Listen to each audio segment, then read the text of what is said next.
Recorded video. Oh wait, we got sound. We got sound. Well, I mean, I don't know. I don't know if it's actually going out on the live stream, but we're reading it. It's reading it now. Well, it was muted on the phone here. But the problem is we've got sound off of this, but a tiny little sliver of video. Oh, the video on that doesn't matter. Got it. So here. Yeah, put that back. Yeah.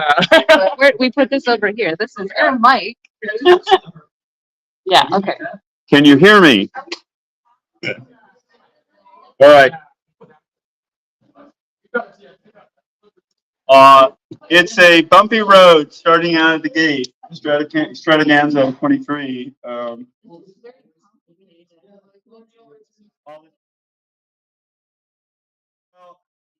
Yes, you got sound.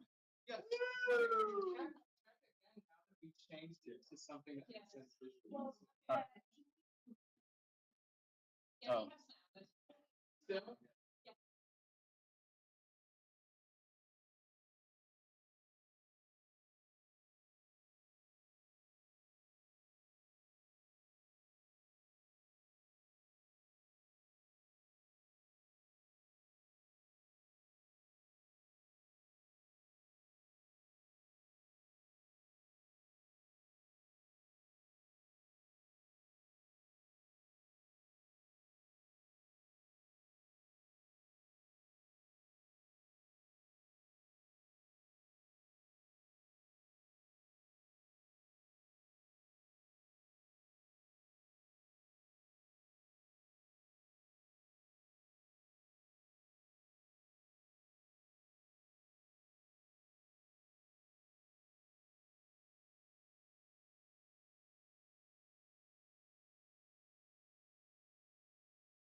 Being smart is to know what your limit is, and I don't know what it is sometimes. Okay.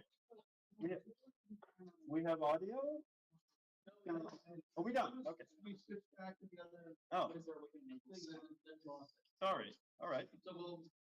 All right. Mason's doing, I'm sorry, Eller's doing what he can to keep them in. Exactly. Exactly. You're not getting left out. I can figure that out. Yeah. All right. So eventually, after you make 1, 2, or 3 more sandwiches, we're going to make twisties. We're going to do something with our sandwiches, and we're going to twist them. It may be a little too soon to do that, but I'm letting you know where it's going.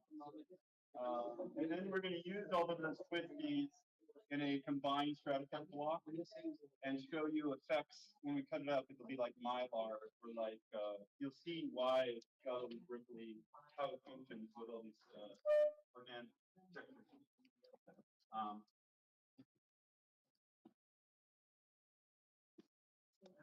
I see this is kind of working. I'm very happy. Again, you don't have to be in the box unless you want to. Yeah, double check. We keep celebrating pretty surely. Okay, this is where we are having sound and video. Okay. And if I need to pick it up, I can pick it up. But right now, everything is okay. Okay. It's a mostly put the. Put the power in. Oh yes. Find a cable that can go to it at some point. Yeah, that cable will work. That cable works for both what you're hand holding and for the.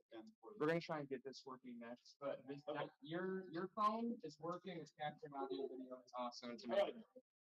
Again, if you are only hearing this for the first time in live streaming land, hello, welcome to Strataganza 23.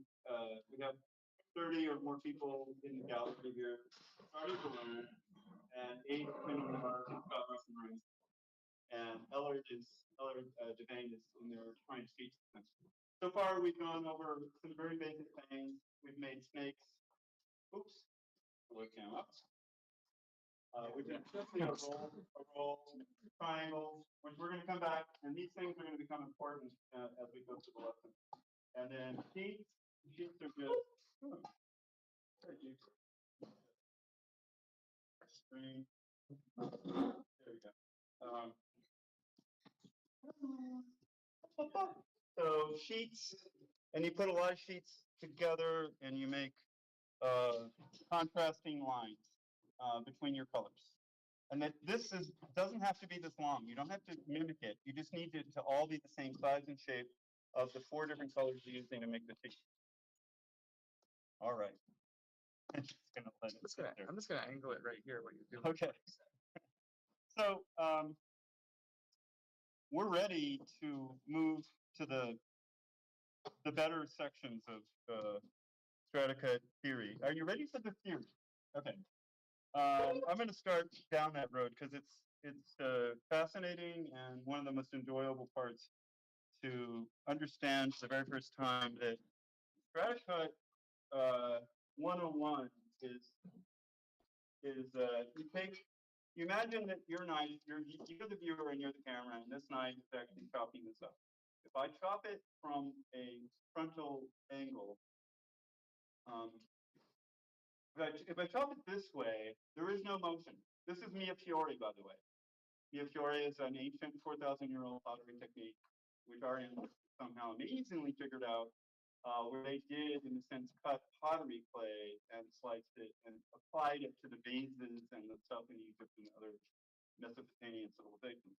What I don't want any of us to do is Mia Fiore here. I want us to do Stratcut, and Stratcut is simply that, or that, or this, because every time I'm changing the direction of the way the knife is entering the geometry, it is changing the result of the animation inside. To rephrase that, this is no motion. This is a flash frame. This is like a white frame or a red frame just flashed across screen. This is that line moving from one, sorry, I should be down here to do it, I guess. I'll sit. If that makes, if you can see it up there. No, that's not good. I'm going to stand up because this really is the kind of view for everybody to see. If I cut it like this is a very slow moving line. See the angle of it to the camera plane?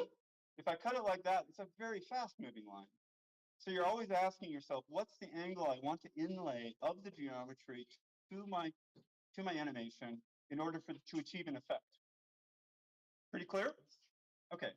One consequence, what's the consequence that comes from that, is that this gets fatter as you're moving side to side. The clay expands. The faster it's moving, in a sense, side to side, the fatter the result. So does that look like this? No. This is very, the rectangle, and this is like a square. It's like fattened itself out on the sides, right? All right, that's it. We're done. So sit down. If you grasp that, and you will grasp it more and more, it's a big part of thinking as geometry. All geometry in Stratcut thinking is programming. You're putting it in a particular place for a particular result, and it will come out the way you put it in. And sometimes when you're seeing it come back, it's telling you something else, and you're learning from it. If you make a mistake or something you don't understand what you did, look at your thing and say, okay, that's why it happened. I put it in this way. Oh, that's what resulted. I'm going to move now to another piece of geometry. It's a cone. A cone is a dot, right, at one side, and it's a circle at the other side. So if I aim the dot toward the camera side, it is growing in time as I move through it. It's just a circle expanding. Okay, I'm being redundant. I can see you got it. So this is like a fatter cone. So as I cut this up, it's expanding faster. So in a sense, every slice is like an animation frame. So inches per slice means what your timing is. Like I do roughly 1/8 of an inch as a standard amount, but it can be 1/6 of an inch. If it's bigger slices, generally it needs to be thicker. If it's a smaller little thing, you can get it down to 1/16 of an inch. You can actually slice it very thin. So in order to cure, like we're back to this problem of, oh, I'm moving my stick figure. Let's assume this is the body of your stick figure and you have a head and legs on the bottom of it, right? If I'm moving it sideways like this, and I have the camera's cutting it like this, how do I cure that? Like I have a character, he has certain proportions. I don't want him to get fat as he's moving left or right, right? Yes? How do I stop him from getting fat? It's called pre-distortion. You think through your Stratcut ahead of time, and you say, hey, I want him to move left or right really hard. So you take this, and you say, all right, I want him to be this big when it starts, and he goes to the other side of the frame, and I want him to be that big as well. In the middle, the faster he moves, the thinner he has to become. You actually have to pre-distort, pre-sculpt the transition from left to right on the screen. So you're actually seeing something much more like that. So the middle part of the S is very skinny, and the two sides are fatter. And that way you can actually have characters that are keeping proportions as they move from left to right or any direction you want. So pre-distortion. Questions? There must be some. I love it that Clay makes us all kind of absorbed and quiet and go ahead. Yes. Did you ever set the block on a rule, like to be able to see? Yes. Totally. And it's just like an exposure sheet in classic cell animation. You just use your ruler to say, this is where I want the AEIOU, or I want the musical event to happen here. And if you predictively mark your musical cues, you are consistent with your cutting, you can get lip sync. I mean, you've seen, I think most of you have probably seen Big Time. It's a video I did a long time ago, by the way, with Bob Lyons, who's in the other room. And he is greatly responsible for this event happening and me being able to be here. In that, there's a lot of musical sync cues, right? There's people dancing and their feet hitting on stomp. They're stomping their feet and they're saying big time with their mouths. What I did was, of course, design the blocks to hit Peter Gabriel's musical tracks. So the feet came down, the mouth moved at exactly the right time, but it was just math looking at it over time. So that answers that. Okay.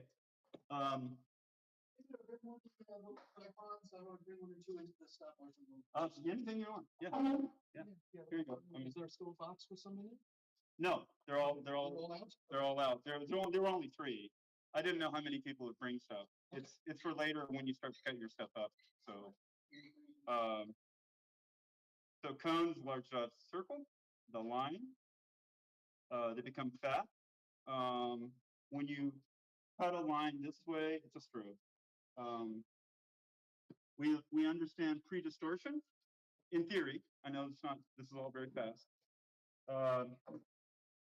So I want to take other geometries like this. You would call it an ellipse with a cone sort of feeling to it. It's rounded, it's gentle. This is explosive Stratcut, because if I'm cutting it this direction through it, it's going to grow, and then it's going to shrink back really quickly. Now that's opposed to like a ball. You can see the difference in shapes. So those are 2 different kinds of animation that give 2 different results.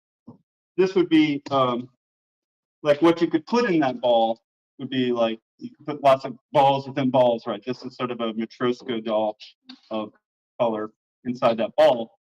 And that's what's inside, but it's just going to grow to, it's going to more slowly grow and more slowly shrink. Can anybody tell me what the motion is starting here and ending here? Is it linear or what is it doing? If I start on this side and I go to there, somebody was doing fire. I did fireworks this way. It's basically plosive to stall. It's a stall position. You actually have gone from something exploding to something that's actually just not moving. This last frame is going nowhere. It started fast and it ended up slow, just stopping at that point. So if I continued this as a straight line, as a log like this, imagine this is a tube and it's got color in it. These have been wrapped, by the way, in something that we'll call pigs in a blanket for now, or target. This is maybe more like a target. You just keep wrapping your tissue paper or your lines around your circles. If this was continuous in a straight line, imagine it was as large as that object. I don't know what I'm making here. So, yeah, he laughs. It would continue with no animation. If that image was continuing through the, okay, I feel like I've got everybody understand that. So when I make fireworks, I made this shape as the explosive part, and then I didn't do this because fireworks decay. What I did was more at an angle. I built all of those things to go kind of like that because it explodes and then it decays. The decay is very slow on the backside. But you can see how you just take the colors and they're all just sliding down more slowly. So you're actually programming time predictably as to what will come out of it. All right, awesome. Let's see. Now, one of my favorite new teaching aids, and I've never shown this before, but it seems really common sense and really cool, is like, okay, so this is your line. This is your sheet. You can put a line in the sheet. What is that doing? It's going from left or whatever, one side to the other. It's getting a tiny bit fatter, like it would be a little skinnier there if this was cutting this way. It's a little fatter. But if I were to, do it this way, it'd be a much faster line moving across. Does it make sense? Okay.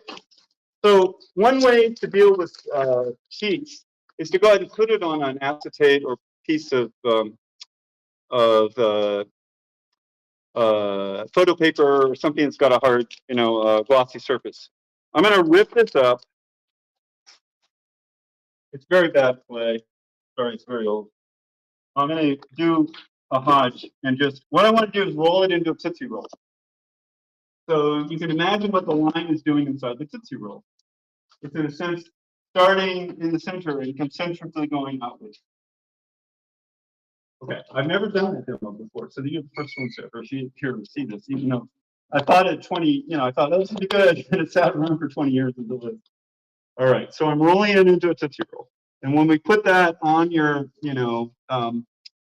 your little your app that's taking a little stop motion movie and you cut it apart, once I'm done with the Tootsie Roll part of it,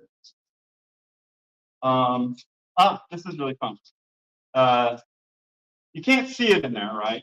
Because it kind of, the butt end, if you want to call it that, the end of the life of these things are very warped and grungy. The meat of the animation is happening like a 1/4 inch in on one side and a 1/4 inch on this side. It's really hard to tell what this is. So generally, if you ever do make Stratcut, don't be disappointed if the butt of it looks bizarre. I always take a sample and I call it a proof. Like I think that comes from printmaking, right? You do a proof, try to figure it out. And so there's your dot. It's actually starting in the middle, and it will be doing that concentric thing when we cut it up. However, Stratcut is a two-way street. So if you actually wanted it to go from the outside in, you just flip it around and you're going outside into that thing. Yay. All right. So I could take other examples. Is this like a diving flag? Like, do divers have flags like that? What is it? Yeah. These are other examples, and use a buck. This would be a buck in Stratcut. It's a negative shape. It's not what I want to do. It's what I need to do to support the soft clay that I'm going to use on top of it. So it's an M, and I want to ride the line across the M. And it's fairly straightforward. That can be seen. Then I take my diving flag and I'm applying it as a line, and see how I'm carving it down into the negative space of the M, and using my thumb to push it down. And then I'm rolling it back over the other side. And I don't know, for good sake, I'm going to go this way, and I'm going to decide it's not an M, it's a B. So when that's cut, you'll see one line going through space, and again, you can change the direction of it either way, although I don't know if backwards B's. It must be in some alphabet. Okay, so that's a B. Or you can do a kind of rippling snake. I'm going to use a series of snakes. We got back to snakes again. They can become very useful for negative space. So I'm going to take this diving flag that I've made corrugated and just throw in the support clay to keep the shape. A lot of this negative space is all about making sure that the shape you want comes out. And so you got to build around it in a sense to make sure it stays the way you want it. So there I put 3 little loops in to help it be corrugated. And then I have to do it on the other side. So more loops, more corrugation. All right. If I were to do this really well, I would have added. I'm gonna show you something very fine-tuned that is probably tedious to look at. But I'm making my snake thinner all of a sudden, and I'm going to cement the 2 pieces together. So do you see the line I'm throwing down in there, like that? It's very small, and I'm pinching it off, and I'm going to smear it to create the edge. And now these 2 are kind of cemented, but I have to do it to every one. And this is a way of keeping the curl. I'm creating reverse pressure on the curl so it doesn't uncurl. I'm trying to make sure that it stays like a wavy line. All right. Some are nodding, some are smiling. How are the sheets coming? I see you're still busy. That's good. We'll use those. And we're going to get into fixing the blanket in a minute. I'm fitting to call them coloritos, like colorful burritos. All right, so I added this extra step, which show you how you can create a negative shape that doesn't deform when you put a knife against it.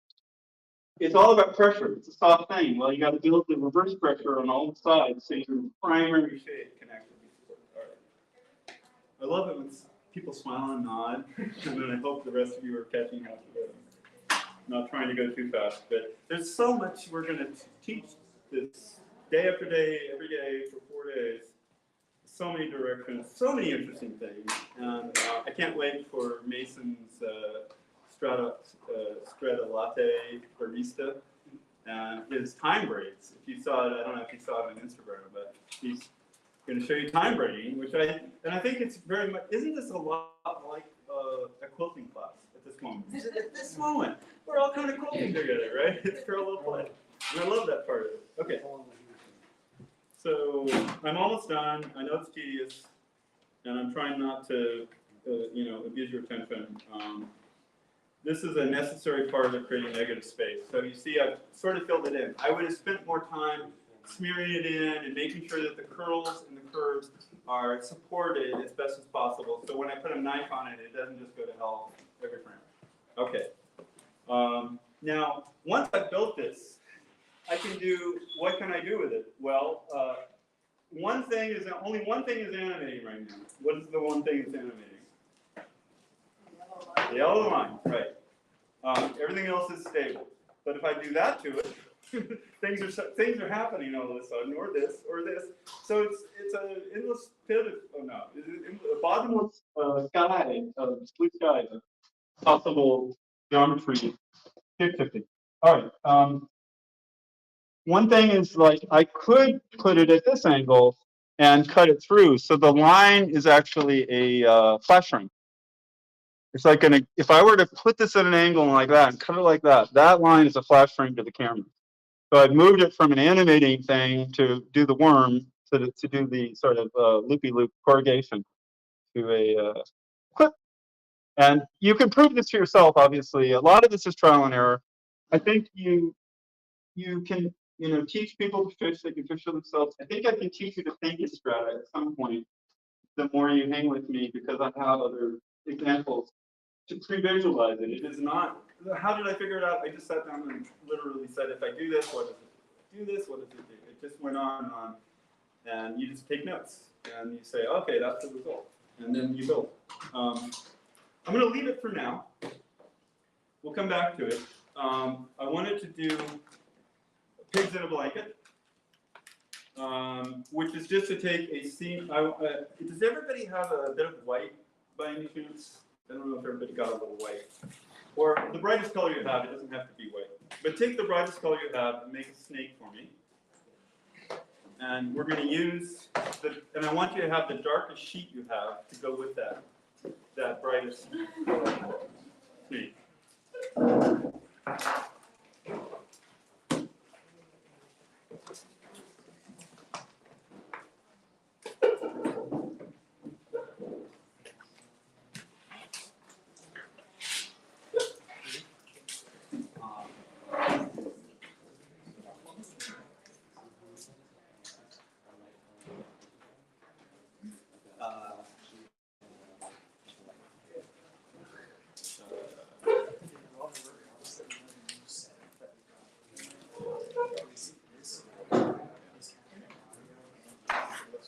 Okay. Great, good. This is also doing the same thing. That's like a second view, but when I do want to use the handheld, that's our new handheld. That's better. That cannot connect. Okay, all right. I need some brighter white. There we go. Okay. So I'm making my own little rolly snake. Watch how fast you learn to do them. Blah blah blah. Right. It doesn't matter that it's fast. It doesn't even have to be that good, really. If I do it poorly, what am I getting? Animation. You can use wobbly animation in your Stratcut intentionally. It is not and textures especially should be fast and dirty with your textures. You made a lot of precise lines today because I taught you the pasta grinder. But feel free to cut things and you just slap your sandwiches together. They do not need to be perfect. They function as animation really well without it. Only if you want precision. So this is my snake, and I'm going to wrap it in a blanket. Watch this. This is just a sheet. So we know our sheets, we know our snakes. I'm rolling it in. There it is. I'm just peeling the thing over on top of the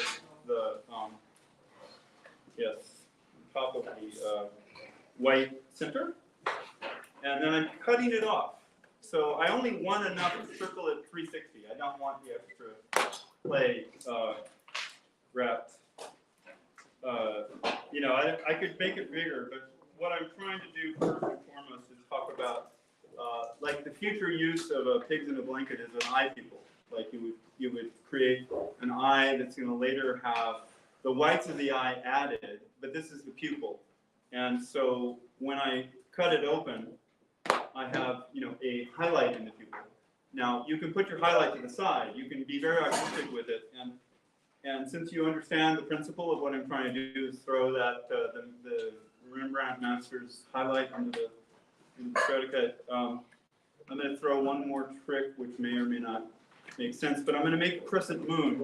I guess I could start drawing up there.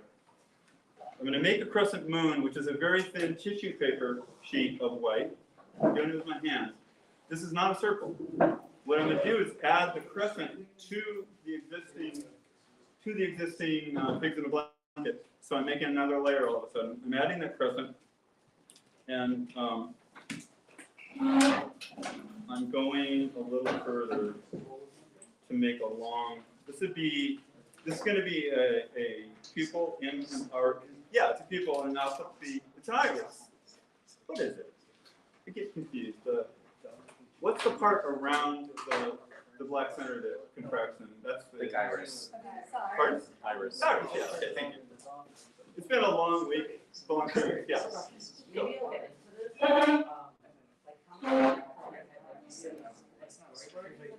Yeah. Oh, yeah. Do I storyboard? Yes. Yes. In fact, I highly encourage that when you begin because you need to pre-visualize. You're trying to train your brain to think spatial time with shape over time. Don't pretend it's going to pop into your head. Training, yeah. But I have examples over there I'm going to bring.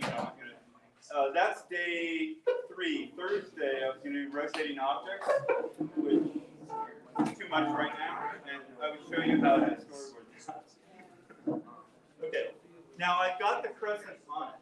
So when you watch this, it's only half. It's a sheet that's been put on the pigs in a blanket like that. It's only half of the. It's still not completely wrapped around. So it's asymmetrical, intentionally asymmetrical. And now I'm gonna add the darker pupil material to the outside. and finish it as the pupil because I've added a Rembrandt highlight to it. I've added a double highlight. This is all I'm trying to show you. This is a double highlight for a pupil. Okay. And there you go. So hopefully you can see that. When that will be extruded and shrunk down. It will not exist this large. This is very large I'm working with. So if I were to continue with this pupil, the iris would be this big, and then the eye is going to be about 4 inches across by the time it's done, just by scaling it. By the way, every Stratcut you think is a certain size always grows. There's something heavy and blobby about the material that I think, oh, I'm going to make something this big, and by the time I'm done, it's always that big. It just grows under your fingers, and everybody who works with it recognizes we all share the absurdity of how we try to plan it so well, and yet it always grows fatter and fatter. Okay, so that's the pupil. Now, it's too big for what I want. I'm going to cut it in half and keep half. And then I'm going to extrude this. This is basic mia fiore or painting right now. I'm not making any animation. I'm just making an element that I will animate with in a moment. All right, there, on the white. All I'm doing is rolling it like any snake. And as I roll it, if I roll it evenly, it compresses. All the information doesn't go anywhere. As long as it's consistent, as long as I'm not deforming it, I'm just rolling consistently, it will stay that basic idea, even though I'm trying to make it skinnier and skinnier and skinnier. All right. And here we are. So now I'm going to cut it, and it looks a little blurry, but if I had a good knife. Now you can see the same information is in there, but the difference in scale. Does it make sense? You can see that, right? The difference in the big one and the thin one. It's just an estimate for a pupil. It's not animation yet. Okay. But I've got a second highlight in there. So I'm creating, you can create a sense of dimension and shade doing this throughout your pieces if you choose to go that far. This is one of the first uses of a pigs in a blanket or colorido. There will be others. It's a primitive. It's good to know this. I will make an eyeball with it at some point in the future, just so you were here and understood how that got created. This is a bigger example of a colorido, meaning it's got more colors, so you can go crazy with it and do all kinds of things, and we will in subsequent. Ellard has some really great techniques to show you regarding how to use fatter. I call it a target because it's probably a better explanation. And then I wanted to do three other things if I have them in front of me. This shape is an ellipse, where I left out without completing the thought. It's very explosive, and then it shrinks back really quickly, right? I'm going to go ahead and cut it for you, just so you can see how explosive it gets, how fast it is. I'm putting it on. I'm imagining my camera is looking down now, like this is looking down, and the first frame is going to be like this. Oh, it's more. I lied. There. Okay. So the first frame already it's fairly large. It's not a dot. It's already a circle very quickly. Now I'm cutting a little less than 1/8 of an inch, and look at how big that got in the second frame. I keep going. It's very explosive. So a shallow shape gives you the most impact visually. You want that dynamic. So this is like 3 frames that I'm already like big. So imagine shallow shapes as your friends if you really wanted to. Now it's reached its sort of apex. It's now starting to slow down. And now it's slowing down even more. Now if I were to continue to cut it on the backside, the same thing would happen in reverse. And so in a sense, this is a fast out and back. One other quick idea I wanted. Oh, okay. Well, I'll do this one. So this is a square. There's not a lot in it. A cube, I'm sorry. And if you put it on a base and you support it with negative space, that's supported in clay. If I were to cut it up, what kind of result would come from that?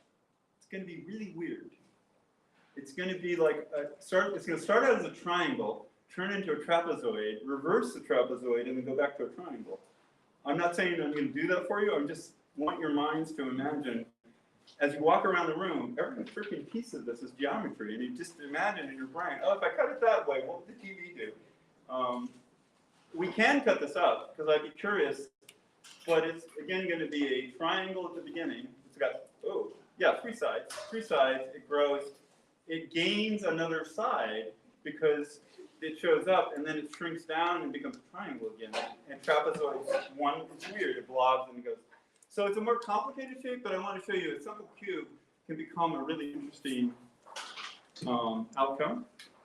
I want to tell you briefly the history of people often ask, how did I come up with it? I was 8 years old. I'd been in Claytown for 3 years with my sisters.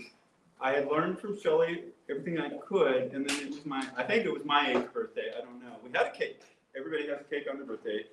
And in Claytown, we would take everything that happened in our real life and we'd make it happen in miniature, like on a tabletop like that. So we made a cake in honor of that. And it's basically blue yellow. I specifically remember it being blue yellow like this. So I'm literally going back in time when I show you that. And then you cut the cake apart, and that's the result. I did that in clay at 8, and I looked at that and I said, "Oh my fucking god! It's actually still there. It's I didn't say that. I didn't use those words. It was a non-verbal epiphany. The clarity, it didn't disappear. The mystery box looked funky and shitty on the outside, and what's inside was pristine. And I thought, oh my god, I don't know what to do with that. It's amazing. I don't know what to do with that. And it kept triggering in my mind through every year that I grew. What do I do with it? What do I do with it? And through being an animator and filmmaker and learning the traditional arts, I finally got to CalArts. I had 6 weeks off in summer before I went to school. And I finally sat down and said, I'm going to figure out what the hell I can do with that. So literally, it's a exercise, and if I cut it this way, what does it do? Cut it that way, what does it do? And I just make notes, like a scientist saying, all right, this is the result, this is the result, and then you develop a language from it. The reason I told you this story is today, hopefully, I want to also then put these on an angle. And I've never done this. It just occurred to me last night that why don't we put it on an angle like that and cut it up? And these are, I think, 3 different cakes. Let's see what's inside this one. No, that's not a cake. It's a mystery box. I got no toy. And I'm putting a little support clay at the bottom. And when you cut this up, you're going to get a plosive ring expanding this way, right? From the center of the bottom coming forward. I'm going to go ahead and cut it up because I know waiting around to watch this animation not be the best result. But so here it is. Nothing. And the angle is important because it's a very plosive angle. There we go. So that's what the first layer of cake did. I don't know if there's a better view. Is this an okay view? Can you even see it? Okay. All right. So I do this, and it got really large. It's a happy face all of a sudden. And then that, and then the second line should be coming up. So you'll get this series of plosive lines that are boom, boom, boom, coming from the center up and out. And it's as simple as a birthday cake turned on its side at a 15-degree angle.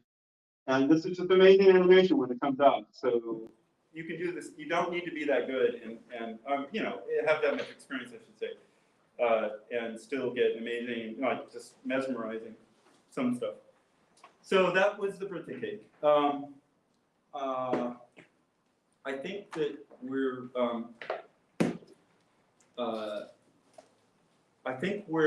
we have all our sandwiches, right? Everybody has one. Okay, we're ready to do a twisty. It's not maybe significant, but the reason it's important is Where's my, okay, here's my example. A twisty is pretty fun. It's pretty simple. It's just what I'm doing.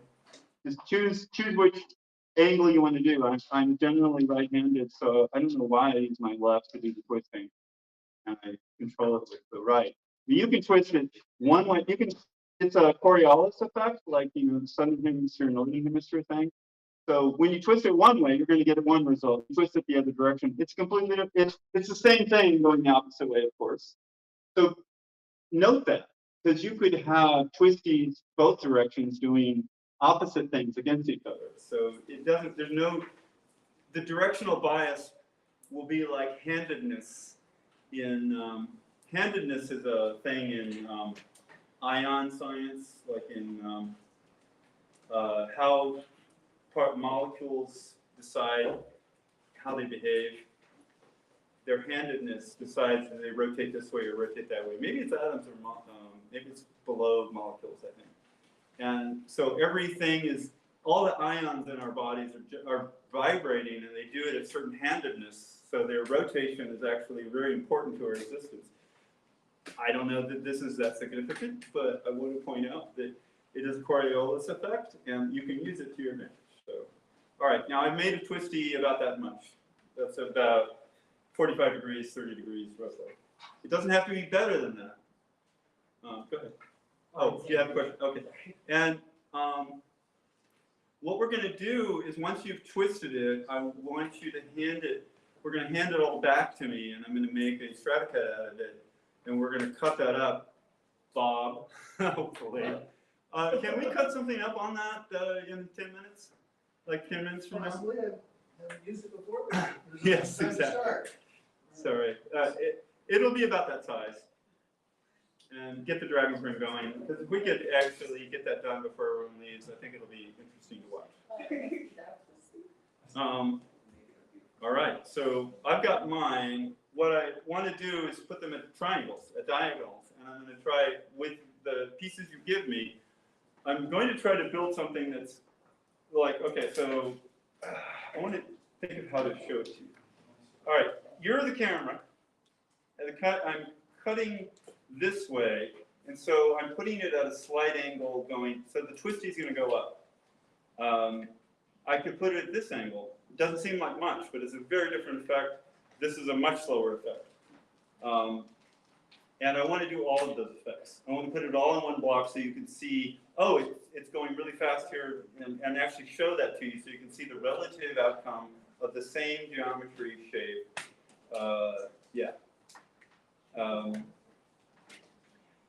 When I do it like this, it creates a sort of mylar effect. I don't know how to explain it. It creates a sort of sheen, shimmer. And one reason this is so exciting, interesting, and many things at this dramatic angle, we'll show you some other things, is that you anticipate, the clay is actually anticipating what it's going to become. It's actually showing you sort of what I am before I'm going to become the next thing. It's like spreading out from the center, going backwards and then coming back. I'm trying to describe with words what's happening to your eye. Just note it. When you watch the result, note how you're feeling the shape exploding, and it's starting in a place and then sucking back up into the right direction. It's going the wrong direction at the beginning because it's not aligned properly with what the camera's doing until it gets to the backside. Anyway, that sounds very abstract. I just think you should. It's doing strange stuff there that is not hard to explain. All right, I'm gonna have you twisted it. I see several. Does anybody want to start handing me theirs? Do you feel like letting go? You can pass it up. Oh, great. I got a crowd. Wow, cool. All right, let's leave them all here. Thank you. Awesome. They land in many colors. I'm going to go ahead and twist that a little bit more. Sure. Is that okay? Yeah. You see what I'm doing? Just so you can do it. You hold it and just get a little more action on it. Oh, this is awesome. No, just enough to do this. We can do other things with you. I want you to keep making sheets because we're going to do one more thing with them before we're done. All right. All right. You can, yeah. There you go. Thank you. Everybody. Oh, what do you want? What do you think? It has no negative space. I have to build a negative space to make that work, and we'll do that. How do you want to cut it? I'm gonna put the. Can you put the color to support it? Oh, yeah. It doesn't. So Mason made twisties, but he left them open. No, nothing's wrong. This is another opportunity to thank geometry. Hey, what would this do? So I'm going to ask him on these things, which are, you know, much cleaner things. He didn't twist them all the way. I'm going to ask him to put in negative space, like some color, so it's supporting his twisties, like that, right? So that way, when we put pressure and put all this together in a block, it doesn't lose its identity. So I'm actually creating a negative color that fits tongue and groove with the shape he made. I'm going to hand it back to him. I just wanted you to know what's coming and why it's going to come out that way. This is great. Thank you, everybody. Thank you for participating. Keep making another sandwich or two. And what we're going to do is clothing texture. I want to make a herringbone texture for you. So if you want a character with a herringbone suit, because I mean, people probably even know what herringbone is. Yeah. All right. Well, sometime in the 50s, was it? Or when was it popular? It's pretty stupid simple. You look at the Columbia logo on their sportswear, and it's ultimately sort of a herringbone, or it's a kind of a Nazi symbol. I don't know which symbol, but I don't mean that badly. I'm just, you know, your eye could perceive it as such. How do you spell it? Oh, Columbia? Oh, herringbone. Herringbone. Herring. And that comes from, it has a lot of lines in it. We're going to make our next sandwiches with herringbone, and then and rebox them, perhaps. I see. I get it. Okay.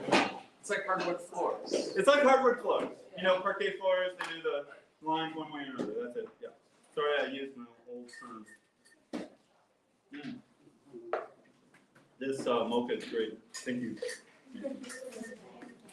Relief. All right, I have all your twisties in my Stratcut hands, and I'm gonna stack them. I'm gonna assume that's the camera, by the way. I'm gonna stack them steep at the beginning, like that, and then I'm gonna. I'm so glad.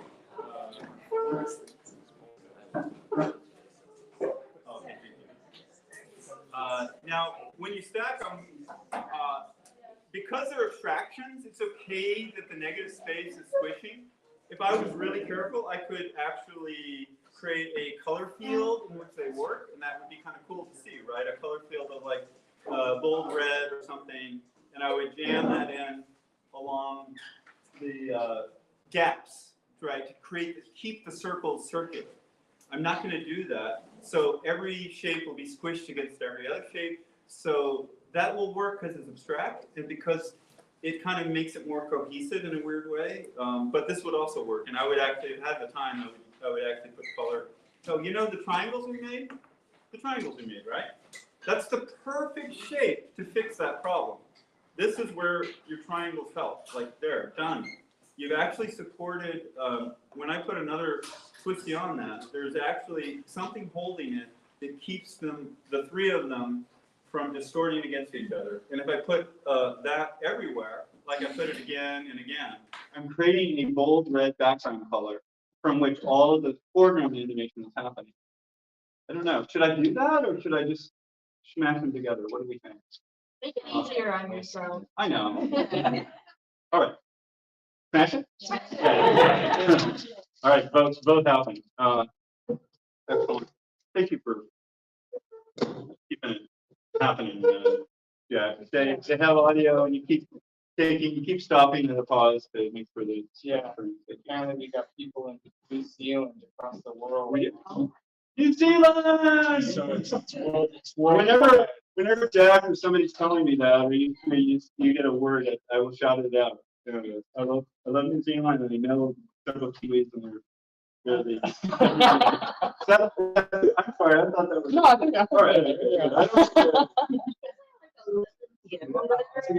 Probably third. Late night strata. Stephanie Yee, by the way, is in Australia. I had wanted her, I had wanted to get her here.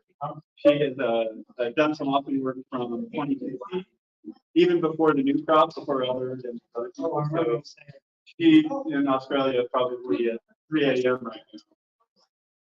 She probably won't watch, but she'll see that later. Hi, Stephanie. Yeah. All right, so I imagine my water bottle is my camera. I'm gonna tip it out, or it's aiming there. Here. That's my camera, that's my tripod. Oh, this is so silly. It's so fucked up. All right, yeah, it works. All right, that's my camera. That's my block. I'm building my block on that thing. So I'm working sideways now, so you can see it visually. What I want to do is have a certain rate, and then I want to put a second rate in, like a different way of combining these at a slower rate, like that. And I'm going to put another one that's even slower. And we'll cut them up. Hopefully, it'll be done in time that you can see the differences. Okay. Now you notice that if I were to do this, I have a problem of gap here because I'm literally trying to make something work at one timing rate in the same block, second thing work at a second timing rate, and then there'll be a third one, and I'm going to go ahead and use, camera broke. All my favorite negative space colors of red, just to differentiate. This part won't get smeared, so it's get differentiated. I'm just filming it fast and dirty and negative. So it goes in. Well, you see that? It's cradling what's ahead of it. It's trying to, yeah. It's just a fountain of candy cane goodness in there.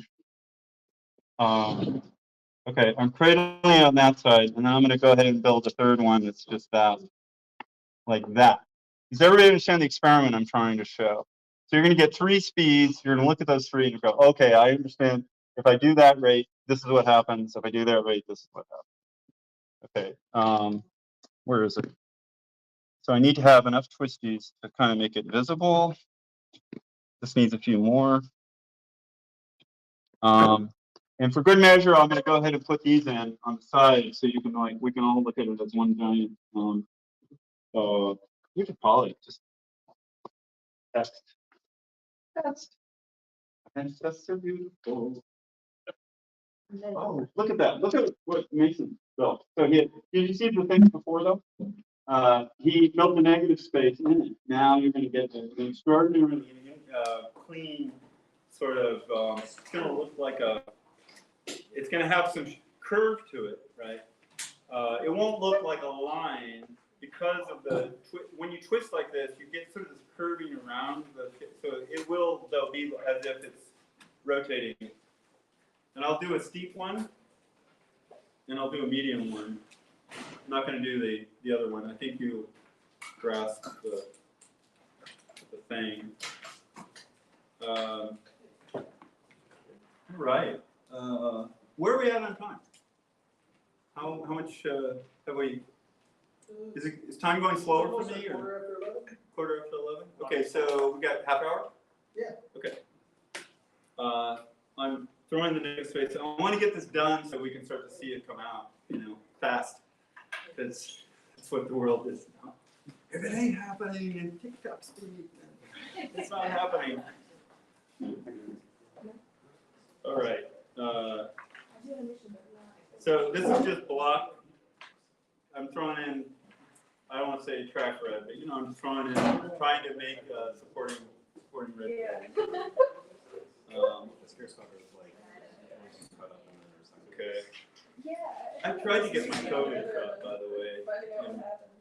In Manhattan this week. I'm sorry. It's a very broken system. I'm not afraid to say that. They did. I had an appointment. Oh, we don't have any. Well, why didn't you email me? Oh, it just disappeared. You're not there. You mean I came all the way from Brooklyn while I'm trying to set this up so I could be protecting myself and you potentially if I'm able not to get sick. And it's just, what a broken system. And it's true of all I don't want to trash CBS, but I'm sure they all have their issues. Like, usually institutions are not the problem. It's just the idea it's an institution and generally it has its own systematic errors. So I don't think it's anybody's fault really, but it's really hard when you have an entity that's a system. I admire really well-run companies because it's so rare. You have to work really hard against bias. I'm sorry, just sloth. Okay. All right. I want it to be clear enough that these three actions are going. You kind of understand where this is headed. Excellent. Now, I have a bunch of flying shapes here. I don't necessarily want them. They'll be weird to cut, harder to cut. I'm going to go ahead and make a definition of the block. There it is. I've just top off. This, you could think of this as, this is a very slow animation, right? Like, you're now the camera. That's how fast the animation would be. It would be a slow animation sideways. But I know this is kind of confusing, but I'm 90 degrees chopping it, and that slow is very fast now. Anyway, now, one thing, reboxing, this really isn't reboxing, but it's dovetailing. It's like saying, okay, where are my gaps? I've got a lot of gaps here. Let me use what I already have and sort of fill in those gaps. You can see, like, I'm trying to design something where I'm reusing the extra present pieces to, in a sense, carpentry my shape into something, carpentry it into a defined outcome. I'm going to go ahead and call that good. I'm going to chop these off. It's so pretty. That's just pretty. I feel like Bob Ross when he's much less caffeine than me though. He's so dull. I don't know how to do that. Yeah, I do. Jeez, I do. This is a palette. Okay, so I have these extra pieces. I'm just trying to say there's three general ideas going on here. I'm going to go ahead and graph these in ways that continue the theme of what you're watching. So the shapes are doing what they're doing. I'm trying to fill it in so it's kind of packed. If I were doing this, of course, I would take 4 times as long to try to make it right, but I'm not trying to make it right. I'm trying to make it communicate. All right. And what else do we have? We have this. So how do we want to use this shape in our little cut up thing? We have the B and the M. And where did oh no, we have the rolly, the Tootsie Roll here, right? We're gonna cut that up and see that. We're gonna see what that line, the diver flag line. Where should we put this? Should I put it at the top? Like that? Or should I curve it? I'm gonna curve it. I think it's fun to, because shallow curves, remember shallow curves are our friend, they're very plosive. So I'm going to try to create a shallow curve off the top that utilizes this shape in an interesting way so you can, all right. I'm really just trying to block it out fast. I'm going to put this up the top. I'm going to go ahead and do something strange, like, should I warp it? Like, it should be curvy. Yeah, I'm going to just make that strange. Anyway, you know how it was built. You know it's corrugated, but now I've curved it onto the top of the block. It'll be sort of, the corrugation will be very strong here. It'll be like the accentuation of amplitude lines because it's very shallow. And then the corrugation will become much more normal as it curves to the top. Is that good? Quiet. That means I need sense. Or not. Okay, I don't think I have any other pieces that I've made for you. I have a couple of other things to show while Bob takes this, and somebody volunteers to use the guillotine. Any volunteers who want to actually chop this? All right. Now I've riches. I have a riches that I don't, draw straws. I feel good that any of you would do great at it. feel bad. Yes. You want to? Yeah. Okay. And we'll, okay. We have plenty of cutting to do. You're next in line. When you raise your hand, begin it. So, Bob's almost ready, right? Right. How do you feel? Are you ready to cut something or we have more time? Yeah, anytime. Okay. Okay, good. But you feel like it's gonna not fail right now, like it'll come out, something will come out. Now, you see this block? It's very short. I do like doing that, right? Because it does hold together and it's just fun to do. Say that it is sturdy. It isn't actually like sculpting. It's more like, I don't know what it's yeah, it's like colored meatloaf cooking or something. Now, there's one thing missing, which you wouldn't think of, but it's the junk clay. Junk clay is any clay left over you don't need, want, or can't make sense of. So I would pull something that might have a lot of, there's an enormous amount of animation in here, so it's tragic, but here we go. I don't know what to do. It's incoherent, even at free. So what every block needs is a support at the very end. Clay is soft. If I get to the very last slice, how is it being supported? So I'm just putting junk clay at the back, and it sort of slopes down. But this is not meant to be animated. This is meant merely to support the last slice that does not fall down. So I tend to make a contour, like I kind of make it like a, wind visor on a truck has a kind of contour to it, so it's aerodynamic. Yeah, I made it sort of aerodynamic because really that's enough to support it. I don't need to see the back of it. Also, if you shoot it from different angles, slightly off angle, you won't see this piece. It won't be visible. So that's partially why that method helps. Okay. Oh, now look at that. It's very open. It's not good. So it's not great practice. I wouldn't generally do this, but I'm literally stuff in the ballot box here. I'm making filling in the gaps because unsupported clay, though it can be done. You can cut open cavity clay. I encourage you, please cut with openness inside your blocks because nobody does that. It's really cool to see that there's a cave hiding inside your thing and something's going on in that cave. Mason's nodding. Yeah. Yeah. Yes. So these cavities I'm getting rid of here, but you don't, revisit this and don't, in your imagination, understand the 2D and 3D. Like if you're doing stop motion with this, it's incredible because you can have your character enter the block as a three-dimensional character, become Stratcut, go through its thing, the fuse is lit, it animates, and then comes out in 3 dimensions on the other side. Or the cave's inside the block, and there's a character in there, and they jump out. This was Idiot Fox from 20. I don't have it up to show. It was a character for a TV show for MTV that went. It only had a pilot and 2 shows, and they killed it. It was based off the Young Ones from England. Idiot Box was? Pardon? You said Idiot Box? Yeah, Idiot Box. That was Young Ones, like? Yeah, Young Ones. Yeah. And in it, you'll see there's a character, there's a brain creature. You cut up the brain creature, and inside the creature is a tin can in the head of the Stratcut. So you're cutting it around the object. The tin can opens, the creature comes out, and it's another brain creature. And it says, "I'm free. I've escaped your mind. I don't want to be locked up here anymore."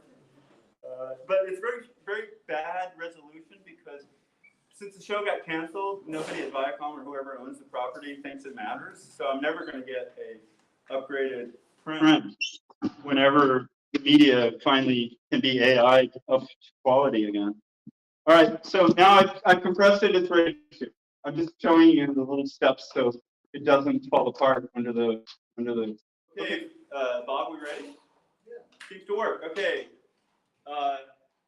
At the cluster grinder, jump you. Ready? Okay. I hand it to you. You see where the other loaf is? Put it under the, oh, well, I'll walk you over. I don't mean to just hand it off. I was going to keep talking while you started. Okay, chopping is fairly straightforward. And yeah, we're trading out one for another. It, ideally, when it goes down, you want to support the back of it back here. There's an invisible little backing back here, like a piece of wood that's sitting here. I've covered it so it doesn't show. If I were to do it correctly, I would put a little clay support coming here or something, because when you get to the last slice, it tends to, the guillotine wants to push it back. It has a tiny bit of that, and you want to support it so it doesn't push it back. You're actually just trying to keep it from, yeah. And I'm trying to line it up. So it's just getting the first slice. So you can see, oh, yeah, be very careful at the end. I'm going to, Tay's going to kill me because he had to sharpen this blade. And so cutting on, I'm going to do something. Cutting on glass or on mirror is not the best thing for the knife when it hits it repeatedly coming down. I'm going to put some junk clay under it, a thin little sheet of junk clay, and then we'll get started. This is to protect the blade from getting raspy too fast. I'm going to use more, terrible clay.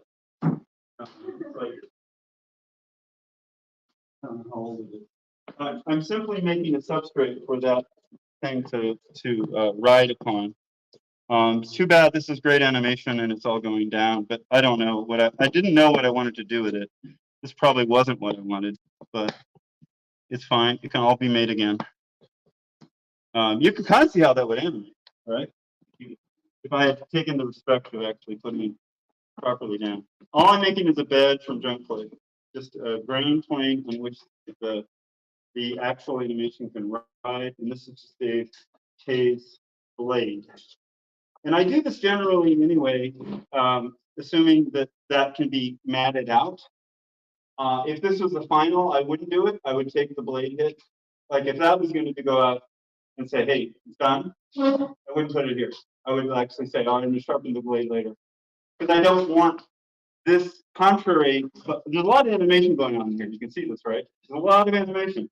I'm just trying to save the blade, so it's going to have its own animation rhythm. Very hard to understand, but if you, all right. So it's old clay. I'm mashing it together so it has some stability. I'm going to extrude it out.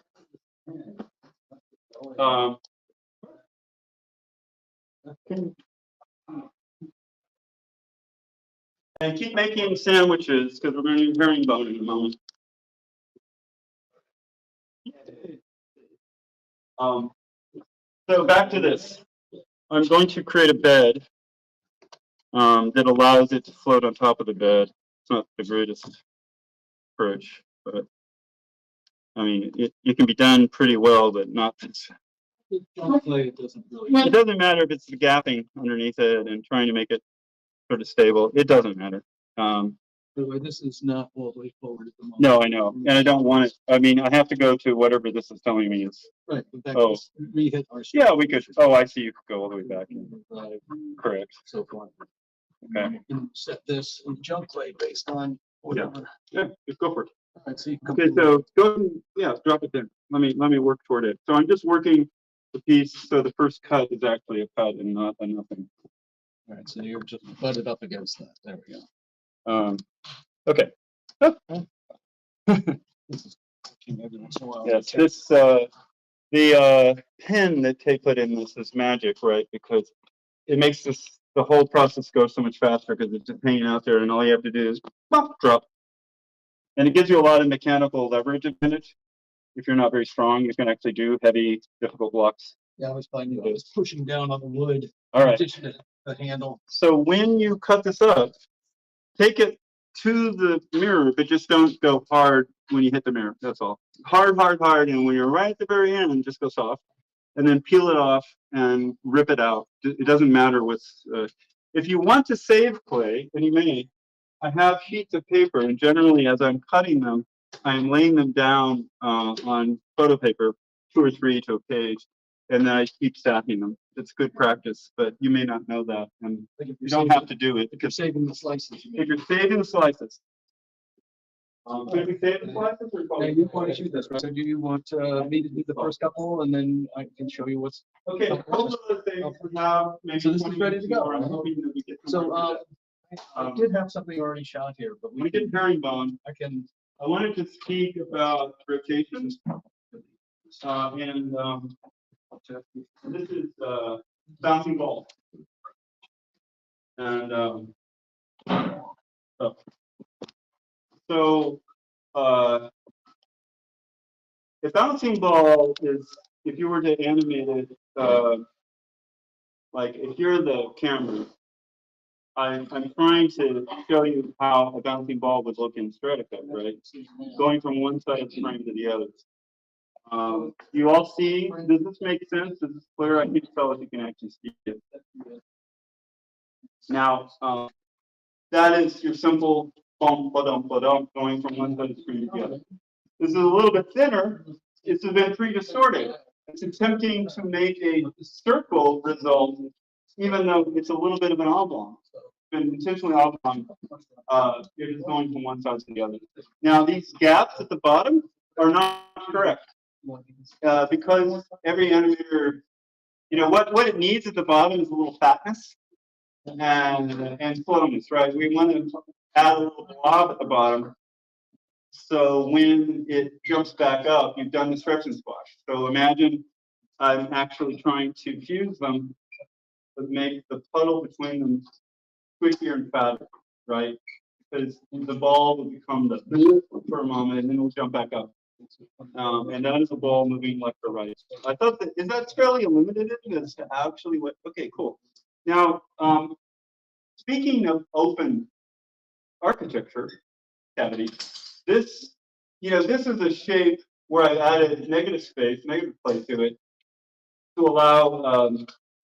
You need to predict what supports it. So when you're cutting it away, you're going to find that you're hanging out in midair about right here. There's no support. Like I'm cutting it. What's going on there? The clay is going like that, way out in the air. You have to use your fingers if you're going to do open architecture with Stratcut, and I encourage you because it's fascinating to see it like physically, not buried inside a box. Then you have to put your finger under it as you cut it and support it every cut of the way by hand. And then you do that, and then right here, it's this giant arcing thing with no support. The clay is soft. It's going to want to droop. You have to put your finger under it every time you cut it. And you can actually do a bouncing ball like that. Very little test, doesn't take a lot of clay. But how about, and then that's what this is trying to do back here. You can choose what your background support color is. You can put that in there predictive. So it's supported pretty well. I can cut that. I still need to put my finger in, but it's going to stay because this support color is open, but it's actually supporting the clay much better than just leaving it like that. I wanted to do this one thing. You could do it like this, just to imagine that this is a building block of motion. You can use in many ways. You could do it like that. What is that? That is a ball exploding 2 directions. Two balls on either side. You would make where the blob goes down to the bottom, and then they come back together and they fuse and they're one ball again. So I would actually want to put one more here, like I don't have it like this yet. I would actually try to make an arc into this animation. They split, they come back together. Does that make sense? All right. So I'm trying to imagine. So okay, corkscrews. What is this? It's simply a line rotating around open circle. I'm imagining this is nothing. I didn't have clay for it, but it's a spiral of a kind of a blob dot, like a lengthy blob dot. That's going to be what it results, and it's going to keep going around. You could do it as open architecture, or of course you could build And then this, of course, is the same thing. It's a corkscrew. I am going to attempt, and I probably will fail, and I may not get to it in time, a Salvador Dali clock at the very end of all of this, like on the last day of Thursday night, maybe. The difficulty of clock is that you have moving hands. How do you do two different rates of speed that are crossing each other? How do you keep the 12, 9, 6, and 3 visible? You know, it has to be, etc. And I at least can show you that the principle I know. I don't know if I can finish it in time, but it's coming that there's going to be corkscrews. Now your sheets, you all have sheets still, right? We got some sandwiches. You make sheets into sandwiches. You have them, right? Okay. I'm going to take. Look at this lovely all the sheets that I got made, or people elders made for me earlier.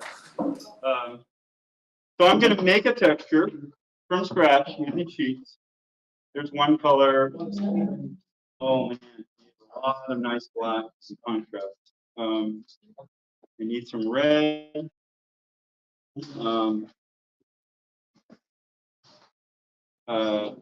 I will find some red. Right, here we go.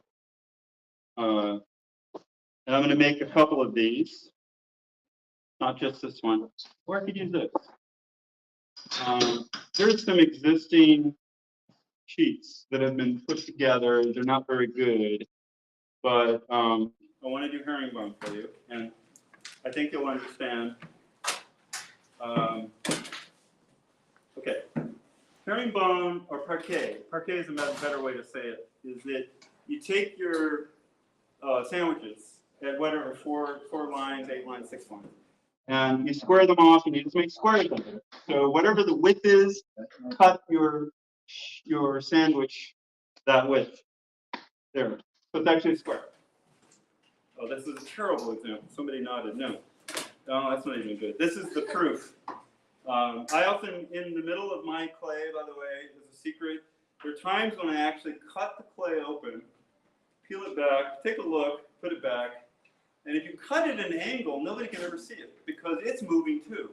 And it's going back. It's like a seam, a ripple seam that's invisible. So you can actually see what's inside your work ahead of time if you choose and you feel like, well, don't, just line it right back up, smear it together, and it probably will never matter. Okay, so this is one box. I'm going to keep making boxes now. 2 boxes, 3 boxes, 4 boxes, 5, 6, 7, 8. I don't know if that'll add up. It probably will add up well. Now, all I'm going to do is take them one way and move them 90 degrees. So now I have a parquet floor and developing the parquet moment. So this one is lined up with it, but now I go 90 degrees and now it's not. However, this one is like that. So I'm just alternating the orientation of the boxed cut sandwich. And if it's truly a box, it should all line up well. And then, are we almost done? Are we animating? Sweet. Good. Thank you. All right, there. I've got 8 little cubes that are a parquet creature. I'm going to give you a proof on them because you can't really tell what the hell, but there it is. So that's your first cool ass pattern. Didn't take long to do, right? Now, if you have a pattern like this and you want to make something even wilder with it, I'm going to rebox it again. Or I'm going to cut these into more boxes and flip them. So you're watching that? Okay, now I've got all these parquets, but I want to flip the direction. So this one will go directly upon that one. See that? Yeah, you can see that. This one goes directly on that one. This one is identical. I don't want that. If I flip it over, it's not identical. I set it right back on. And I do this one as well. There you go. You have 2 types of animation going on now, 2 directions. And the last creme de la creme is to do this. Put it on an angle. Put it on an angle. Don't sit there and shoot it straight anyway. And this is this is going to be a double angle, so I know it's extra complex. I could do a single angle like this, but a double angle is ultimately trying to attack it in a, well, I'll just do it. Here we go. Watch. Oh. All right. The reason for the double angle is it's going to be dramatically more interesting to see when it's, and I'm, how would I, oh god, yeah, well, it might work. And then I cut it this way. This is called reboxing. Ellard will do this again for you in the afternoon session at the fourth session at 4:30 today, if you can make it. He's really good at it and can do it longer, better, faster, whatever. Now I'm going to go ahead and find it. I want to make it dramatic. I want to make it at an angle. Ellard and I both get confused at this moment, and we hack our way through the there's some great animation already going on, so you could use it as is.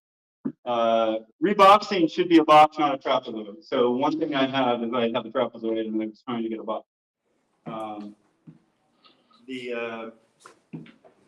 The reason it's, let me see which angle I really want to see it at. I'm trying to imagine which way the knife is cutting, which is going to give me the most beautiful crazy. And I'm going to do this hoping that I haven't messed it up. Oh, that's interesting. I don't know that that's probably messed it up, but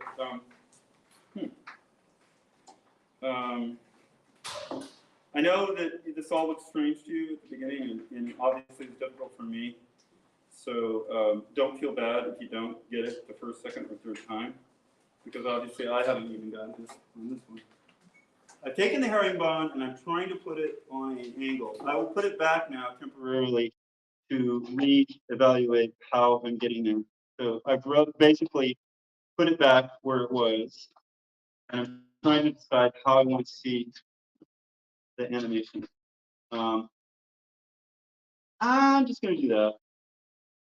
It'll be pretty. It's good enough. Okay. And then, like this. So this is where I'm straightening it up. Okay, watch. That's the master stroke for reboxing. Done. Finally done. And you get it there. You got a box. So all the animation is happening, but it's happening on two ends.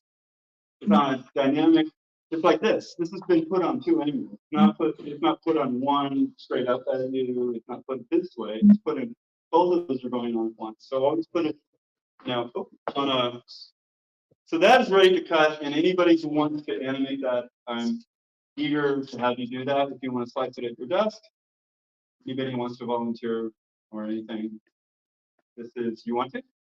Awesome. So this is the moment where you have Studio Maker, Pro, Filmmaker, or whatever, or some kind of app. That would be ideal. And you can just do it at your desk. And obviously, if you need a knife or you want a knife, go for it. And then we can watch the way these textures are coming out. Can you catch? Ready? Nobody got hurt. Thank you for trying. All right. I'll do better next time. This is an example of what comes out. You see this, right? You see the harlequin, there's a sort of harlequin thing going on. This is a much simpler example and maybe makes a lot more sense. What I've done is alternated black and white lines, right?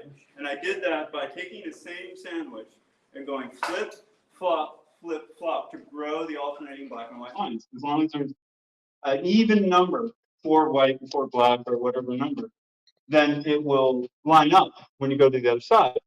Once you have that, then you can, the thing about this though is that these kind of super fun diamond shapes are only going one direction in one way. It would be cooler if I had chopped this like this, where I'm making rectangles. Each one of these now is going to become not a continuous line, but a semi-continuous rectangle. And then what I want to do with that is actually flip-flop it. So they're all lining up opposite of each other again. Let's see, I don't know if I can find it. This is an inconsistent block. Maybe I want to go, no. No, they're all lining up the same way. That's not good. Meaning I'm looking at the corners. It's black on black or black on black. I'm trying to find white on black as a separate thing. I'm going to go ahead and cheat. I'm going to actually slice off just one of these to get to the white. The next one. Okay. So now it's white. So you can see the oppositeness of what I just said. I've lined it up so they're everything, every 3/4 of a minute, every 2 of a minute, white's becoming black and this is so good. That's so cool. So when you cut it at an angle, and I'm going to do it just for demonstration, not to actually do it, you get this long, as long as it's a diamondness going on, but they're changing. They stop and start, stop and stop and start all the way through. They don't continue all the way through. They're actually two different, because I made them sort of long rectangles, they exist doing extra animation in the middle, much more exciting to watch, I think, than knowing that the single line moving across. That is showing me. All right. Ask me something, because we're getting to close, and you probably have questions. How are you doing? So cool. Thank you for doing that very much. Do we have a few frames on that? It looks rad. Let's see it. Let's see it. I just got someone recording. Oh, okay.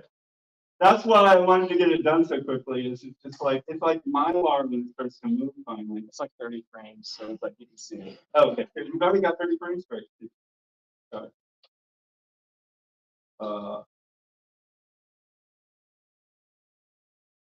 There you go. Look at that. It's like liquid plasma Mylar.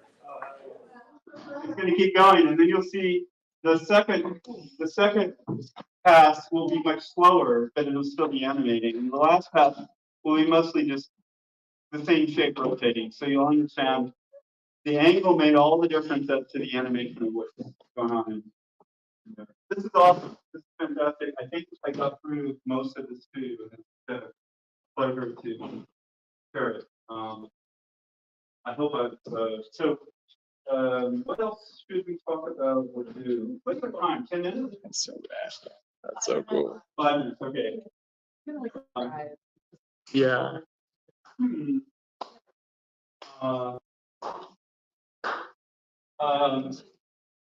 Since I only have 5 minutes, I'm going to briefly jump ahead, not because I should, but because, hey, it's something in my mind and I can't. And I don't know where I'm going every day sometimes. I mean, and you can see how crazy the amount of stuff that becomes. I wanted to talk briefly about, this is sort of strata origami. If you take your sheets and you actually cut them out as shapes ahead of time, what you can do with them is you start with what I call a buck. The buck is the bottom shape. It's when you're making mold, they have this thing called a buck, which is the base on which the mold is being set upon. Maybe that's a terrible explanation, but what I'm making is a heart, and it has a little bit of bas relief to it. So when I do my strategami, I'm taking my simple lines and I'm just laying them in. And I just keep laying it in. And what you'll get is a heart that's constantly animating. But it can be a custom shape. The point of strategami is you can make any, birds or anything this way where the shape itself, like a logo or anything, is carrying its shape because the buck is where the logo lives. And it's the lines on top that you're laying in that create the animation effect. This is a simple way to see that. Like this would be a simple, this is just a circle that, it was very similar to, remember the, where did it go? The circles I had earlier. Anyway,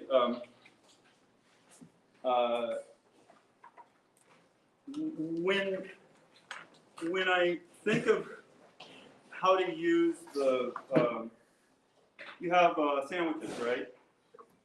How do you use a sandwich more effectively than that rolled up Tootsie Roll with a single line in it?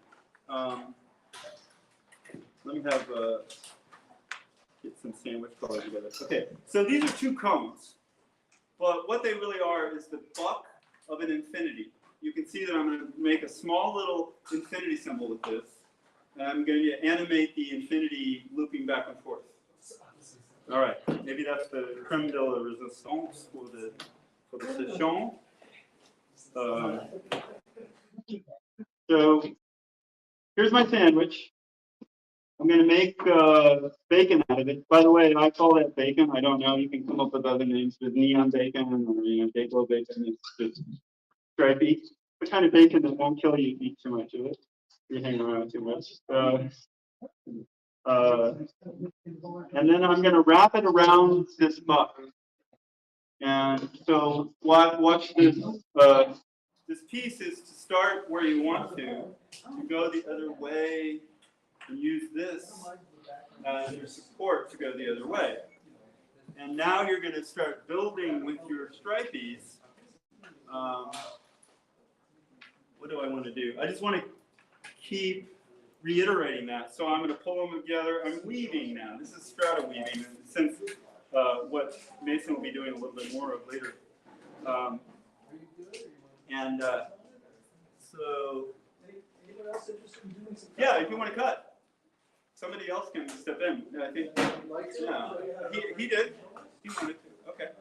So you can see that I'm weaving the stripe on both, that direction. If I wanted to now have it do both ways, and I do, you have to decide which one dominates. So now I'm making them come together. I have to decide this one dominates, so I'm going to carve it out, stop it, stopping that, done. And I'm just, I'm flipping it, so I'm reusing it well, and this becomes the other side. So, in a sense, this is the dominant side, it's rolling itself across, and I could do that with weaving all the way down, that's what I should. Where I actually stop this there and continue it. So this is actually a real weave, where the lines are, yeah. And so if I were to build that whole thing, I would have a small infinity symbol that was going wing, wing, wing, wing, and getting larger and larger. I wish I could finish it for you. I think we're close out of time. Yes. So I got as many tutorial minutes of primary stuff in. It's a beginning. The math, if you can make it at 4:30, Eller will be going into dramatically deeper techniques. Great at.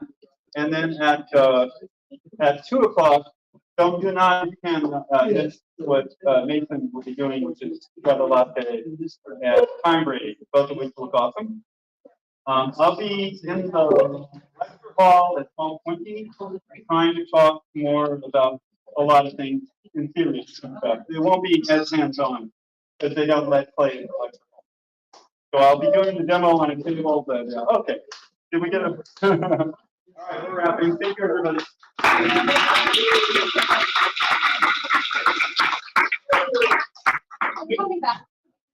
Yes. Well, okay. All right. People who, okay, those of you who are going to do that, I would encourage you to send the boxes here underneath this table. I will keep an eye on them so they know this is here. Now, these here, you can see how I stack them X, X, X, X, here. Name on. Yes. Your name on. Yeah. The format is come back anytime, and really find your box will be, if you mark your box, we're going to leave it, yeah. No, you don't. No, see, it's supposed to be like this, so you don't have to ruin your play. No. So.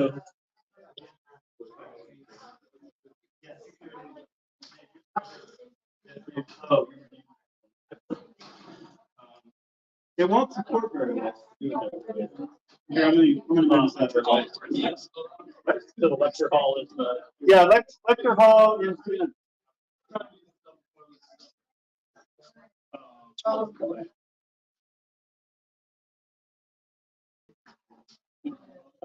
hope that was enjoyable.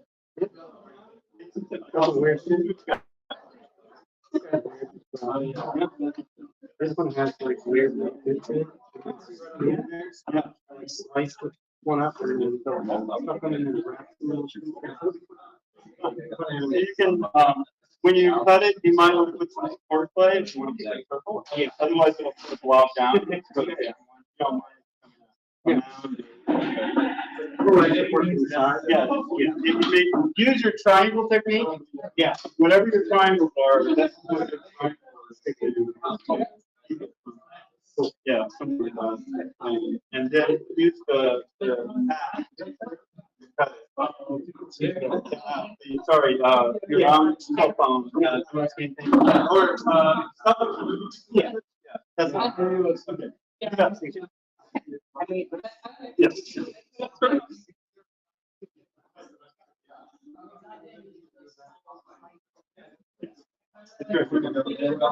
It's not like it's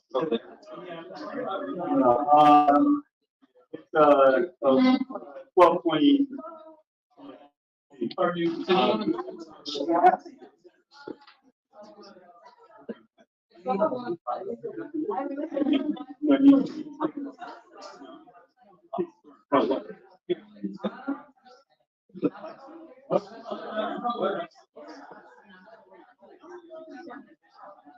you want to make it successful, you can have yeah, it's just like, we're gonna like I'm just gonna put it. It's right. okay, And that's what's on screen right now. No, this down here is what's on screen.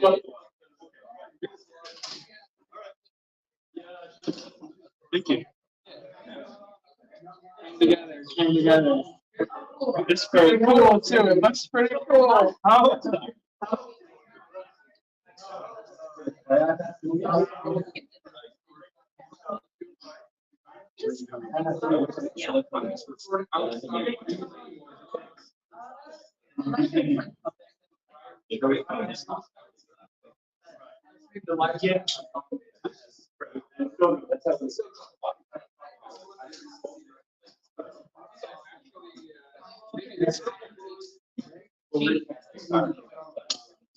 That piece of tape, you wanna go out? Yeah, that's it.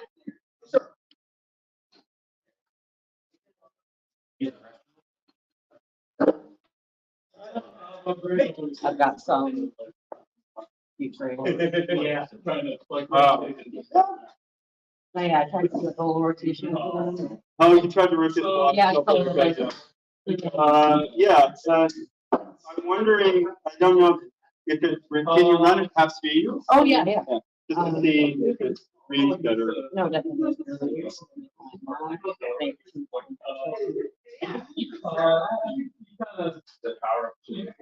Okay.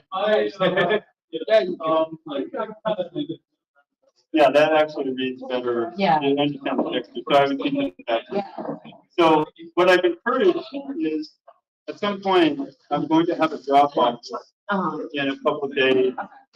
Everybody's name will be enabled on the Dropbox, so we love anything you make to produce. Yeah, sure. Because I want to be able to show it at the end, or Bob wants the last day to show the last section. Yeah.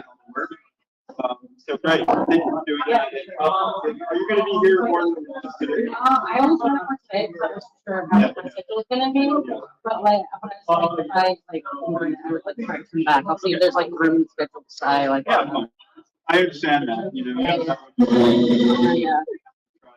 There'll be records, even if you don't. No, come yeah. back, there'll be, I'm trying to make a record, so you just Yeah. catch up. What was your name? I'm David. David, I'm G. Do you like the letter G? G. Yes. All right. Great. I'll be back here.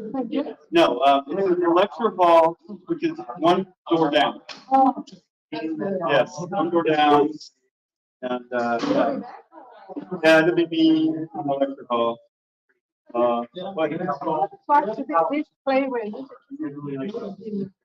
Yes, this is Van Aiken. Like all and then get internet. Everything. Yes. You have. I love using all those, because I don't know why, that one is very expensive, there's like 10 times. Yeah, yeah. Like 20. You can use anytime that works. Joe B is used by Spanish. Anything that works. The thing that the problem I have with this is that I did a lot of big times. I don't know why the UK people like the argument. Who knows how it's good. Oh, okay. That one is very old. I found it crumpled. Like I have no slides. I have no slides for big times if I use it. Thing like that. Not a.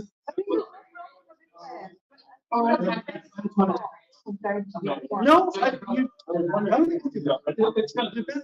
Like here, try this. Pretty freaking tough. It just depends on how much work. How much pigment, the formula, pigment, color, oil, whatever. And other things, whatever the secret sauce is. I was wondering how we were gonna set it up. Yeah, right. This one is like a one setup. I think so. I'd love 2 cameras, but I'm not expecting that. So I don't want to make everybody have a. I'm also gonna grab like a shirt. So just put one camera. I'll set one around. You can use this one. Okay. Oh, just I love that it's working. Your pizza boxes with your name are being put in a place where you can come back and pull it out. That's what the roller ball is. It's portable. If you want, take a couple of spots there and put it in place.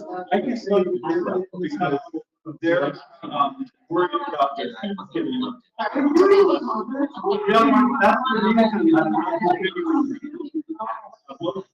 Otherwise.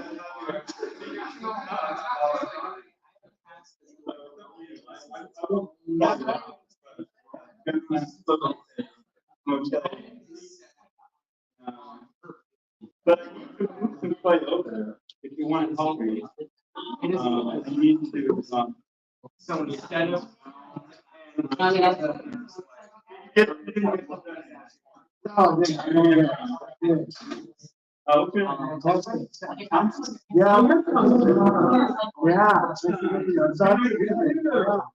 just like I think the model. oh yeah. You said some people might come. How long did you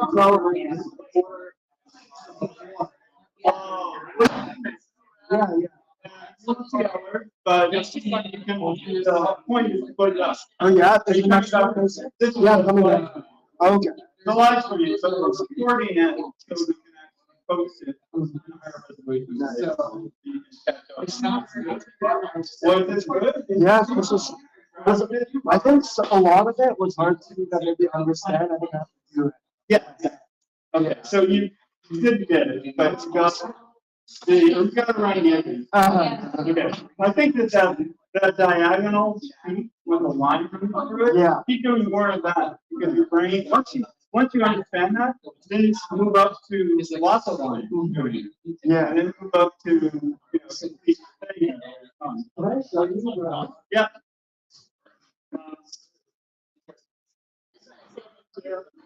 I need that. It's been quite a crazy thing to get here. Portland, Oregon. Yes, I drove all of this here. And I stopped to do. I stopped to set up in Chicago to do 8 Stratcut vlogs for a client that I can't ship this. Yes. Yes. And then I did a 4-camera shoot in an open 1-bedroom room. And then I packed it all back up, got here, spent a week sort of trying to, find a lot of it is trying to do technical things. It's been really distracting. And I'm sort of technical, but I'm not technical enough. Okay. It's sort of the thing. No, it's not. All right. So can you, oh, that's good. Did you make that? Yeah, Yeah. the So- diagonal line running through, There it is. no, running through the top. Yeah. It's not, So that's, oh. and then the filler, I don't No, know it if is. the copied you right, that's It like, did. yeah, What happened? I think I just put it on top instead of cutting. Okay, well, it still goes. Yeah. It's just the colors can act different. There's Uh-huh. nothing wrong with it. Yeah, yeah. It's different. So this can become anything. Once you got this, you could take a, I'm gonna show you this maybe. You're not gonna be around next day though. So. Yeah, I won't be around. All right, I'd love to. I'll just show you briefly the buck. The buck I was, I shape that you start animation with this. Because it's a rounded explosive pick. So if you just do this and you do it again and again and again, it's just beautiful. It's close, yes, it's being explosive. And it has all these lines going through it. And then put tissue paper, like the tissue paper between it and press it in and do, it feels like, I don't know. Yeah, anyway, go forward to something like that, or when and do it in many different angles. Try it on a very round fit, and you see the kind of strangely weird center out. It's just, I'm lost. I've been talking too much. I don't know how to talk. So does that make sense? I think so, to suggesting create multiple. Yeah, you can create multiple different colors or anything you want. You can create it as lines. I mean, my purpose with this, after Mason's done, if he has a display the board, if I was going to do this after his and just do a bunch of these lines, and then pour a little display on top and do one. I did one like that. I don't know if I did video. I'm not a video. And it's kind of a cone shape, pouring clay and then like doing curving, like wavy clay snakes. Yeah. And it looked really tough. Yeah.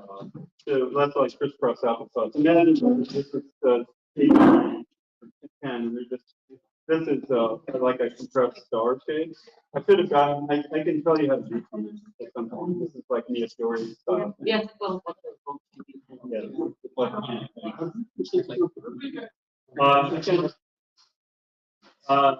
You take your triangle and you have a circle, and around the triangle, and you can see there's actually there's a tissue paper outline. So you can see an outline on the yellow and you just press them in. I think this started David, I think so, it's 5 or 6 pages. And it's easier for me to show you with the. Thank you for. Sahara. It's good to hear. Yes, Mason. All right, great. Thank you. Yeah, thank you. So take a circle, take your diamond. Okay. You throw the tissue paper on this. And it becomes Real thin. real thin. Excuse me. No problem. And you only put 2 sides on it. Oh, I see. And you glue it. You put another one on another one. So you have to make this small enough to fit 4 sides, 5 sides, and 6 sides. So I'll make it smaller. And then paint it, and now you have. I'll give this note.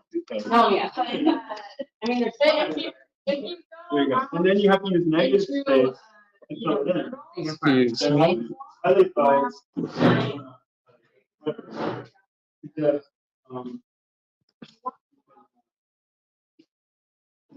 red.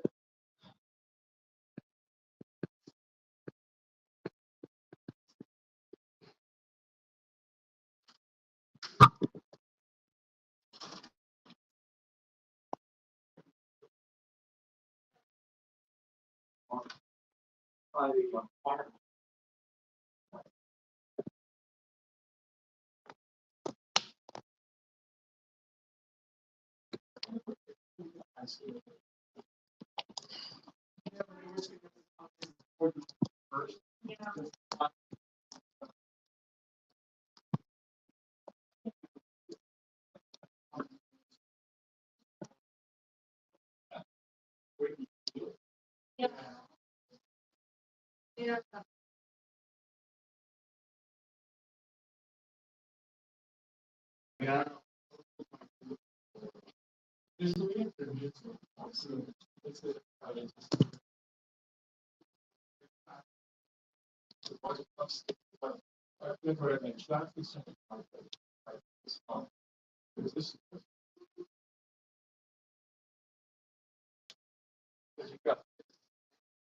Yeah.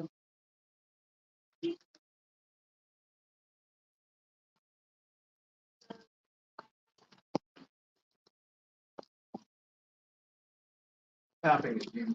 Nothing. Hello. Or I think there's a way to disable it. Hello, can you hear me now? Testing. Blah, blah, blah, blah, blah, blah. No. All right, hold on. Maybe when I plug it in, let me just disconnect it. Plug it back in. Oh wait, anything now? Hello? No.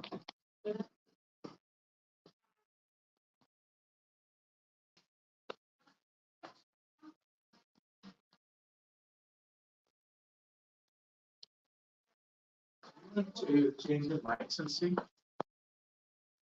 Do you have a small XLR? Yeah.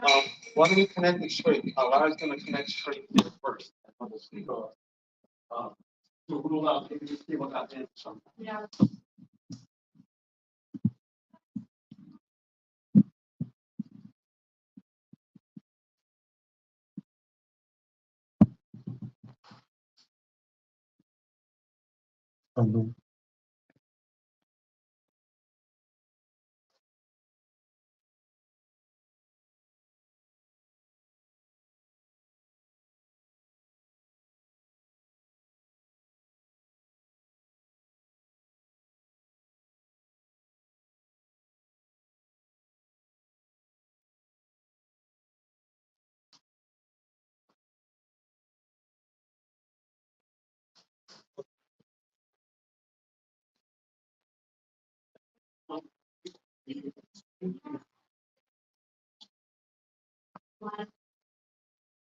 Oh, wait.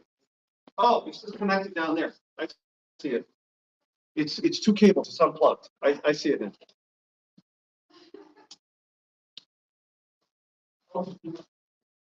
See it? Yeah. It's there, and then the other piece is right. It's here. There you go. Like that. There's not enough slack. Oh, wait, I should be able to get you more slack. Hold on a second. You good? Yeah. You're welcome. Push, push. Oh. Yeah.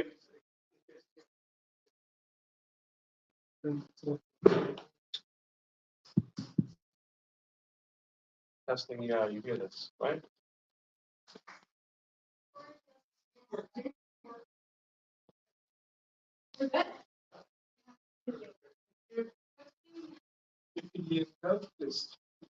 I mean, I'm there to talk about, but. Half an hour, but can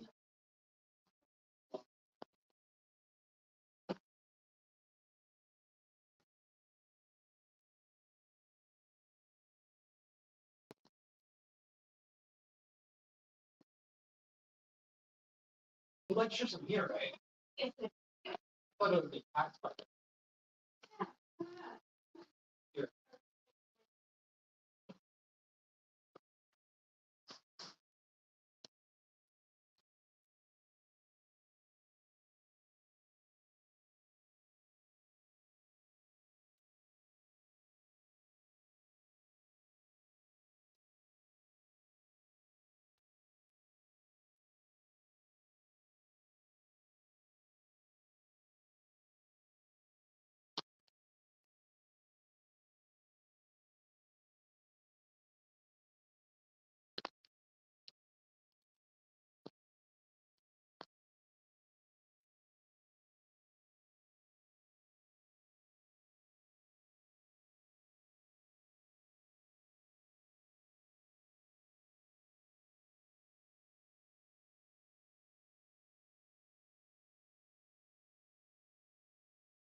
Okay.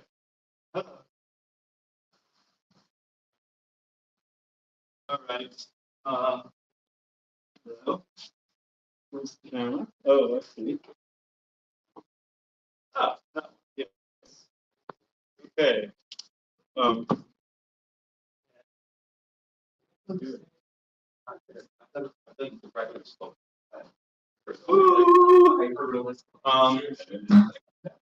oh, new situation. Sorry, I'm talking out loud. I have to figure out where the hell I am. Okay, so this is a live stream. I'm not an Apple guy. Help me out. That's right. Yeah, I use one. It's awesome. Thank you for jumping in. Yeah, no worries. So I'm trying to bring this screen down and when I'm just trying to get Google Slides up. So, okay. Yeah. So you just have to go to the top. You have to, yes. Sorry. Thank you. It just works. No, if it's not new, it doesn't. Yeah. Every Apple device that's 4 years or older is just like, okay. Yeah, it doesn't just work. And I'm sorry, but iTunes, shittiest piece of. iTunes exists anymore? Exactly, that's my point. It never should have been. Okay, so. Proceeding the But the drag of having, I mean, the way Apple does its cloud stuff is so restrictive and weird. It pisses me off. Because I can't get any shit up my iPad to my PC in any easy way whatsoever. It is always a hoot and a ladder and frustration. Okay, new tab. I'm shutting up. I gotta get to work here. Wow, I started in 3 minutes. God, fucking damn. I need one. So we have Okay, so Get a water bottle? I don't know. I'll figure that out in a second. So and we spoke to oh, webinar. so like all of this is yep. With powder that's resin to like peanut butter. And then you cover everything and like on like the rubber and you let it start setting. It was like 80% wet.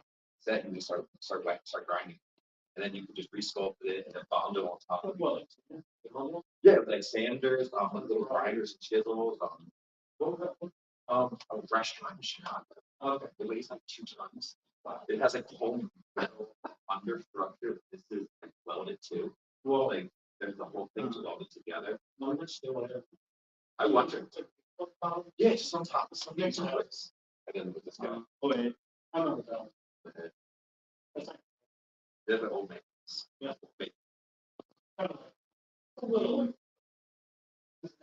Here.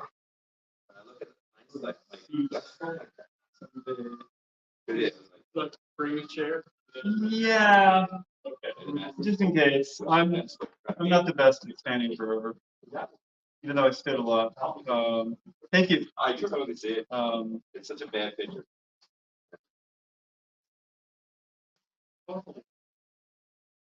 Those are just easy.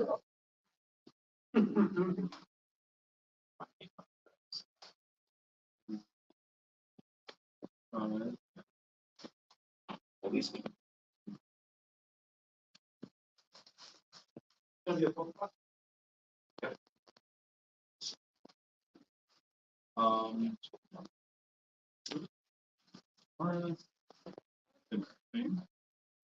Oh, here.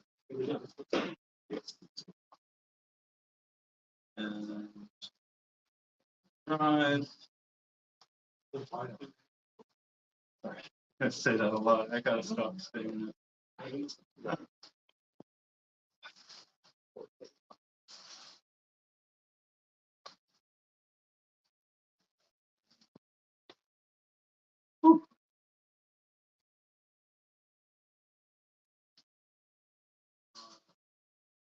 Oh, God, the actual single man. Really see what I've done. I feel really embarrassed. I've had such a strange old man, so comfort. Okay, I've thrown the comfort. We've been talking about that for a while.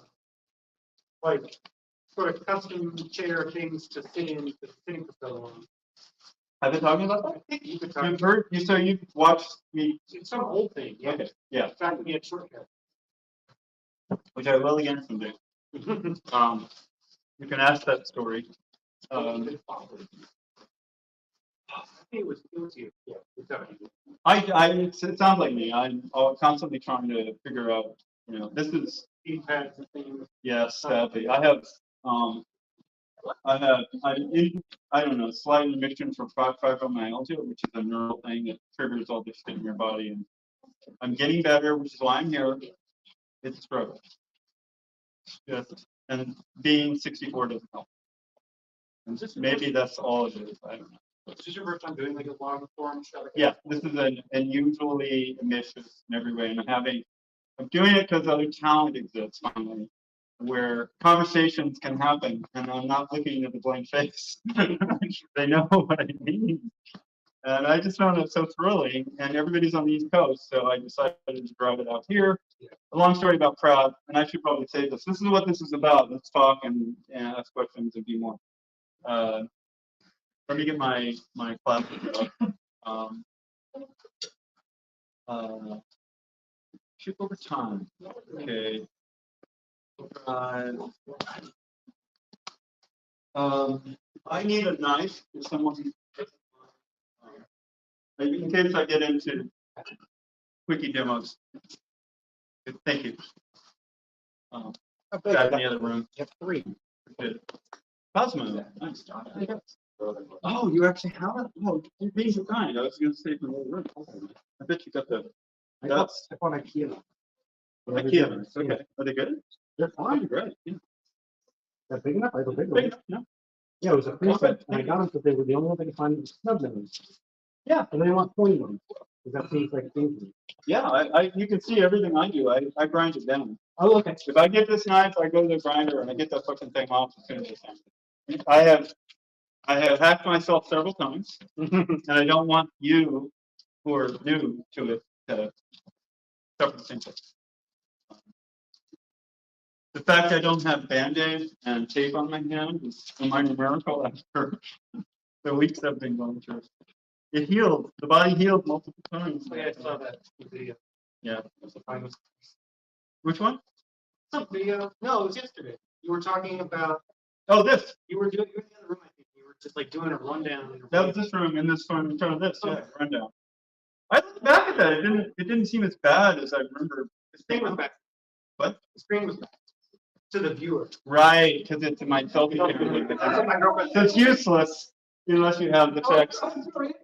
So put a mirror up to it. Oh God, I can't win. I can't win. All right, I need to get 08. I'm looking for 08. Thanking Strata. Yeah. All right. And there's Mason's beautiful animation. Okay, I'm gonna get we're gonna start live in a second. Let me go to the bathroom. Like whatever. Thanks for my notes.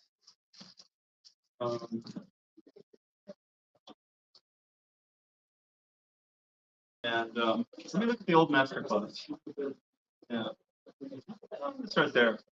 There's so many places to start, so this may be a ramble, but it'll be fun. I don't have Eller. Did you make me leave? Did you give me a paper plane? I bet you did. Out last night. What? No, he knocked out. Oh yeah, I'm sorry. All right, I'll be right back. The live stream on and get gone.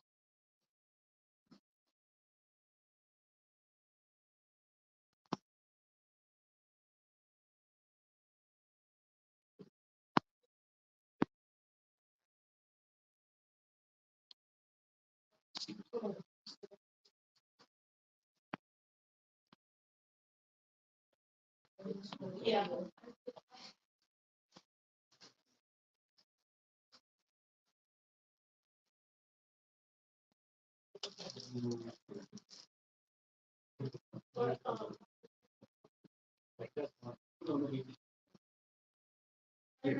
No. What's the one?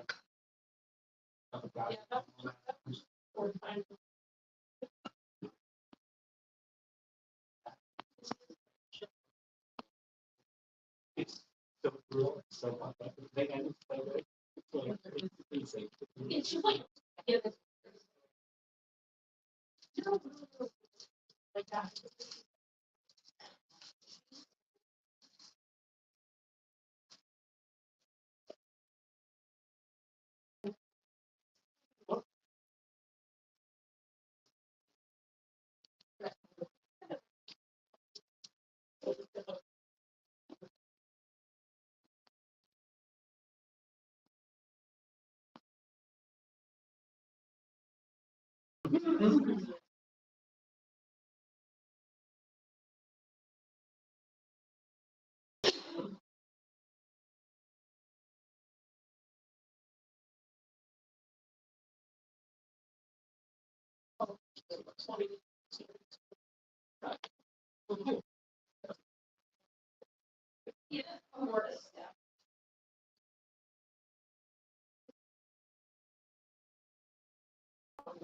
Yeah.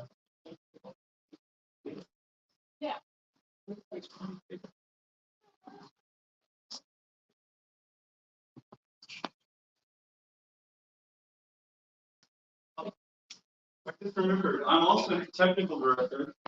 And the rest of it. I have to go start recording in the next room. Jack Henry doing a great job. I have to go press the button and I'll get it.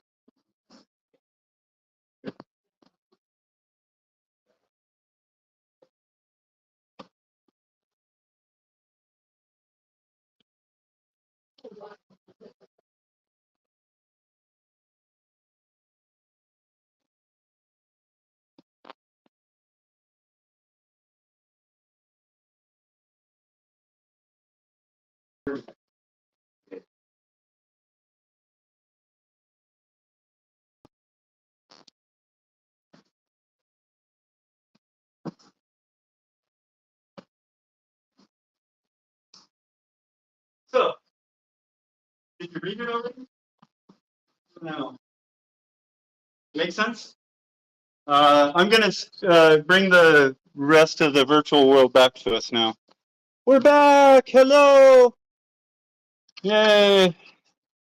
God, I hope audio is coming out because I have nobody on the other end checking it right now. Maybe you could probably look online and see if you can hear anything. That would help me. Yeah, it's on the website on the first link. Strataganza on that event page. All right. Hello, world. So I'm going to go ahead and I don't know how do I even do this well. I don't know. All right. Yeah. What? I have audio. Excellent. And picture. Okay. It's the camera. You've seen the camera view, not the iPad one. Okay. Right. Yeah. Okay. All right. Hello, world. Hello, everybody. I'll have a nice overflow. People are back from the last class where it was hands-on. Right now, I'm going to try to go into theory, history, ideas, other things. Let's get started. It may be a little rough. I apologize. This is a chance for answers and questions as well. I'd really respond. I can respond better sometimes than knowing what to say all the time. All right, I'm going to sort of angle it. Oh, such a weird world to bring the invisible third person along with me. And all right, welcome everybody. Come on in. Starting session 2. How did it go back there? Great. Yeah? Yeah, we had a really good time. Great, great. Yeah. Thank you for doing that. Absolutely. You're getting all 4, by the way. I'm giving you the whole period because I didn't. Well, I feel like I took half of your time. No, that's because I just kept going. I was You'll do yeah. it. Yes. Okay. All right. I forget what the name of this. I had a silly name for this lecture, which I forgot. It's in the content calendar. Here we go. Oh, keynote, of course. A sampler of Stratcut artists, which you sent me links, right? So I can see all this, right? On the spot, Eller did not. It was late. I spent more time on technical issues than I have on putting actual Google Docs together in the proper way. A sampler, okay, hypnomorphic moving density plasma mosaics. 6 giant stupid words jammed together because I do not know how to describe what's going on, and I try to find ways to do it. And this is from a master class I think I wrote This is from 2012, and I adapted some of it. Animation as shape and sculpture over space is as a metaphor for time. That makes sense. It's not trying to say that it is. It's not time space itself. It's an artistic way to visualize it. I'm going to maybe repeat myself too broadly, but time blindness has been what my lifetime education has been about. The medium taught me that we're all pieces of spaghetti, in a sense. We have all come from our own little loopy, twisty paths in life to meet in this room. It's a bunch of coagulated spaghetti to talk and do our thing, and then we'll spin around a little bit, and then our little loops will go off the spaghetti elsewhere. We are time blind to that. We do not see that. That is not something we can. Stratcut gives you a little glimpse around the edges. I think of it as Plato's cave up one dimension. So everybody knows the metaphor of how a bunch of people are hanging out in a cave and they can't see the outside world. Somebody's got a light back here. They're doing finger puppets, and you think that's reality. You're seeing a shadow show. In Stratcut, you're seeing a two-dimensional representation of a three-dimensional action. I mean, I'm putting some three-dimensional stuff in there. So when I say that, I don't mean necessarily the pattern, the abstraction. And you're seeing usually the side of the block. I like to put it in the context of the block itself. Like the more I can see it on a shape, like if I were to animate a microphone, I would want to put it on the fucking microphone, have a little clay thing on it and cut it up. Because then the context talks about the image that I'm doing and it physicalizes it, and therefore the freakiness of that little drop of Play-Doh MRI that's sitting on there resonates because what's around it is so physically obvious. As far as time blindness, I didn't want to drop that. The Play-Doh cave, it really, time flow, and this is sort of like, I sort of hinted at it if you watched that whole thing yesterday, is that time flow, you know, if you look through, I have some other examples I could have shown, but ultimately you can rotoscope. If you want to make a Stratcut that's complicated, you can rotoscope a few frames like a regular animator, put them up on translucencies or in some way that you can understand, and you just look at it and you go, oh, da da da da da da da. Okay, I can see those shapes. Da da da da da. And you begin to, after you practice that 16 times or many different ways, you can start to think that way. I think that's the secret of it. And yeah, space represents time sliced away, the mystery. Okay, now this is something fundamental. I didn't even realize, I did, but somebody pointed out to me on my gallery show last summer. He said, it's like a sacrifice, man. And I said, God, you're right. I've never realized. It really needs to be destroyed to come alive, which is a simple way of, it's a two-step process. It's not a one-step process. And it is potential energy sitting there, like I have Stratcuts like this one. Potential energy. What's going on inside? Well, it's been animated 20 years ago. It's sitting in my hand, not cut up. I don't know what's inside. We often look at the mystery box from the outside and guess. I have an idea. I know what I tried to do, but if it gets cut up in the later period, which would be nice. This was Ellard's request, though, because he had seen this video from a long time ago. I don't know where to find. I'll find it online somewhere. It's called. It's a spinning atom. So what's going on in here is multiple spinning rotational things that look like an atom. That's. And I did a complementary piece at the same time, as you know. I did the universe at the same time. I went ahead and had 2 sessions Stratcut thing. I'm going to do the smallest thing and the biggest thing. I have lost the universe. I do not know where it is.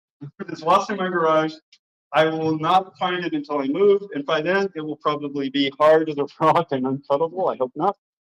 But it breaks my heart because I could have, brought the pair. Here they are.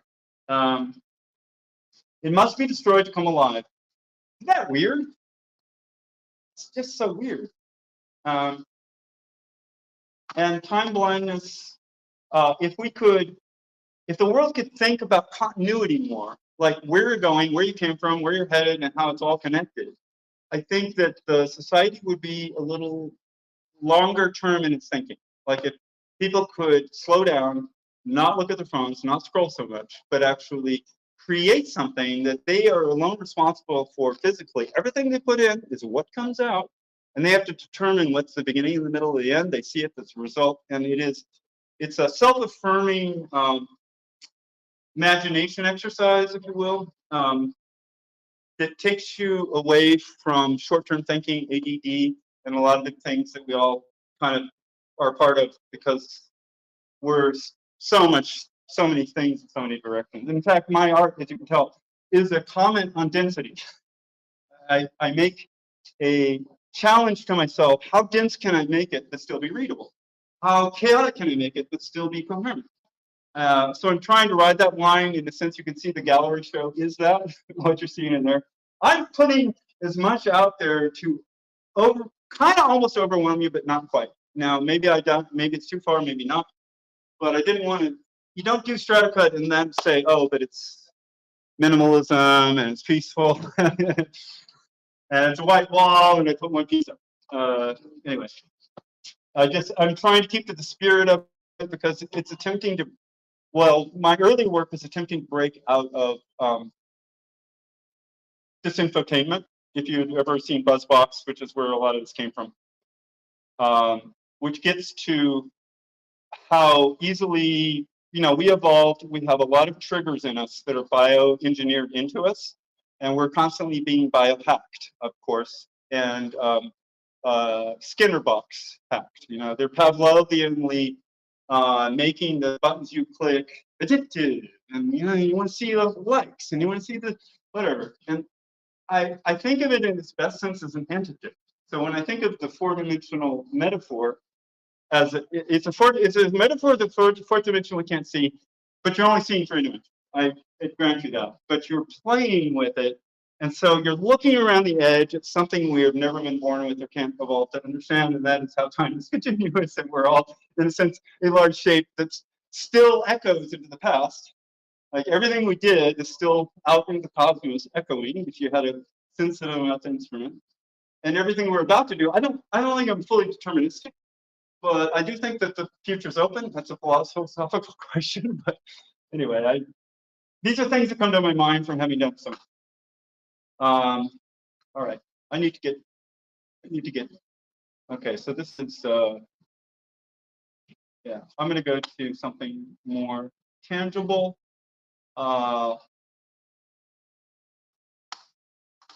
Okay, shape over time engineering. As I briefly said in the last gallery show, clay is a, lack of a better word, a shitty medium, I guess, as a metaphor. Is sculptural preservation. That was my pain point. When you go into software or into startups, they always say, what pain point are you solving? What's your goal with this software? Mine was the reinvention of clay or claymation, solving the storage, cleanliness, stability problems of a transient soft medium, doing it in clever ways, trying to keep, the product.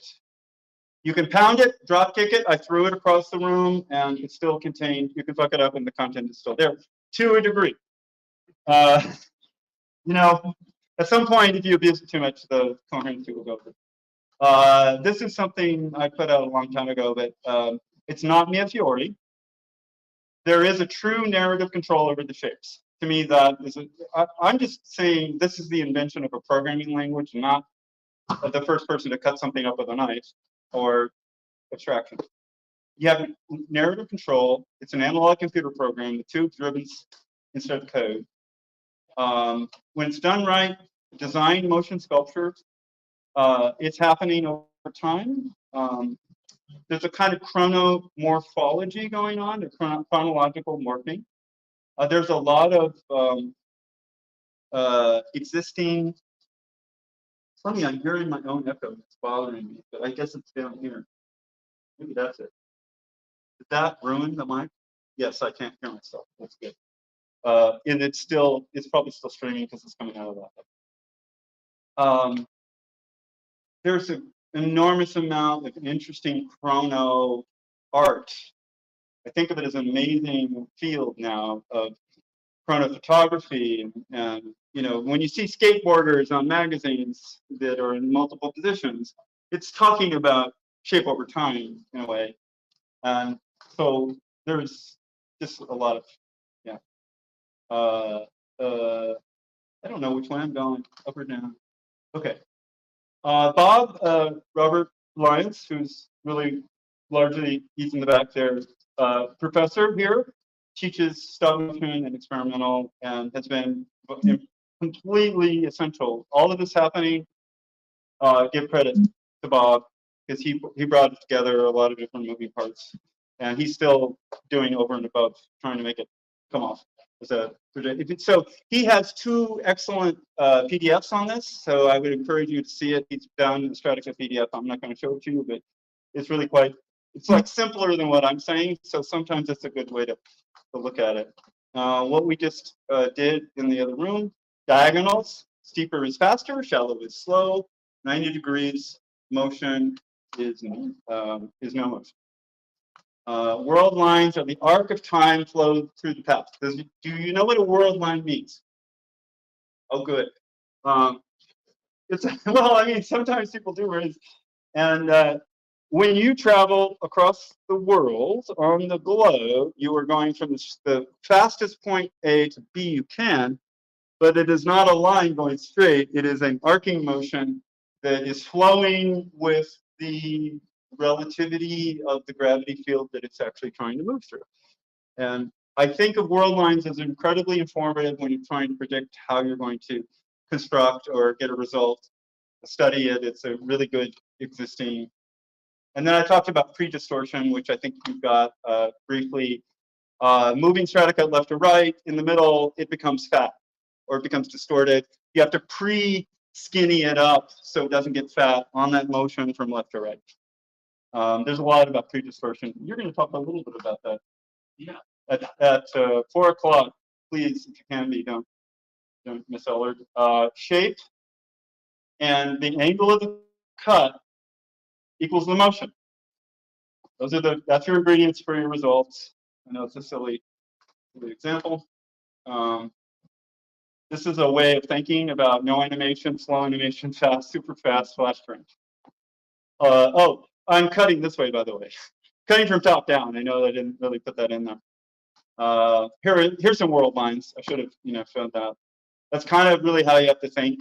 Not straight, but arcing. These are fascinating, math things, and I find inspiration from them because they do some really strange results. Now, this is a really important slide. I'm going to spend some moments on it. What is this? This is doing the same twisted shape with 3 different results because there's 3 different things going on. So the first one is a constant size and shape. It's a rotation. I can see your name is Constant too, and I just used the word. He's nodding. Hey, did you check it? It's working. Okay. He gave me the technical director job while he had some food, and I didn't fail. So I don't know what this should be, which camera this should be on. They're just watching me with none of these images for now. I haven't been flipping everything. And I might be like, I might go in the other room and be like producer. Yeah, I think that's actually better. That's a really great idea. Okay, thanks. It was brief but lovely. So the second one is it's large and it's getting smaller, but the motion is not faster. Do you see that? Okay. It is the same thing as this, and it's doing the same thing at the rates, but the smallness it's getting to, it's just going like this, like that. And then you can go faster and smaller, your third option, and then you can go,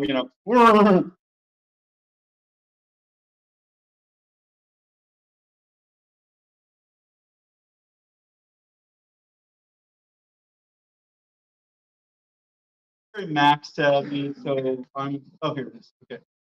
Trying to, let me grow it. Stupid not to have it big.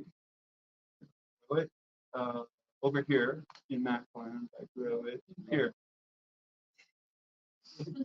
Then I'm going to leave it up that way because I want to see my slides, and you doesn't care what's up there. Okay. Yeah, Giacometti. Giacometti, everybody knows him. In a sense, you're playing with anamorphic squeeze and stuff like that. So when you're trying to predistort a character to not make it, think Giacometti for a moment. Think that kind of skinny. If you can animate that, then it can become a normal shape on the other side. Did I say his name right? I probably got it wrong. Well, Italians not like me. We did this in the previous one, cheese sandwiches, Play-Doh MRI. I like the idea of strata goo and meat slabs or clay meat. I'm beginning to like clay meat slabs as a way of describing what the hell that thing is in the other place. Because I think of it as kind of because you have to destroy it to create the animation, you're kind of left with the dissection body piece of it. So, all right. We did all this from the last class. Good one. Get story in motion. See if anything comes up. Well, I'm just, I simply want to give a nod. Oh, that doesn't help a lot. Anyway, 400-year-old fire thinking, I'm going to jump now and I'll come back. Here we go. You know me if you're we've all seen it. And it's a great example because in a sense it's teaching you a lot of things that you're going to use, but it's all just a line. So it's all extrusion. There is no, if it's distorting and changing shape of Stratcut, it's straight trying to be. Of course, it's going to wobble. Human hands will still be in there, but it's not intentional motion. And I think that's really a big distinction. Like this flower petal, it's not opening up. The spaces are not blinking eyes. They're meteoric, they're just trying to do space. But it's a beautiful thing to go down because you're learning to see all these things we did in the last class.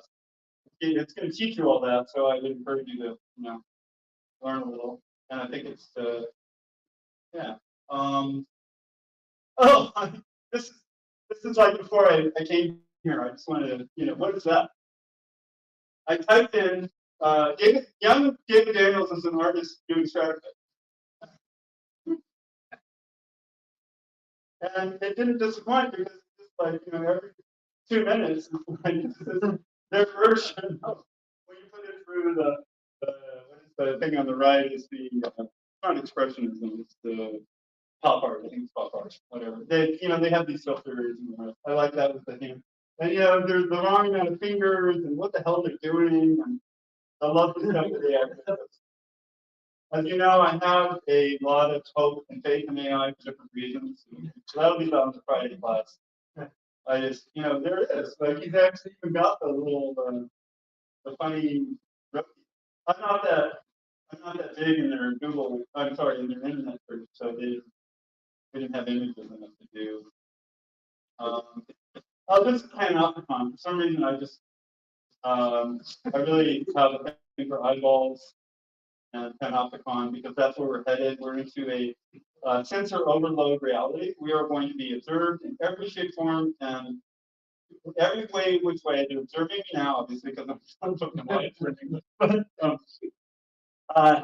every room has. It's like we've all been observed now, increasingly for 3 decades at least at that level. But the sensors are getting smarter, cheaper, more ubiquitous. And what didn't happen before was AI. The thing that picks the needle out of the haystack and says, this is the information I can deliver to you. And that glues it all together in a way that's 100 times more powerful than what we've actually seen before it started. So things I did when I was 12 years old that was on the security camera will come back to haunt me in about 5 years because they're going to be dragging all of this stuff up from everybody. Anyway, I went up and Panopticon. I'm going to get back to and then I wanted to do, yeah, all right, enough fun. Thinking strata. I'm going to be jumping around. Undergoes a dissection from a blade sacrifice to become a slab of rainbow meat. Do those words work? I know I'm reading, but I'm just trying to find that in the way it said. I wanted to show you this. These are vegetables being cut up with an MRI. That's a strawberry, I think, on the right, and that's a watermelon on the left. It's an orange on the left, and artichoke on the right. The reason I show this is I think it's important to, and then of course all this stuff that we know, onions, and this is really another word strategy. There it is. If you took a bulldozer and if you were a giant and you could move the earth around, you could create a giant, whatever, animation in the earth and take a bulldozer and it would animate. So the earth is done for us in its magnificent way, these things you see. So I think the inspiration has always been there to uncrack it. Why does Stratcut work? So there's a hypnotic thing going on. Yes. What would you describe it? Or not? How do you feel when you watch it? I want to hear some answers. What? Psychedelic. Psychedelic. Okay. How about psychomorphic? Is that more accurate? Okay, good. Hypnomorphic? Maybe or not? Okay. What do you call it? Hypnagogic. Hypnagogic. Yes. Hypnagogic. Yes. Yes. Okay. My theory, and indulge me, is that I think that I'm fascinated with AI because it's templating, of course, human neurons, and they have the next thing they're going to, well, no, in 5 years, you're going to see something that's finding active inference. Currently, we're doing a bunch of passive inference where we collect all this data, we make the model, the inference, and it only learns by us saying a little more of this, a little more of that. And in active inference, you're actually like a human who has a model. We carry a model around our head. Like what I'm seeing right now when I look at all of you is about 1% of you there. Right? I'm seeing this tiny little saccade. Everything else is being filled into my brain. That's efficient. That's why we're built this way. We're constantly running through the world, and the only thing that matters to us is wrong. Oh, change. Or different. Oh, change. Or I stumbled, I hit myself. Oh, change.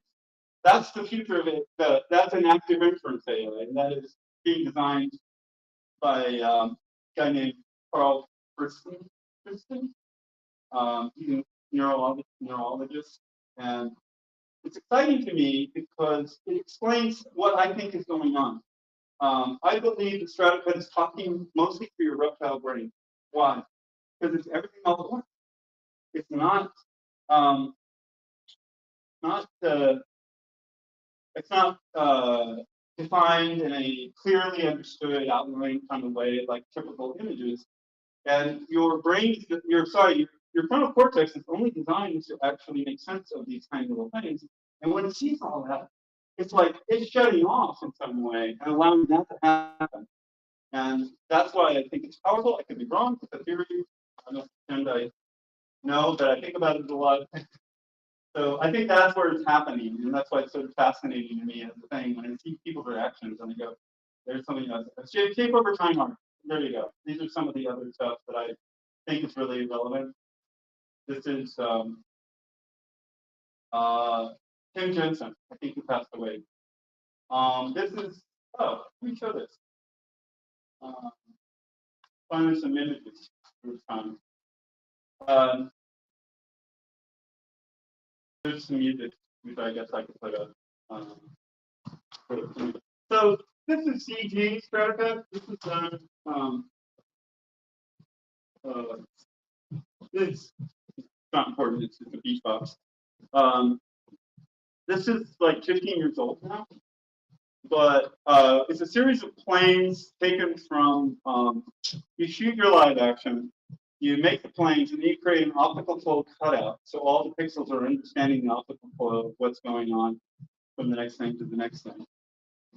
I can't say the quality is great. This was done with a bunch of scripts, a series of scripting things put into 3D Studio Max and then the Boolean cutting. I mean, Boolean cutting is so amazing. And so when I think CG Stratcut, I have to do my laundry because I think that to be able to Boolean from any shape angle is amazing. So I'm very excited by this, and I think on Friday, Luca Trentini is going to.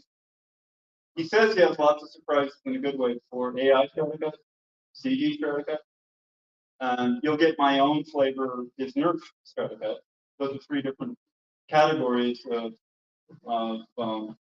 processes. And I think he's done something like this only better finally, because it can be done better now, and I hoping he dove into it. So anyway, I don't think of it as just, to me, that's why I talk about it as shape over time, because it can be 2D, it can be anything. It's not about play, even though I think it's a great way of childhood meeting adulthood. Let me go back to my, there, right there. Oh, yeah, this is my self-portrait as back when I had shorter hair. Oh, it's a compilation. Sorry, the self-portrait at the very end. This is one of the earliest things I did, just trying to get the outline flow, to figure that out. And then this is bad lighting, so this is before I was getting better lighting. Right. Eventually, I could go forward. Yeah, thumbs there. There. So what I love about this is it's like, look at this.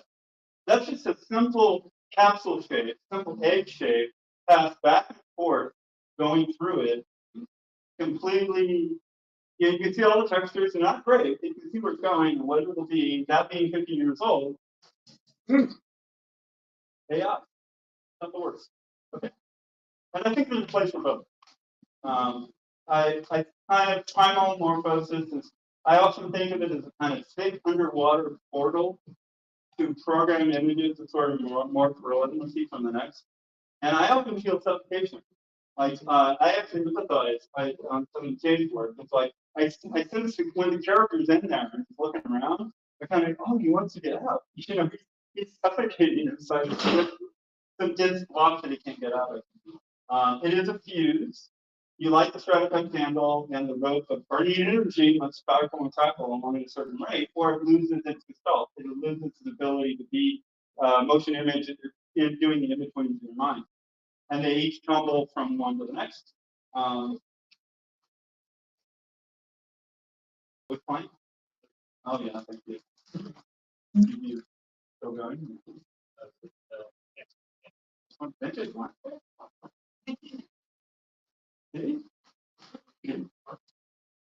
Okay, so this is my attempt to explain how the two-dimensional surface with a three-dimensional illusion embedded a program within it, running across a real three-dimensional space that is a metaphor for the fourth dimension time, which you cannot see or have access to. But clocks, calendars, and sequences, all of which are in the last 200 years. This certainly isn't a native aspect to our minds, other than watch the shadow of the sundial. I mean, the Mayans, they finally figured the Mayan calendar out. Did you hear that? Yes, and AI helps. They actually understand the rhythm of it. Yes, I think that it will help. The less time blindness we have, the more we will have an understanding of the long clock. There's a foundation, I don't know who ran it, but it's called the Long Clock Foundation. It's trying to make all the decisions we make as a human race 10,000 years long. Let's start thinking 10,000 years out, shall we? Because then we're actually taking the baton from all the ancestors, and I don't mean just 300,000 years of humanoid or 50,000 years of civilizational whatever, but every little damn little microbe that had to be our common ancestor gave its life, gave its everything, passed the baton, right? And are we going to shit on that and say, oh no, I want my car, and we all want these things. I'm not saying I'm not self-optimizing too. I am a self-optimizing organism, as we all are. But partially, if we all had a long clock in mind, we actually understood ourselves as this tiny little slice, and that it's going to continue. We just have to pass that on. I think that the world would be a better place. So to me, that's the philosophy of the thing. That enough of that. Yes, spaghetti juice. And I have things I didn't put in here. These are like, oh yeah, I'm gonna throw stuff in there. So bacon, monk. I think it does impressionism and expressionism quite well. I think it's two things. They're very strange. I think that's why I kind of go, what are the topics of the genre? It does well, does clouds. God. I think it does pain, suffering, torment, crazy, joy, childish, painterly elements of expressionism or impressionism. This is my, I didn't bring it over. Goddamn. Quilling. Does anybody know quilling? It's a bunch of paper strips that are aligned in a way. They're very pretty, but it kind of looks like you have to design it with a Stratcut brain in mind to try to get this all these tiny little shapes of paper that kind of do their thing. But let's just go right to mosaic, and that's the subject of my talk. I think of it as a moving mosaic. Like when you put, everybody go, oh, this is quilling, right? Does that make sense? It's all these little paper shapes. That's a van, a VW van. And when I'm structuring a Stratcut block, I'm pretty much thinking the same way. So, all right, I want it to look like a van. I'm going to make this sort of texture that's going to lead the eye towards that, or these other things. Quilling, mosaics. So that isn't that similar in the sense of the type of sensibility you need when you're thinking about the structure. And you see the dark outlines, and I do a lot of black and white as contrast, or yellow and dark blue, or whatever contrast colors I can get. Why? Because I'm trying to get it's children's play. Comes in 8 colors when I was a kid. They come in 32 or more now. But I don't like sitting there mixing as Nathan will be doing in an hour. I do it when I have to. It's a good thing to know. You can get pastels. You can get any color you want really by mixing them together. But I choose to look at it as impressionism. Like Syrah. Okay, so go from this mosaic and think Syrah. I would much rather have a tiny little flecks of red, green, and blue making some kind of gray or brown or something than actually putting that same color in. I'd rather have some kind of electricity inside or something. So it's very much just making an impression. All right. Where am I? Stencils. So both of these are great for Stratcut, right? Because they're clear, defined tattoos. When I look at tattoo designs, I think, oh, it's great. That's something I'd like to do in play. And this is just enough coherence that you would know what it is, and you can throw all kinds of colors and patterns, and you still know what it is. And that's kind of the way I think of defining paint by numbers. Is another way to think of it. Logo icons, this can be done with Stratcut because it is a simple enough outline shape and whatever, back and forward. Oh, tattoos, here we go. All of these are perfect for, as designed. I don't know that you will or won't, but I'm just going through the thing. Now, this is big. Why aren't there a lot of effing Stratcut emojis memes? Because they're so straightforwardly fun, easy, and they communicate culturally to this moment. So when I put this up here, I go, hey, Stratcut universe, what are we seeing? Whatever. And I'll get into some memes in other episodes. Monsters and goofballs are easy and expressive. So this is the monster side. This is one of my favorite images from BuzzBox. It's on screen for literally 4 frames, maybe 6, if you ever see it. It curls up and disappears. It comes right after, I think, it's the very end of Monday. It's like one of the last things and she goes, blah, blah, blah, blah, and it's that fast, and you're on to the next thing. And I don't know, there's something really powerful, primitive, primal to this. It speaks to my burning in hell, deep anxiety that it's all going to. And I'm a very optimistic person, only because I thought of all the dark things, and I think that there actually is an optimistic answer. I don't think that my darkness is not the reality. It's a construction of my mind, et cetera, et cetera. So emoji, troll faces, these are things I've been experimenting with. What is inside the orange Julius's head? Anyway, try to do Pepe. You can combine physical attributes with physical attributes for collectibles. Now, NFTs have a bad name, maybe deservedly so, because they mostly were JPEGs and a lot of it was shit. But a meme is a meme. Like, it doesn't matter. If you got a shitty little image and everybody says, hey, it's nostalgia and I love that, it's functional. I believe that in the near future, in a couple of years, there will be tangible value finally in owning an object that's a digital object that you bought from that creator. There'll be the means to do it, there'll be the incentive to do it, and more importantly, the technology will finally be there to say, oh my God, wow, that's so much better than fucking JPEG. And I'm so happy that, you know, you have some position in that thing. Second slab. Wait, okay. That's thinking strata. Go back to shape over time. This is me talking about the curve. You know, if you start at the top of that dome, you're getting the close-up part. You go to the side, you're getting no animation at all. Simple fireworks and simple explosions. I actually have some examples in the other room. It basically goes explosive and then decays going down. There are other. The buck is the base shape. We talked about it. Negative support for reboxing, and Eller will do a lot of this, and I'm so proud of his ability to understand it. You saw how confused I got in the middle. Yeah. Someone cut it up. It's okay. It's too from at half speed. It's a little too fast at full speed.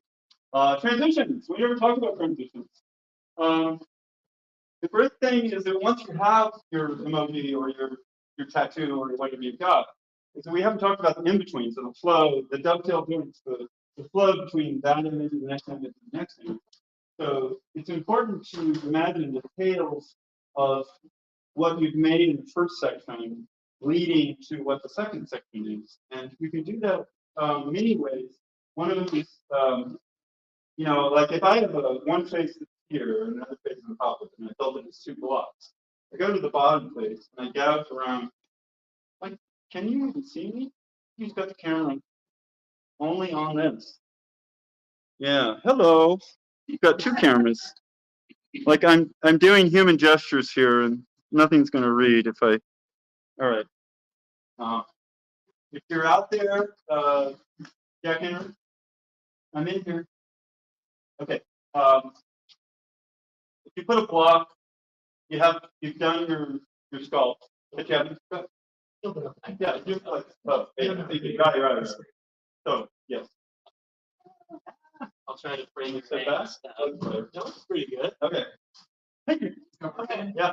I mean, as long as I just thought. So this is capturing video and sound. So Okay. whenever I was doing it to this, it was capturing your face. It wasn't. No sound. So this is the only light. This is dead. I'm figuring Okay. this out right All right. So we'll get rid of that. I'll just walk it. I'm gonna walk it both ways. now. Okay. You're good. It's fine. Whatever's most useful. Hello, world. We laugh because we're inside this reality and we don't know what's on the other side of that phone. So if you have if you built a space and it's going this way, and you built another one, what you do is you sort of, to join them, you sort of gouge out the key essential parts. Like you'll create little troughs and thumb down and gouge out around the eyes. And so you try to build up the eyes as cones, like they disappear into cones. Or you build the arms, and they're arms, but then they float out into sort of line shapes like this. And you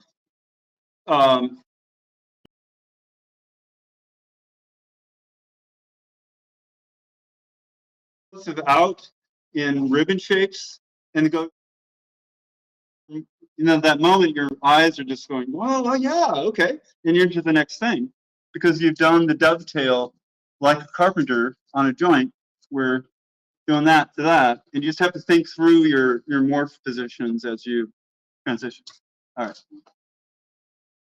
right. I brought one thing. Gosh, I wish I had it. I don't think I can see it. Oh, well. I have a beating heart. But I didn't. It must be in the other room. Oh, maybe.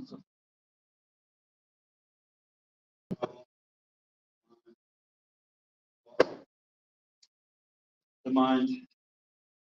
Let's keep going.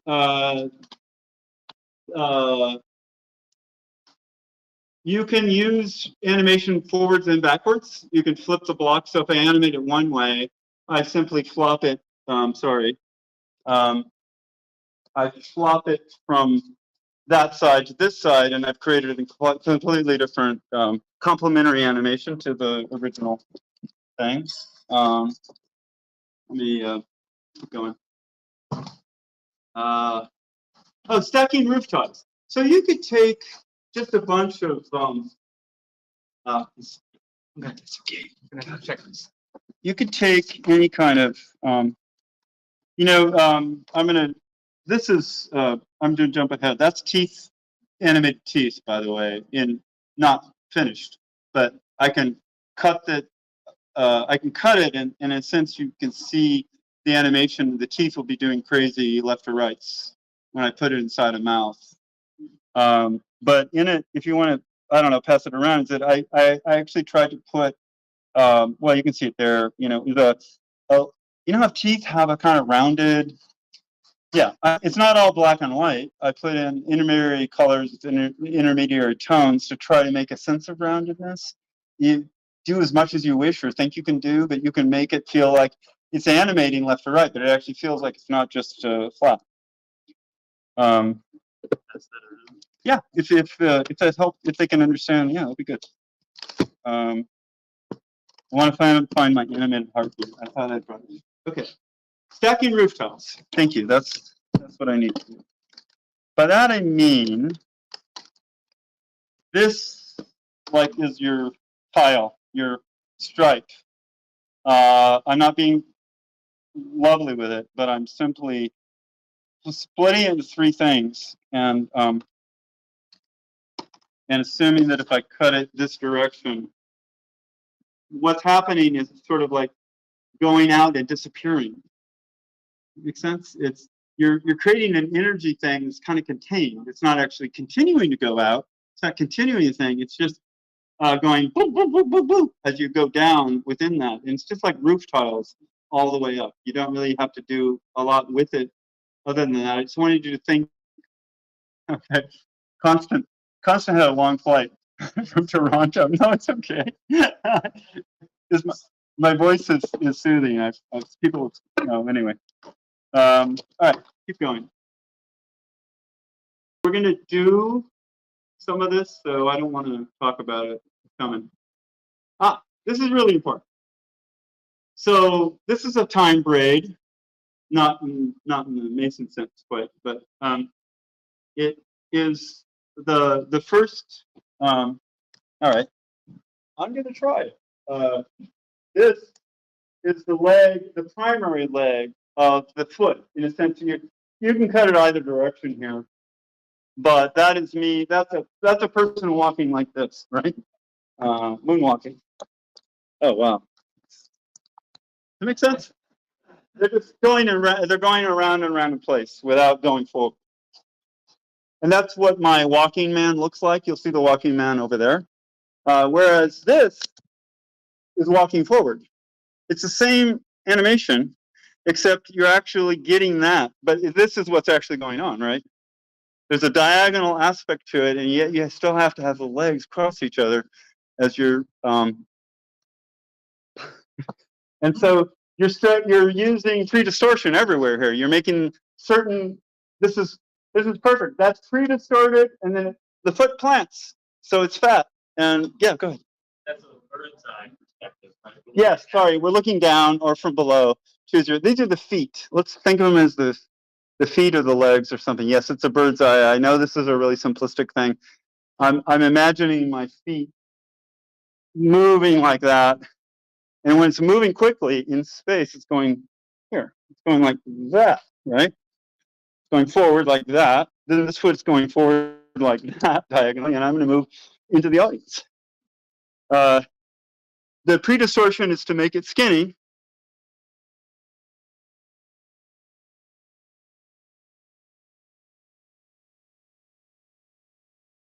And the back leg disappears and reappears behind the front leg. So it's actually being, it's something you have to add on and keep coherently figured out. Yeah, all right. Is that everything is possible? All those things are possible in every concept you have. You can decide, like, oh, I want the Stratcut to, hello. I want it to be in place for my stop motion view. I'm going to have a walking person. Thank you. And when the walking person in Stratcut, he starts as a three-dimensional character, he becomes Stratcut, he walks over here, he becomes three-dimensional again. You're going to have to, that has to be employed and thought about. On this, you could shoot it on Tay's guillotine and then use post-production and actually move it across. The problem there is the feet will probably slip, so you have to think harder as to how, if you really want to foot clamp. I'll leave that to the animators. This is mouse sync. I can show you some of this. Really, with lip sync, which we'll show later, this poor little head had it. It's super cheesy little script head. So obrigado. Obrigado, this is left over from Anima Mundi, so I was trying to do gentle Portuguese. But you would start, when you start building it, you're going to start with the tongue, and you're going to build the block inside the mouth. Then you're going to build the teeth. Then you're going to build the lips. And if you imagine this happening in space this direction, it's a smile becoming a zero. Here, I'm going to animate with my hand. It's going to open up. Then you put some black in. So when you first start with the tongue and the black, you kind of have a dash dot look to it. It's not actually coherent because the lips, it's the teeth and the lips that make it flow. They're always there, and then you add the extra parts around. And that's another principle. You always work from the center out. If you're making a face or anything complicated or difficult, always do the hardest pieces first, and those are usually the eyes, nose, mouth, eyebrows, blinking, and the rest of it, and then the rest will follow. It's better if you don't just have to be static, but you can talk. There's nothing wrong with talking phrase on. It'd be great if you also, add a rotation into it, and then they talk, or But does that make sense? Center out, and it always gets bigger. Just remember that. Bigger than you think. By the time you're done, you realize, oh, my design. It's like the eyes, the cheeks, and the mouth, they all have to get bigger because it's subtle. This is an example of lip sync in, here we go. Lip sync in the acid trip for Gary and Mike shot in the year 2000, early, with the guillotine. It was a giant guillotine with a power thing. And you can see I've storyboarded, obviously, right? You can finally see my storyboards, but I'm putting the lips next to the storyboard so you can see the attempt of that place and what it's doing. That, like right there, like at the very bottom here, it has to dramatically move from this to the other side, which is like from here to here. This is a good view of it. Like that's the blow, and then the head is moved back a great deal because when you go like this, right? That's what it's attempting to do. So that's the pullback to the expression, which slides into a smile. It moves a little bit more to the center, so it's over to the left, goes right, back to the center, and it's sliding back there. And that's the teeth. I haven't put the lips on. I see you nodding, so I'm hoping that makes sense. Yeah, go for it, please.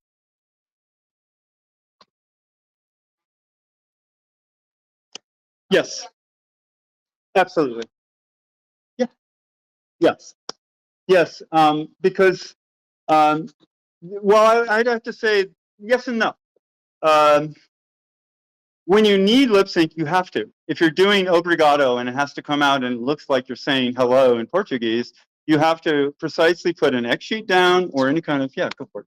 Any kind of splicing. You have to know, am I cutting an eighth of an inch? Make a decision.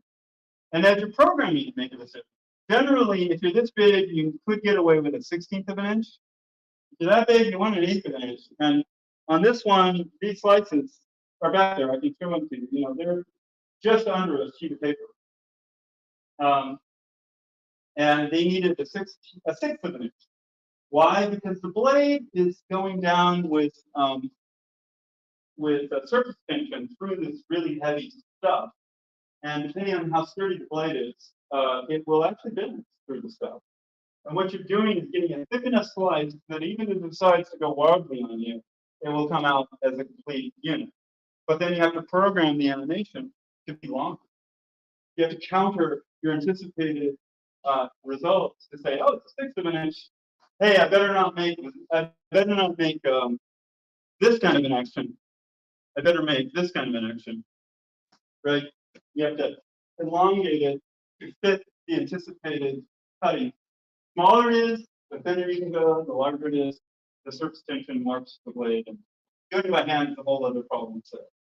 And it can be done, but the blade that Tay has, I think, can do a pretty good job on a giant postcard size. And it gives you all that strength, so whatever you come with, I don't think it matters.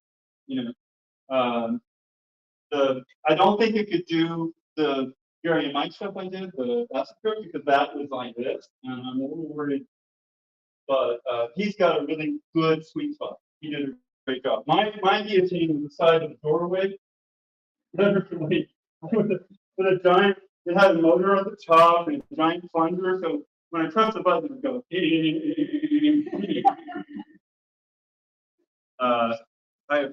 Yeah. All right. Hopefully that makes a lot of sense. Because a lot of people ask me about storyboarding. And yeah, where am I? I'm going backwards. Got to scroll with the map tells me. Well, these are more images of me sculpting. Like I'm putting time in there. Like you see, the sculpting tool is the carving. Is ripping the gutter out of the black, and then I can put the red of the tongue in. Actually, of course, carving its tongue is a really good thing to put articulation to it. So you want to, put a little shadow down the middle so it actually feels like kind of a shape. Think about it. So those, red dots look work that don't. When they matter, when they don't matter, don't matter. We had a couple questions yeah. too, David. Oh, please, I want one. It helps. Oh, I think we can pass this mic. Hello? Yeah, we can pass this mic. We can pass the mic. Alert helps. Awesome. The mic will get in.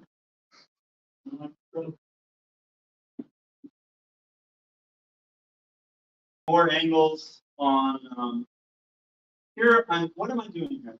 What is this?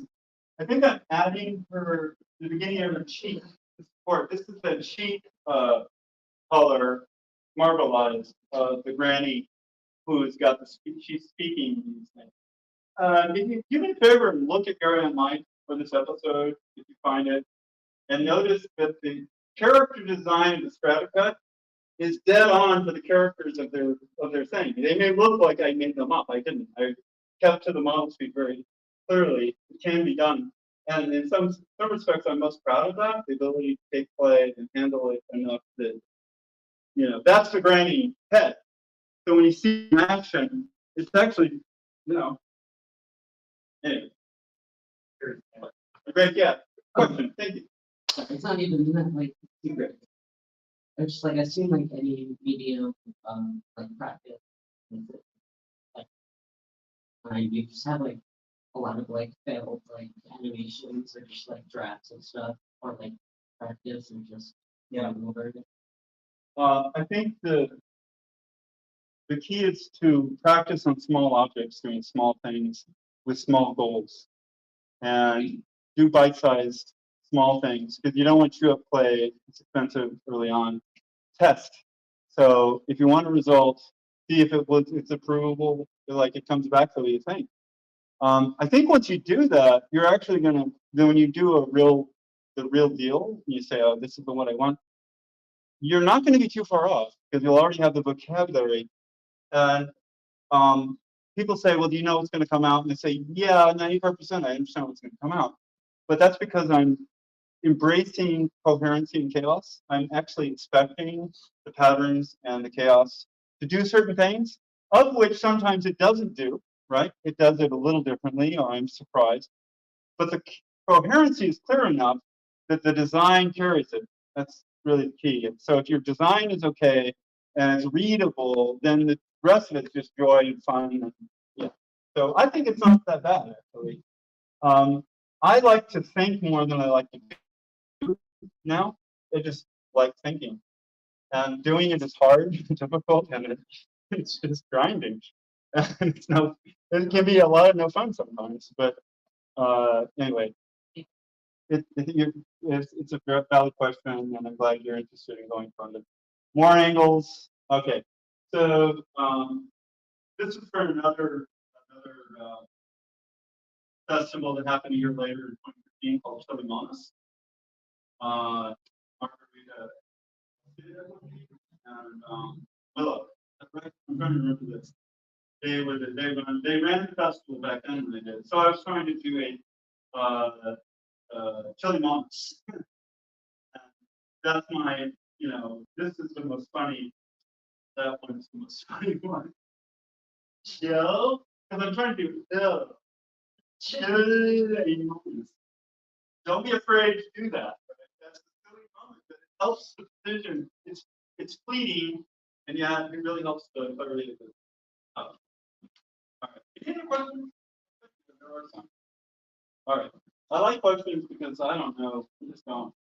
We do have some more questions. Oh, good.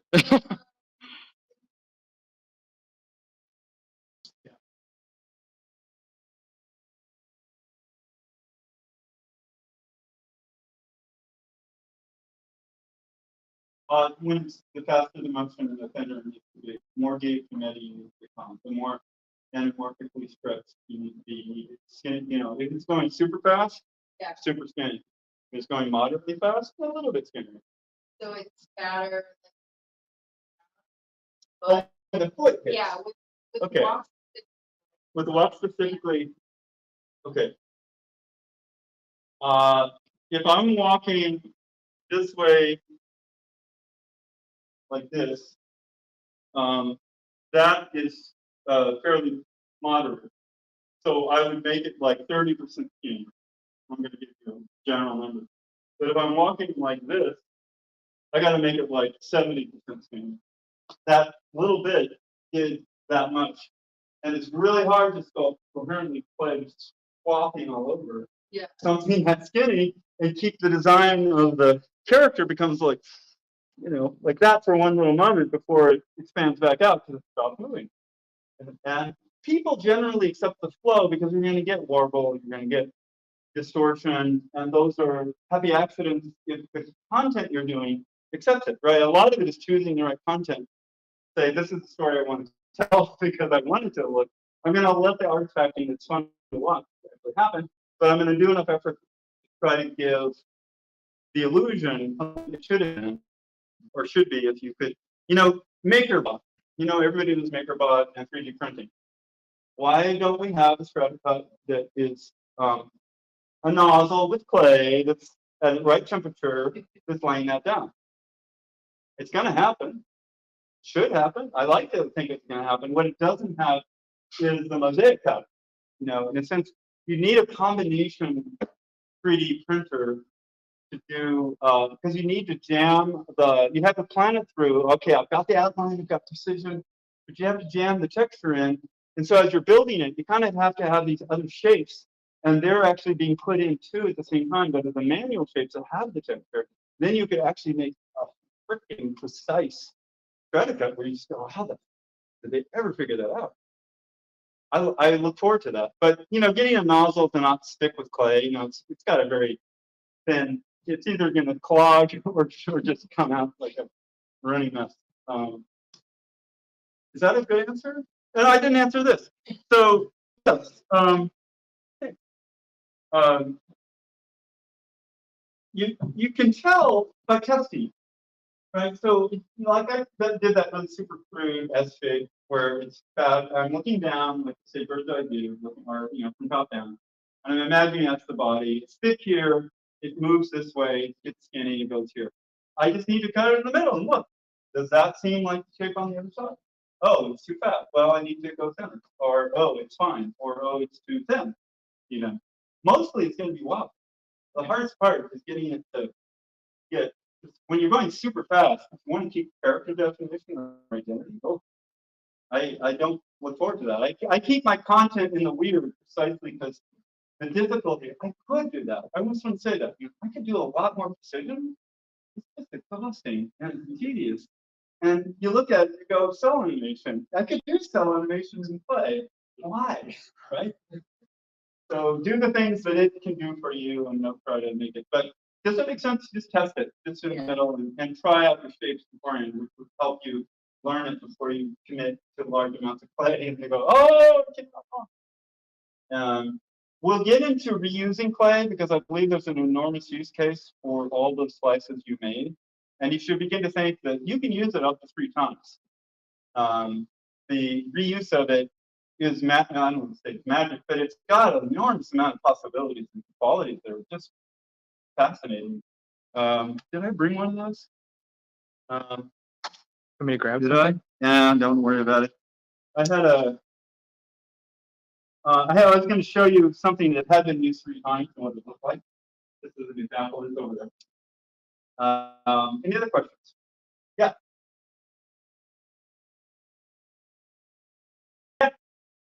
Pigs in a blanket is a term at the baseball game when you, well, maybe it isn't. I think of a hot dog. And then, yes, a pigs in a blanket is a cooking term for wrapping any kind of breaded thing around a sausage or that's where I bring it from. Maybe it's a Texas thing. I don't know. What? And I think to make the sausage with bacon around. With bacon around it. I don't know what they call it there, though. I didn't know the derivation. I'm tending toward colorito for now because I think of it now as a burrito that's wrapped with color, but it can be any name we want to imagine that we have fun with. And it's only because people understood it when I said it, so I kept saying it. And you can, of course, put multiple roles, and Eldred will show you some of those. He's going to do, you do the blanket once, you do it again in a different color, you do another blanket, you do another blanket, and then you do that all again in the opposite colors, with the opposite contrast, with the opposite everything. But they're designed identically in structure, meaning their size is the same, where they're putting the circles are the same. But they're actually opposites in color and contrast. And then you just chop them, hopefully like a little thicker than what I was doing, but and then you put them on a diagonal, lo and behold, and it's amazing. It's crawling crabs. It's like this weird, it looks like crustaceans from primordial soup that are all like doing this across the frame. Does that help? Okay. Coloritos. It won't. Rotations. I don't know what to say about this because I need more material to work with, but I will do one thing. When you get it, rotations are really tomorrow if you were able to be here. I'm going to make the basis of a rotation of a circle. This is the primary, what's the word, primitive on which you can make a basketball or a globe or any rotating anything.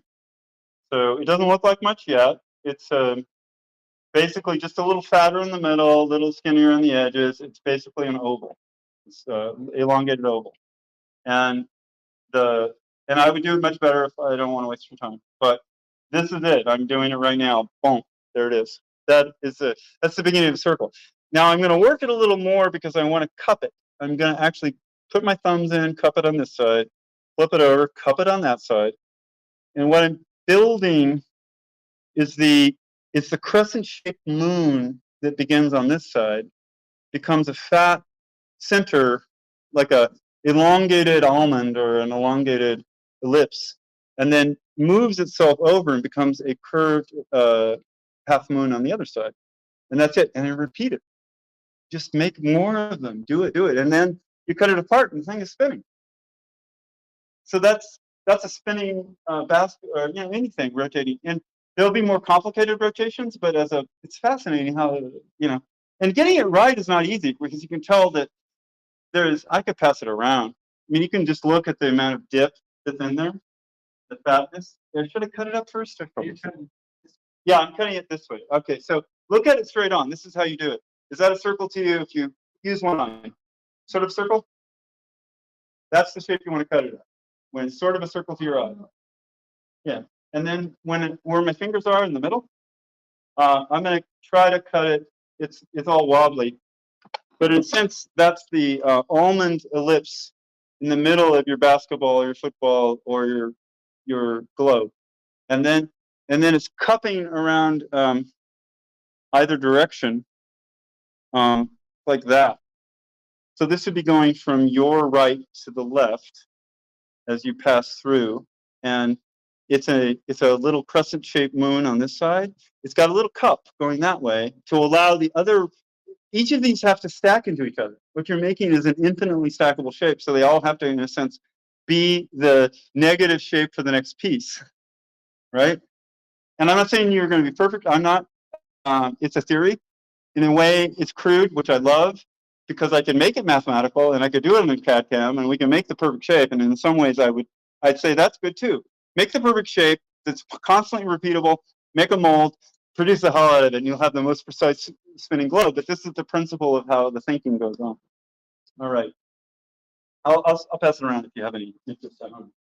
Cups on both sides. And it gets thin. It's just an oval. Okay. Where are we at time? I'm gonna go do another recording. Oh, okay, that's a good idea. Also, people were asking in the live stream if you're gonna publish these slides in. Yes, if they want to see them published, they're really haphazard, and that makes perfect sense, though.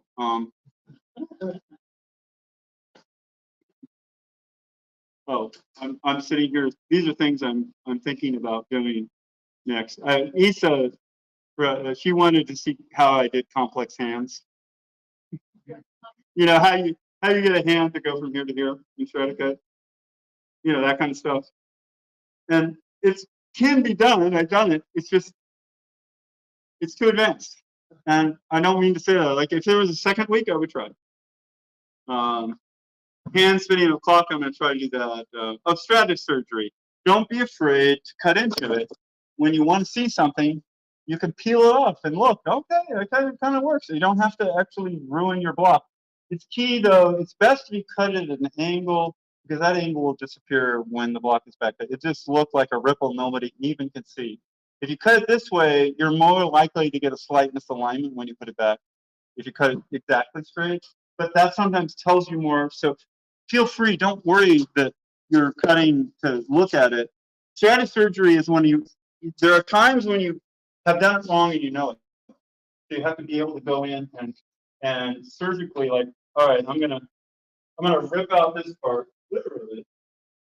Try to get the pieces you need. Try to put the other things in, and just work the thing you really want back in. Don't feel bad that you ended up in a cul-de-sac and you're trying to find the road again. It's just happens. And don't be afraid to do surgery on your Stratcut afterwards. Another thing people ask often is, how do you know where the lip sync is as you build the rest of the block? Right. If I've timed the lip sync, you're going to lose it once I put the nose and the mouth on. What's it saying? I can't see it anymore, right? Okay. So when I'm building a block from the center out, I'm building it from the eyes or the mouth or the nose or whatever is the most complex thing in my image that I want to first and foremost get right. Let's say this is a talking mouth, and I have now slapped other colors on it, and I can't see it anymore. What I try to do is get a different color, a different color, and this is an O at both ends. This is a smile in the middle. What I'm going to do when I slap the color on is do a witness mark. And that comes from, again, printmaking, maybe? I don't know. And so I gouge it at ever so slight. And Ellard knows sound, too. He's got chops in that stuff. So I'm taking the smallest amount of clay, and in fact, black is terrible. It's visible. I would take ochre or off yellow or anything, and you do that. The thing is, now you know, okay, that's the smile. I've already moved outside one layer. I know where the smile is, and I know where the other stuff is. And then you build more on top of it. And you just have to remember, as you're building it, put your witness mark in. And as I do this, then I know as I put it down, okay, I'm going to put a little mark there, here, and here. Because I can see it as I apply the nose, the mouth, the cheeks, and the other things out, and I put more witness marks. The thing about witness marks is they go by in one frame. Do you see them? No, because they're buried in there. But I mean, do people perceive it when it's animated? No. Does it make sense? Okay. And that is how I know when I build lip sync that it's going to come out right, because on the outside, I understand. I did not lose it as I built the thing out big. I kept adding a gouge in a similar enough color that it comes and goes in one frame. And if it's a similar color, I can see it, but it doesn't change the perception of the event. Oh, that was great. I'm glad you got that one, because that's very hard to explain, and a lot of people don't get it. All right, that kind of goes with strategy surgery. Go. Witness mark. I believe that comes from printmaking. I could be wrong, but it's just like a proof. It's from printmaking. So when I see something and it looks kind of bad, I try it in. I slice it. It's actually in there, right? But you don't know sometimes how bad it is. And so you got to go 5% into some of these things before it actually kind of starts to look like what you thought it was going to be. And this would be put down on, I think it left it, on the exposure sheet. So you know, in time, I'm cutting 1/8 of an inch. I've got my exposure sheet. I know that this is supposed to be when he says O, L, whatever, on and on.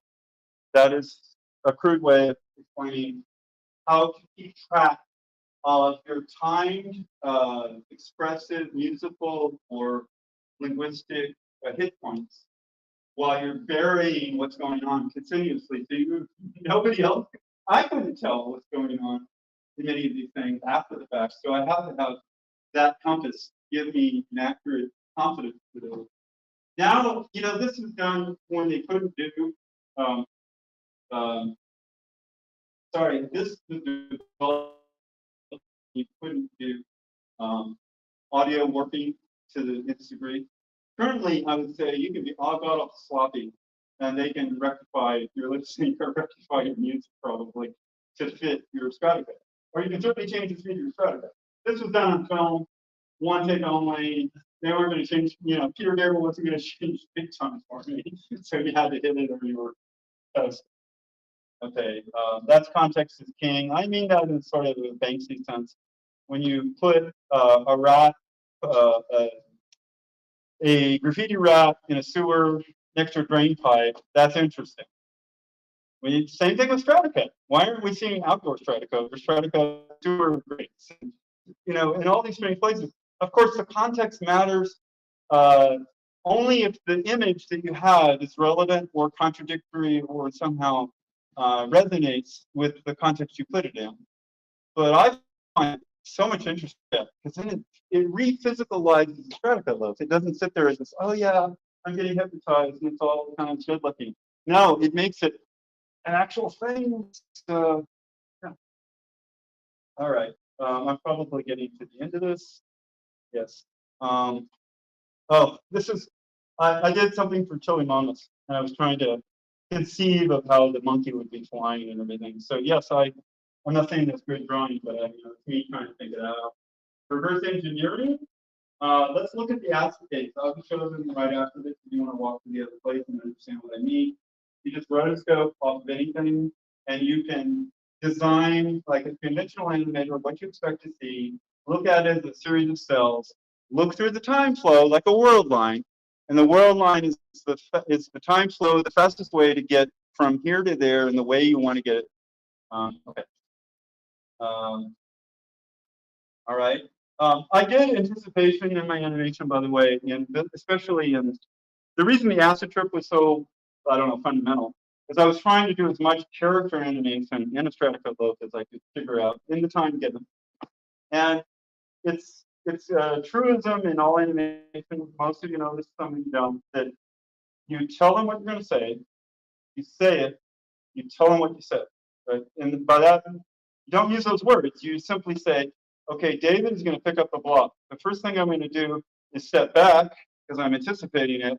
I'm going to grab the block, and then I'm going to go like this. I'm going to tell you what I said. Those are the three things. So I'm doing that in Stratcut.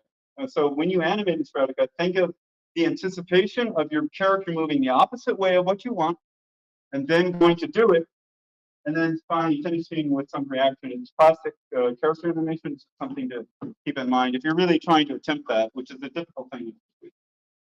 Okay. Yeah, totem poles. I'm really liking totem poles and wallpaper now. There's one piece in there that I did last year, which is a totem pole. So it's literally a series of kind of interesting images stacked. And I did a quick, Issa did this quick on Instagram last year. And you can then, what I see in the future is a wallpaper Stratcut, not because we need more wallpaper, but it's loopable. And then if you could pull back, you could have an infinite amount of that thing going on, and you could zoom in back in on it. So what's the time frame of your own block? Like if a block is this long, how many images or events can you get into it from here to here? Beginning, middle, and end. Something happens, something changes, something concludes. When in the future you are able to AI neural rigging field your block, you'll have a camera, it's on a robot arm, and just goes click, click, click, click, click. You do your cut, click, click, click, click, click. Keeps doing that. What's the time frame of animation Stratcut will function in? I think that might be it. You know, that's a plausible chunk. That's a TikTok level chunk right there. That is a, I don't know, 10-second at most, maybe less chunk, depending on how you play it. And if you have a good beginning, the middle, and the end, and you're seeing it completely dimensionally, that might be the digestible unit that is completely transferable. I mean, people go, yeah, okay, 20 seconds, whoa, and then they'll get out of it, and that's done. You don't need to make minutes long because it'll be impressive enough when you can dimensionally understand it. And that's coming, and it is coming soon. Well, 2 years. 5 years, you'll say, okay, I remember the guy saying that. But 2 years for, yeah. I'm very excited by that because it'll digitize. This is what I was saying yesterday too, was it'll digitize what's otherwise a sculptural medium that I can't transport. And that's scale. We don't have scale in Stratcut because it's a one thing in person that you get. But if you can do scalability, it's an enormous opportunity for artists to actually have revenue. And I think that's coming. All right. I have more stuff, but I don't know where we're at in time. It's 1:49. 149. Oh, this is it. 150. Oh, okay. Yeah. Let me ask or answer any other questions you have. I hope this was informative, enjoyable, a little off the cuff, not enough images. I'd have to agree. Oh, let me just do one thing. I'm going to look online for Strata Uni, and so this is a browser window that can anywhere, right? So if I go to YouTube, I want to find Adam and Uni, and I just want to show you how this got made because I think I want to conclude with that.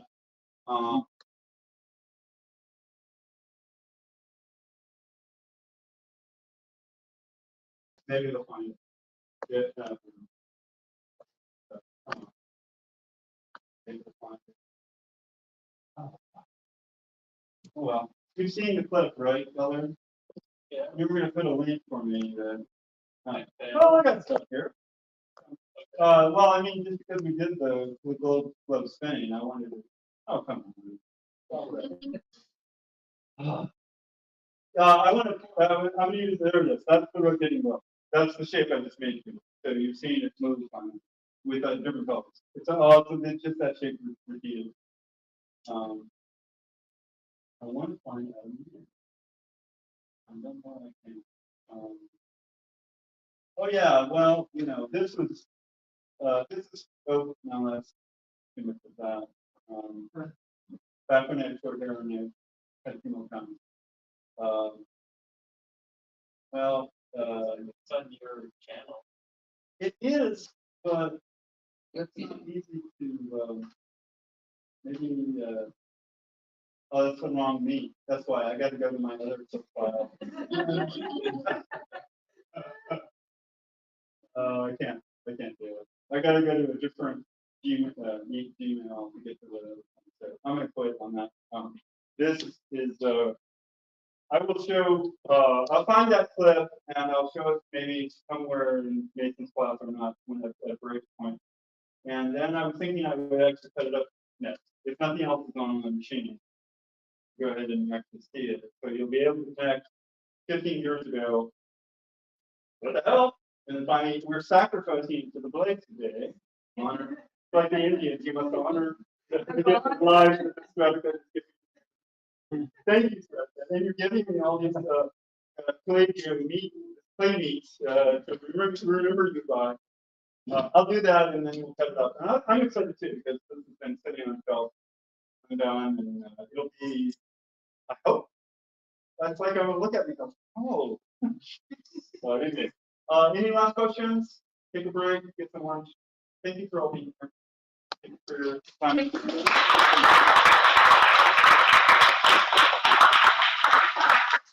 Next, tomorrow is Terrence White in the morning, if you're able to make it, and then more. I want to do fun things like happy horror faces with you because I think those are the simplest things that you can get a strong result out of, and you'll go, oh, okay. And then on the next day is many rotations and complicated stuff. And then the last day is going to be affixing your Stratcuts to cell acetate. So you can make paintings like that, or you can make final things that last if you wish. And then we're going to go into AICD. We're going to see all of the Stratcuts you made by uploading to a Dropbox, which we don't have up yet, but all your emails need to be inputted to the Dropbox so you're allowed to. Because what I want you to do is take your cell phones, shoot your Stratcuts, please upload them so we can show them Friday at the last event, and we can all share that and talk about it. Okay. Is there another event at 2 to 4? Yeah, 2 to 4 is Mason. Yes. The one and only. Okay, yeah. And who would want to miss Strata Latte? I mean, that's Yeah. let alone time braiding. That's what I thought. You said go get Good lunch, stuff. though, so I was wondering. Oh, I'm sorry, but I haven't had any lunch. So. 10 minutes. Oh, well, it's going to be Mason's. All right.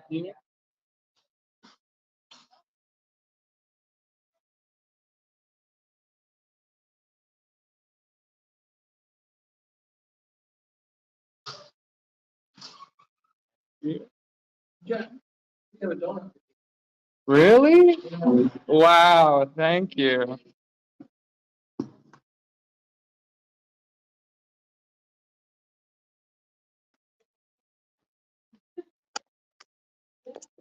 I mean, it takes the measurable of it.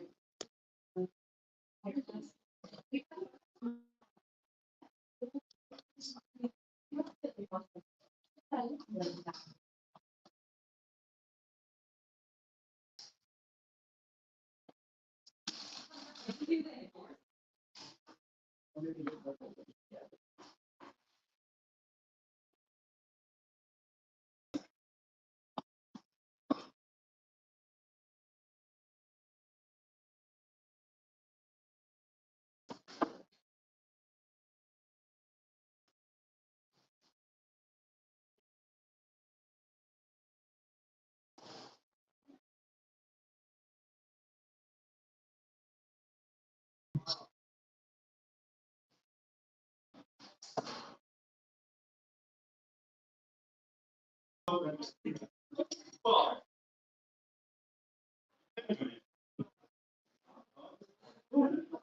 know. So glad.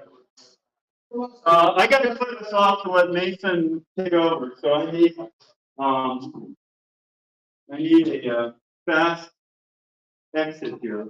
Yeah, one more.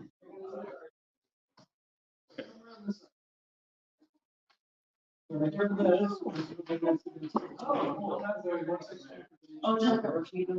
Is it sending out the water bottle? All right. I'm gonna leave it on. Someone else. Jeff Henry. Yes. I don't know when I lose you. I'm for. Okay. Yes. Yes, that's when you. I promise. Spoke your level. Okay. Yes, Okay. and the next day and the next day. Yeah. That's why I put you in. Yeah. Good to go. What are you doing tomorrow? It's on various websites and Eventbrite, which is for prep students. Are you prep students? Yeah. Yeah. It's I don't know if he wanted yeah, wants these back. I do. This is now what this is a great texture. Yeah. To mold, use this as negative space, Mhm. kinetic negative space, so you can build your single bold color icon, whatever it is you really want to communicate, but you have this around it, and it's just popping up like fireworks. Thank you. Yeah. Thank you, Patty. I'm doing happy faces, horror faces, and advanced textures. I mean, we can do floppy workers. Next day is really harder to do repetition. But you know, a lot of stuff on that's fine. Even if you didn't sign up, you can come, but I realize you have to. We have a lot of not to we have us right here. Okay. It's gonna thin out. People are gonna come, so we can.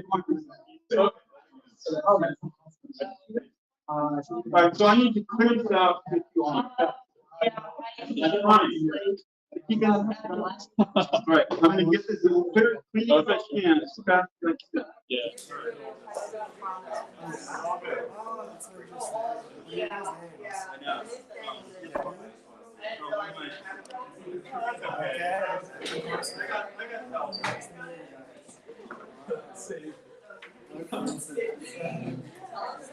Oh, sorry, do what help here?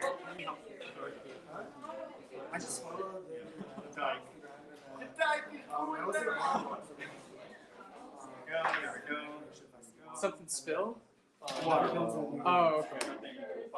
Nothing like coffee is what I was nervous about. That would be a disaster. It's not good. Yeah. I love it. Yeah. You can stress it in the brain. Oh, you brought that from home? Oh, they have Okay. but I'm sure you can use it.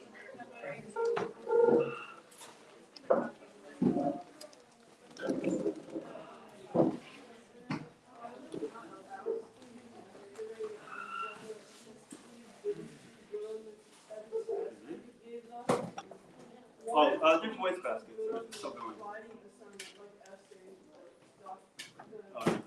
Alright, I'm gonna help you guys out with that too in just a sec. In case you need another pair of hands on this. Just throw it all into this and put it under that box down below. There.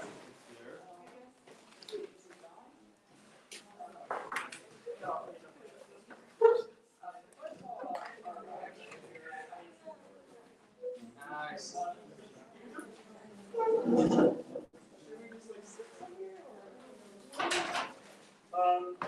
Yeah, if you think it, you are, sit wherever you can. There's an overflow space in the stop motion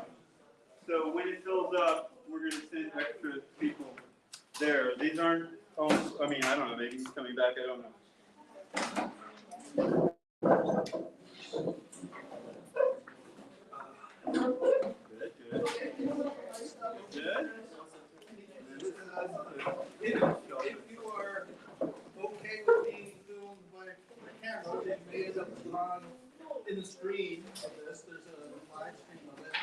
You need to sign a waiver saying that it's okay. So, you know, if you don't want to be seen on camera, Just okay. we have another setup in the stop motion room. You can shoot in there and nobody will okay. photograph you. But if you're in here, you're basically saying, I'm okay being photographed. I don't know where this is going. So, all my students, you're not like this, are you? No, you are. Alright, David, can you sign back in on this? Yes, I'm just basically saying that it's okay if And I did. It likes my fingertip. yeah, it does not like My device can only do it, especially using the finger. Hello. There it is. Okay. Do you have one of these t-shirts, David? I made it. Oh yeah, it's so cool. You love it? I love it. You want to model it? Seriously? Would you put it on? Okay, but that's what you gotta wear the hat with it. Okay?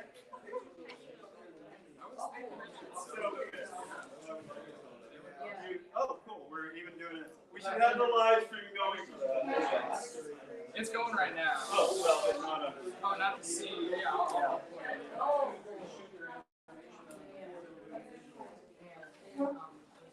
That, the embroidery is the posterized. Yeah. It takes the practical essence of the design and simplifies this enough that it can be embroidered. Oh, thank you. I'm testing out my new, there you go. I just think that hat is outrageous, and it's, you know, you've got to pull it off. Like, I'm kind of reluctant to do it. No, it's great. But it's super goofy on me, but I'm tempted. Oh yeah. Oh no, it's one of these. Yeah, you can try it on. Romantic. Romantic. Yeah. Ooh, leopard skin. Ooh, that was good. Yeah. And then, I have to get something for zebra, but these are just stickers. I actually have stickers. Oh, okay. If this is Devin Zander makes them, just so you know. I want to give him credit because he does the posterizing and makes the stickers. So I wasn't sure how goofy that would be to wear, but I knew that I needed. This is almost a better canvas because the color would stand out more, whereas this is more everything all at once. Okay. Let me get rid of it. Okay. Okay. How much? I built a little reservoir, so it's like Okay. four 4 walls of dump clay, half an inch, or That's okay. Hello. In that corner, excuse me. Can you grab some of the ugly clay you can find back there? Well, not ugly, but I mean, yeah, the most densely. Oh no, did the TV turn off? What happened? The live stream's still working, but that's the only thing that's down. Yeah. Did it get unplugged? Is what I'm thinking. I don't know. Maybe.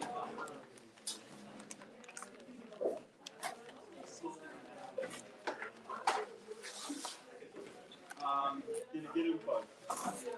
Where's the plug? Why are you not working? No, it should be. Where's the? Here it is. It's on the table. Can you hand it? Yes. I know okay, that's a start. I'm gonna hand this to somebody who can find you. I mean, there we go. Thank you so much for being here. Of course. Who's coming after you? Do we know? Do we have a name? I don't know. Okay, I'll figure that out. Do you know? Wait, how did you get it connected to your webcam before? What was it? The input? Just the input? This was your webcam. Right? Yeah. The webcam is on. I see it. I don't know. You got a link for you? There we go. This is what I was looking for those who were in the last gal. This this is 3 times, use 3 times. Oh. So you know you can reprocess it. This is a 3rd time, and it's like something of the most beautiful stuff I have. And it's just strange that way. You can see it's like a curlicue of different layers. The 2nd time is it sort of looks like TV static, but you can understand the image because you're just putting every slide slightly offset to the next at an angle and scrolling around. Hey everybody, you're here for I know Mason is amazing and he's got a great turnout. Yes. So let me get him. I need to make him some gutters. I'm going to find a way. Where was the gnarly clay you gave me? Okay, pass it. If we, I don't know if we can find it now. If Yes, not, you can. That's right here. I got an outlet. it's a short. Well, sure, I can get you a. Here. Okay, yeah, we'll try to use that as needed. Sorry. I think I have another. Oh yeah, that one. He's got a very short one, so I'm going to do it over here. Okay, hot plate and turn it around. And there you go. Let's see if it works. I'm not sure which is on, so that. It's probably not on the hub. It's probably not on. Like, you just turn it down. Oh, Yeah, it's on. okay. Good. All right, we got it. So I haven't like timed. I have like a 2-part demo because I don't know how long the hot plate stuff is gonna be. So that's gonna be on its own timer. I'll take that down. I would say give a hand for all the volunteers that even began to make this happen.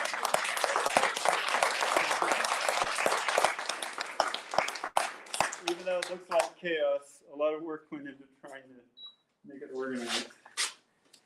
And that includes, gosh, I don't know, begin the list. All right, you ready or should I keep trying to set up? What's boiling? You haven't used it before. No. He's using a new, that's a spaceship of a hot plate, by the way. That's like Star Wars, Darth Vader's hot plate. It's like it's got too many dials. This one, on and off. Temperature. Oh, it's got a fan. Oh. That means it's dangerous without it. All right. Thank you. Awesome. Okay. I'll get out of my way. This Mason's way. I need clay to melt. Yes. What kind? I think I want red and blue. We could do like We get you a red block. Can somebody get Mason some red and blue? get one block of like dark red, one block of pink, and cut it up so it's peeled away, and he can actually put it right in the boiler. Thank you. That's good. And then I want one light blue, one dark blue. Thank you. Oh yeah. This looks awesome. I got it down. All right. This is a puppy shakedown. I want to come in later. Yeah. So, I don't say what you're doing today. Yeah. I'm kidding. I don't want no number. Yeah. If I could do it all day, I know.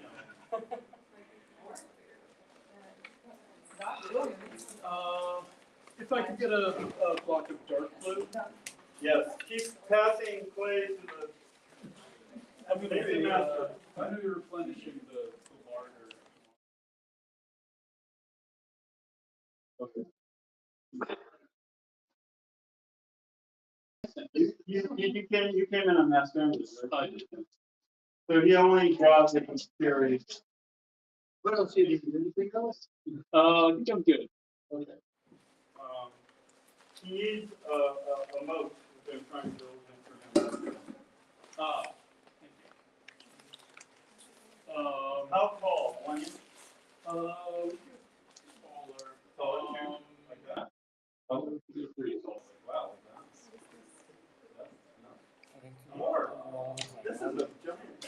We're fairly tall, but not super wide.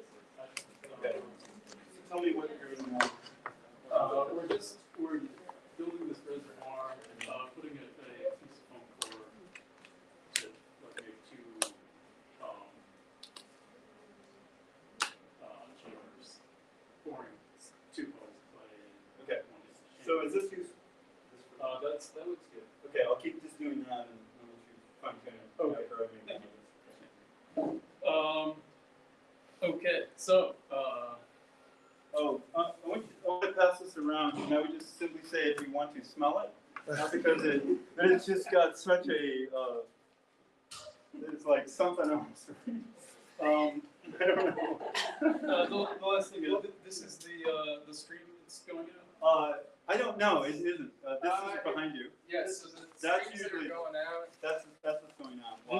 This is the main one, and it can see you It can see and you that. and it. Oh, okay. And then there's one down here that can see your face, that, and this. Okay, piece. I just want to like show off some. Oh yeah, show this or show it underneath the webcam. Yeah, so like that, or underneath this too. I can always cut to this. Okay. I will try. Okay, so I'm going to be talking about melting clay and some of the creative use of that and the more utilitarian uses. I have some demo pieces which I'm going to pass around after I've like shown them to the camera here. And this is just pouring two colors of clay into chambers side by side, removing a separating piece and then like blending it together with a stick, a piece of wire. It'll look more, it'll make sense when I pass these around, but it can create a very delicate effect that I find it's an interesting contrast to the sometimes more chaotic Stratcut stuff. So you can handle these. I'm gonna pass these around. These are just a sequence of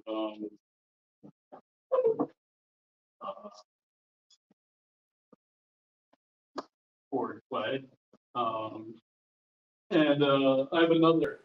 I'll send these around the other way. I have another one where it's the same thing, but I've poured the clay, the molten clay, and then pressed Stratcut sculptures into it. And this is just like a proof of concept kind of thing. Which is why we got these giant chunks and animated. But you can check those out. Like, and you can see that some of the changes that go through it. I'm gonna see. So then we do this. I do this with a double boiler. So there's water boiling on the bottom, and the clay top pot won't get higher than a boiling temperature, so it's not going to burn. Hazard. And I quickly start tossing clay. You can pretty much just like toss clay in here. It'll go a little faster if you break it up. Very good, yeah. And then you'll need to agitate it. You'll need to stir it and break it up. I need to find a chopstick. Chopstick? Okay, great.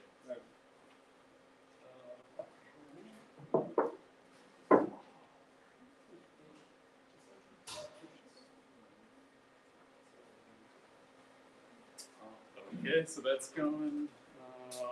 That'll probably take 12 minutes. So I'm gonna get things started and then quickly move on to the other. Hold this thought, and I'm moving on to the clay braiding.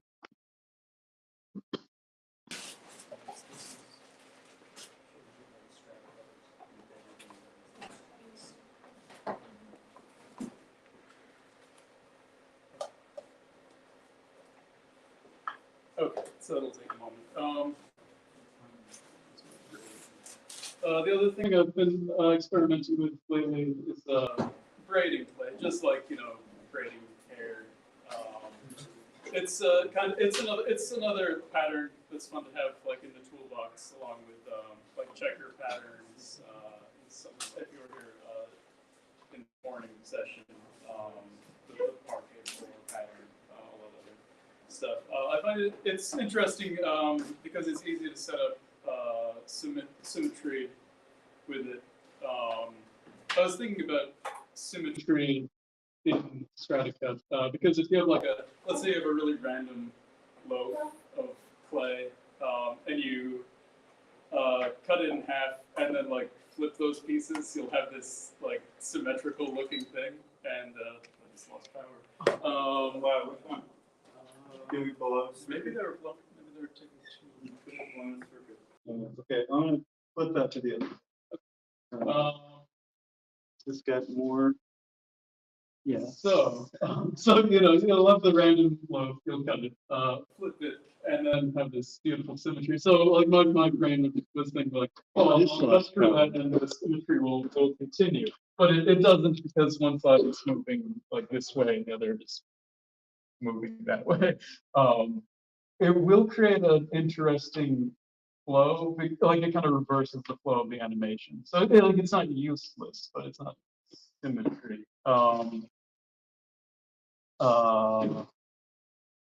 What else about that? Yeah, so like if it's like flowing upwards and then you cut it and flip it, you want it upside down and get this interesting clockwise effect. With the braid, you can control it more. And you can do the same thing with the other more intentional patterns like the checkerboard stuff. You can get an organized symmetrical thing happening, or like like pleasingly close to symmetrical, but with some quirkiness in it. The braid, it's a nice way of like using you can integrate some very random, some strands with like a lot of randomness in them. You can see a lot of like colors in here, the kind of leftover clay. And like because it's organized into this strong pattern, it'll look good. I also find it useful to include like a very intentionally designed strand, like this kind of eyeball sort of target thing. And like that'll balance out the random stuff. Here. More? That's good. I think I got both. If you can turn that back on, I think it's got. Yes. Thank you. So I found, and I've just been doing this for a couple of weeks, the grading. So there's more to be discovered. I think over the next few days, I'm going to be trying like building, cutting it in different ways, like boxes and stacked things, cutting through that, putting it at different angles. That'll be fun. I will touch on how to grade. It's very easy. If you don't know, I just learned last week. And before that, I'm just going to note you can like the size of the strands matters. If you do smaller strands like this, it'll be harder to cut and make because like the smaller strand, it's going to be a smaller braid and it's going to animate very quickly. So if you don't, so if you can make very small cuts, then it'll animate smoothly. But as it gets as your loaf gets larger, I find, and you'll probably find, it becomes harder to cut it, at least if you're doing it manually. It'll be harder to make small enough cuts for the thin strand braid to animate smoothly. So you'll want to be doing like individual strands that are more like a centimeter to a centimeter and a half maybe, or, you know, it could be larger. The trade-off if it's a lot larger is it'll be harder to grade. So I found this is a kind of good, like, you know, compromise. Also, the larger braid, the larger strand will allow you to incorporate more sculpture into the braid.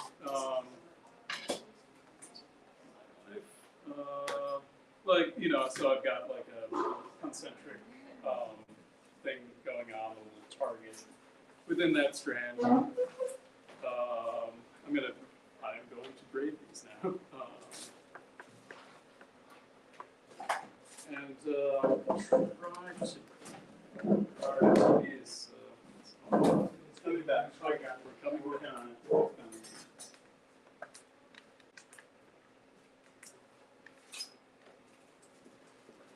You should have this monitor. Enjoy it from. Okay. Yeah, you can see it. Okay. Maybe it was a terrible idea to slice that strand. Okay. So I'll first demonstrate the braid with the little strands because they're easier to work with. I don't know if I can do this in the air. I'm going to try. The way you do it will vary slightly depending on if you have an even or odd number of strands. If it's odd, it's easier because you just take an outside strand, bring it into the center of the other two. Like you take the outside strand, you cross over one into the center, and then you go to the other side and do the same thing. You cross over into the center. I'm covering this with my fingers. Maybe I can. Maybe I'll try with the lark. Maybe I can draw something. Yeah, here's the whiteboard. Oh, okay. There's a whiteboard. Okay. Yeah. Let me erase this. Is it rollable? I wish. Yeah, it is rollable. Let's roll it behind. Okay. Man, it's gonna take a bit of work. Yeah, we'll work on it. All right. Yeah, I have to take all this. Yeah, go for it. I'll make sense of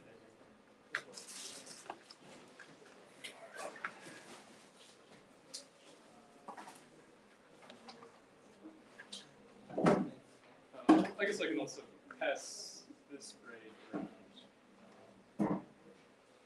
This is a 3-strand braid. I guess many people will be familiar with this already, but the structure at least. But that might help you understand how to do it. This is good. That's good, right? It's at the very edge right now, yeah, so it's all on the thread. Okay. So the braid, you know, we have 3 strands, and we're just gonna take the outside strand, this guy, cross that over into the middle, and then you're and then you flip to the other side and cross that strand into the middle. And you that's it. You just repeat that. That's the braid. If you have, I'll be repeating this. It's like so simple once you have done it once. And if you have an even number of strands, you can you choose one side that you're going to cross over 2 strands with, and then the other you go to the other side and cross over 1 strand, and then back to the other side, cross over 2 strands. The other side, cross over 1 strand. It's hard to do with the diagram. I did have more Do you want braids. people to roll out snakes? Yeah, that's a good If idea. you feel like you can and want to. If you don't have clay, and this is your first moment here, go grab a pound over there. Yes, where yes, so grab a pound of clay, and then there are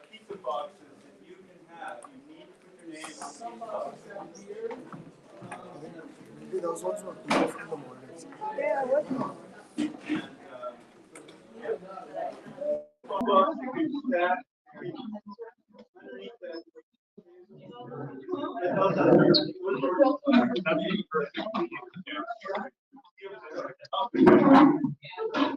How long is it?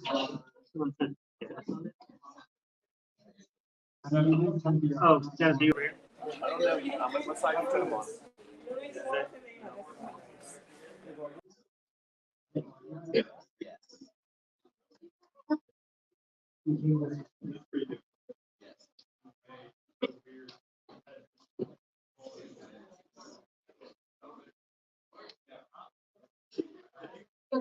Grab.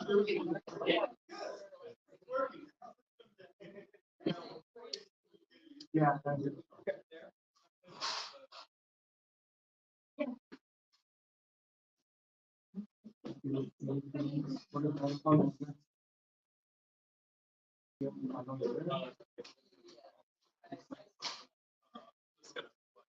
This is a practice.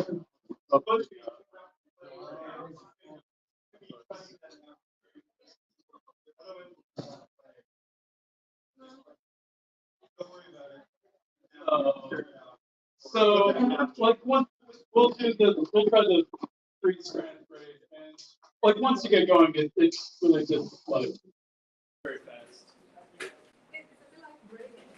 Exactly. The same.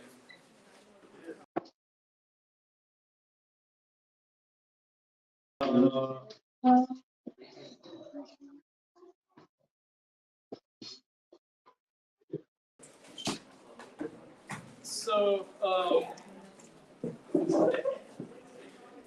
the double boiler clay, it'll start to melt, and you can stir it a little bit at this point. It's going to take another 5 minutes or so.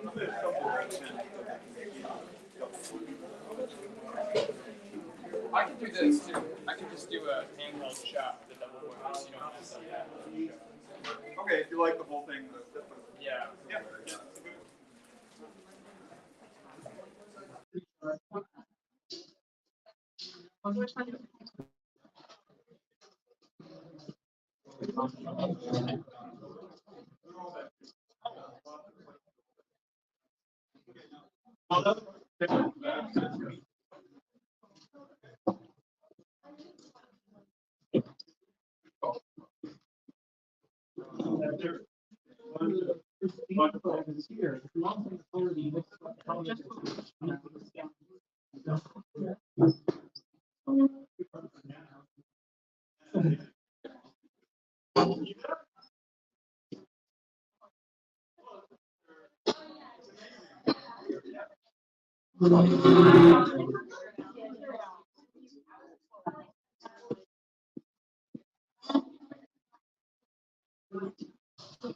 Oh. Thank you. Oh, you need on you.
I'm really worried tomorrow.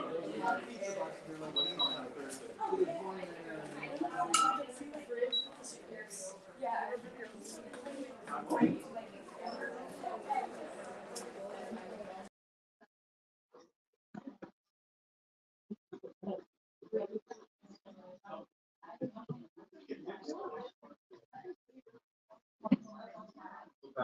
I think I can do that.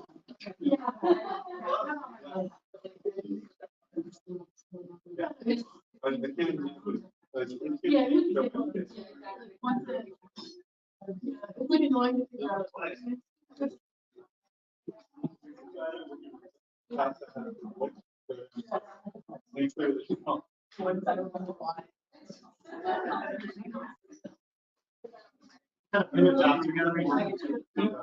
Pin the top together. It can be a little easier if you push the tops of the strands together.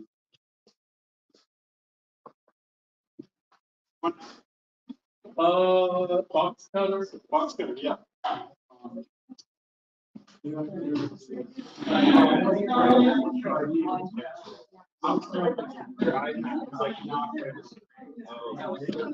Wow.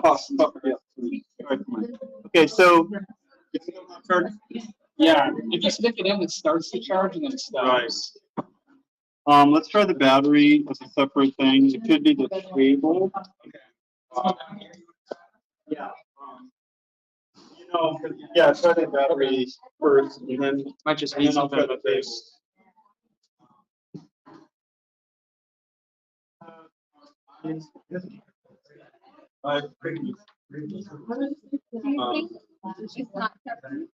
It's not like if I plug it in here, it starts to charge and then it blinks away.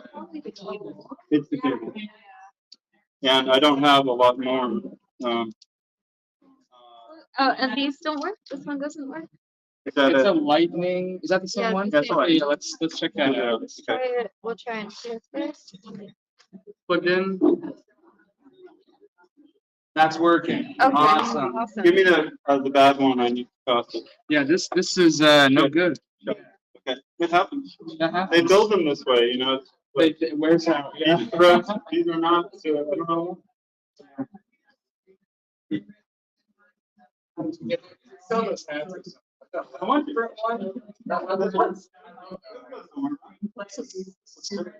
Yeah. I modeled it, at some point I'd like to tail.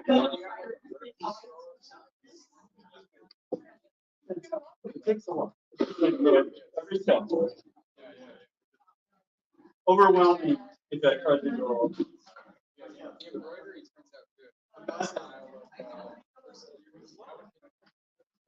But it's simplified. It might be simplified. It's not all shadows.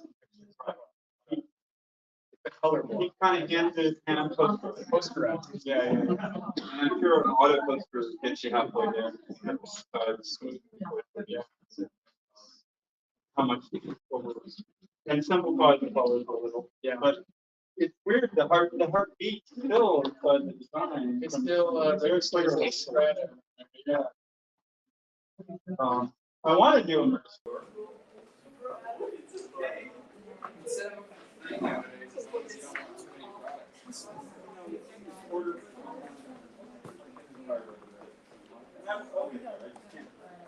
But it's just not letting them. The big thing is in one. If there's an audience and or the demand, that's 90% of the problem. Having cool art on stuff. I would buy any kind of cool art. I think most people would.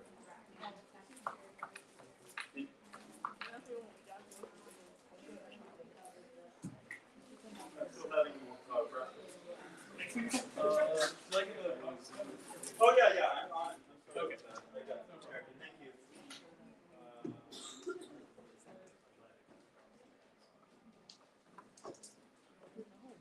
Okay. Why did I have that on? You need armature wires. Yes. Okay. Wires. Yes. That's it. Thank you.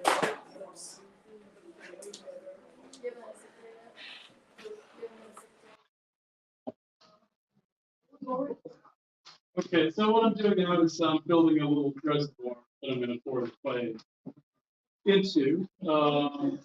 and then I'm gonna separate two chambers, just trying to size this correctly. I find that foam core or corrugated cardboard is good.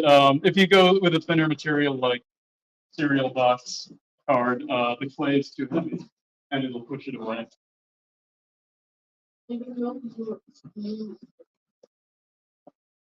And we want this divider to be securely enough in there so that the clay doesn't push it away, but it also needs to be pulled out after the clay is poured.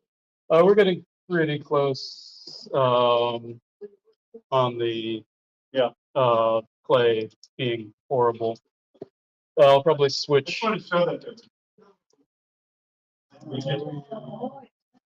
I think this got turned off. It's not done yet. It's not fully melted. This burner turned off. Because I pulled the, oh, it's a different burner. That was the one. Now that's a new one. Okay. Let me figure that out. Oh, let me, just did. Did we do it? I don't know. I just turned down the wattage on the this guy. Okay. I put them on separate strips. Hoping that would help, but okay.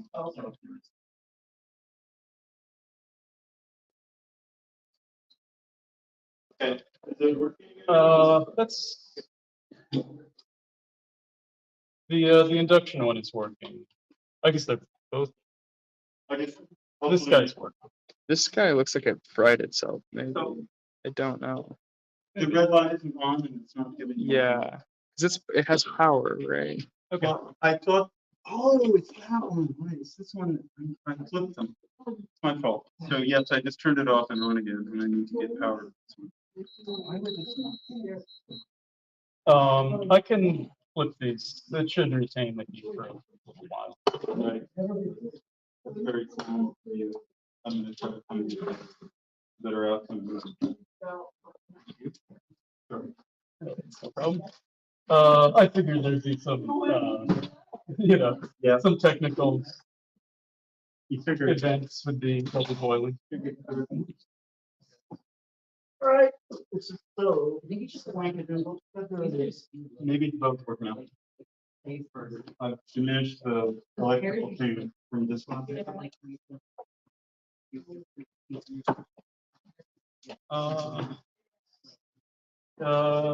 should be on. Can I get my other braid back? It's somewhere. There's a braid, is there out there that we can return to Mason? This guy. Who has the braid? Is this it? No, the big one. Maybe. Is this yours, so? Oh, that's fine. Okay, there's a big braid.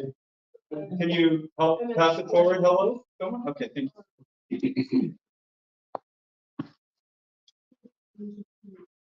Thank you. I'm gonna get a close up of this structure really quick. Oh, sure.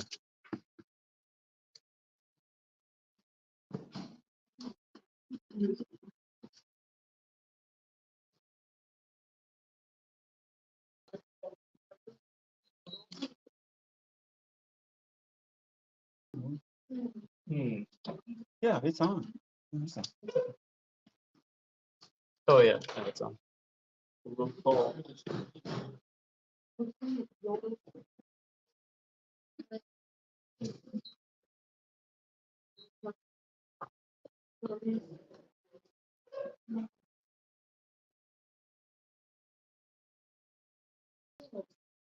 I'm like concentrating too much on stirring this. And then once we pour it, it's gonna take like 10 seconds to actually do the manipulation of the molten clay. So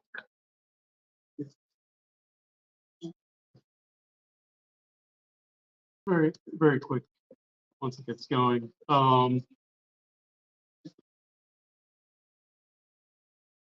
So in addition to doing like this kind of creative thing with the double boilers, you can use them to melt your clay that's like too mixed up to use anymore. You'll get, a nice gray color. Once you melt the clay, some reason it improves the malleability a little bit.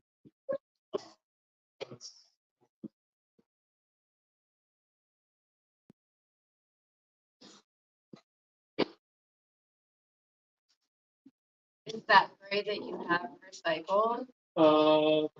Probably, yes, all the gray, like, grayness, the grayness, for example, is, not great. Right? You know, and, so when people ask, like, do you sell your sculptures? So, like, it's like, it all, everything Yeah. gets melted. Or I work in, like, plasticine, modeling.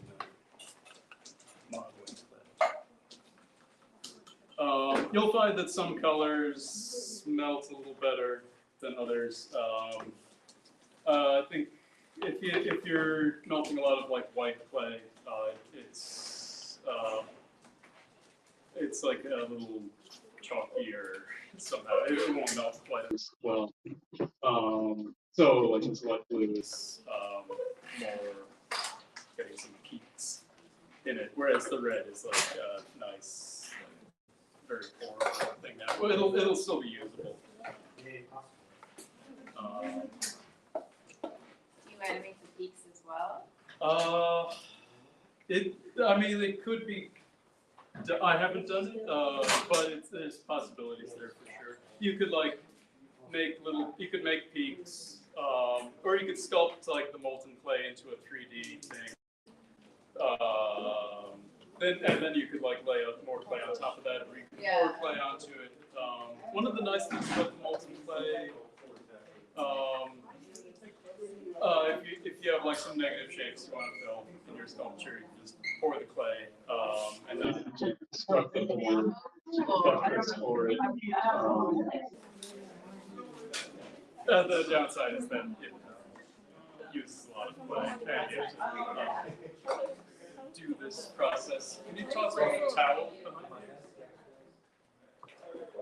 you? Okay, so before you pour the clay, it's very important to dry off the bottom of the pot. Otherwise, water will, from the bottom of the pot, will pour. Some droplets will get into your clay loaf, and then they'll never dry because they'll be like entombed in the clay. I mean, it's not so bad when you're cutting the clay, you have like some water droplets coming out. It's kind of cool.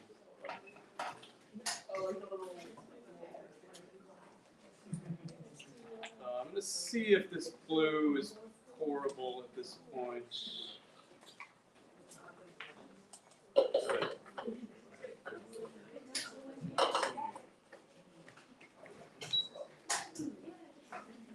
Let's switch these for a moment.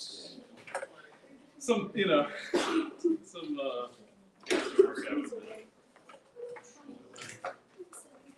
we're getting there.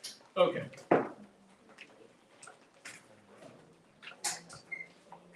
Another 10 seconds on that.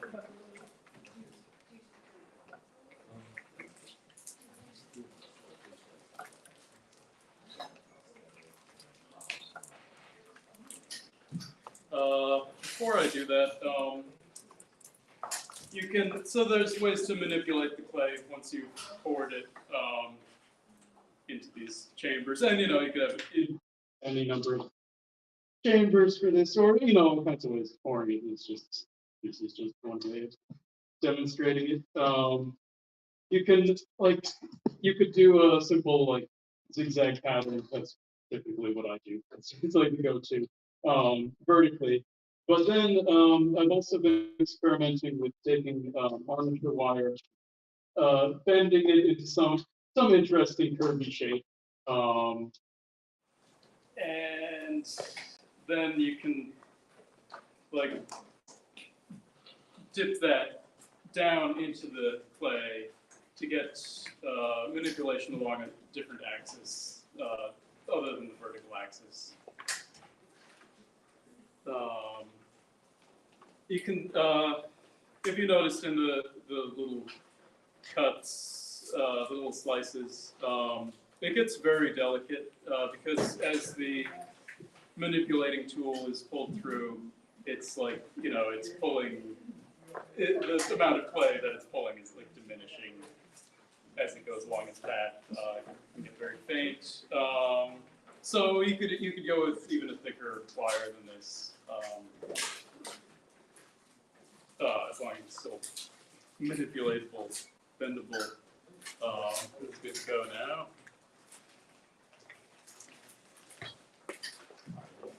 Draw it on.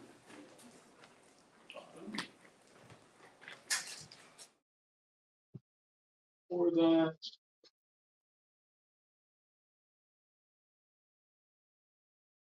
It's messy, but you know, it'll make it messy. Yeah, I guess.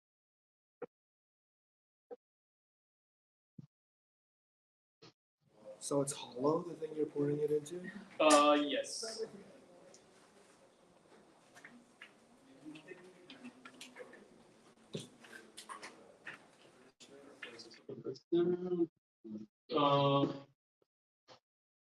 Second color.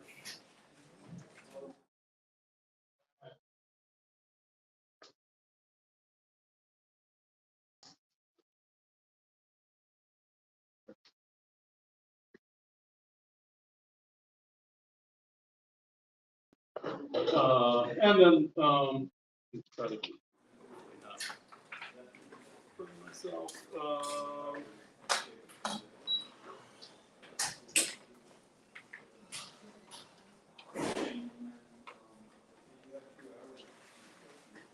Just trying to get a better view here. So it'll still be molten for a little while. So presumably, hopefully, we remove the divider.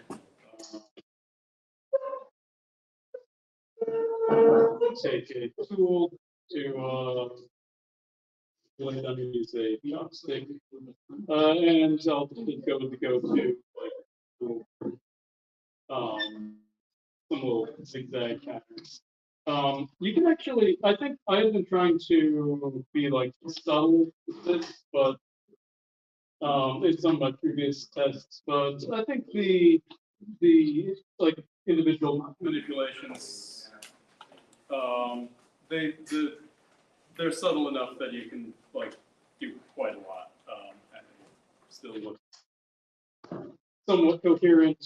At least that's my theory. You're gonna see that's gonna be tested tomorrow in this block. Since it's molten, I can't really speak out until it's cooled off.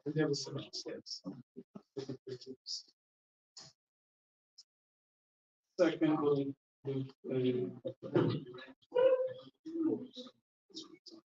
that, you know, just these, you know, we'll see how it goes. I'm not yet at a stage where I can like visualize what's going to be amazing, but you know, I think you get some interesting effects. At this point, you can take you could leave it as is, or take your other Stratcut sculptures, press those into the molten clay, which is nice because then it displaces the molten clay around it. You can move it a little bit, so it's kind of so it kind of you know, carries some of the patterns along with the sculpted piece. I'm going to kind of go maximal here. We'll see how it goes. These are my patterns from this morning. Just press those in there.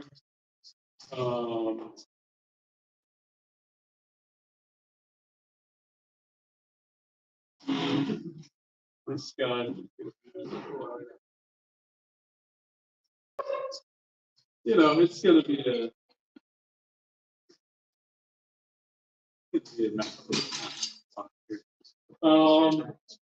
that's probably about as much. That's about as far as we want to go. I find that pressing the clay into it is more effective than some kinds of pouring. If you were to have like a clay like a piece of clay. This is something I was trying, like a piece of clay with one holes poked into it, like a Swiss cheese piece of clay, and then pouring on top of it. The molten clay will cool off and become viscous too quickly to like pour through or into the Swiss cheese solid clay. I have a demo of that on the laptop. Could grab. We didn't figure out the laptop video.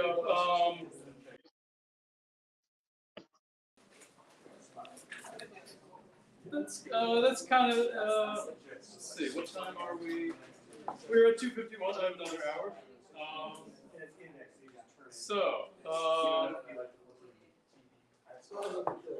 I'll let this cool off for a moment. So I can bounce back to the braided play.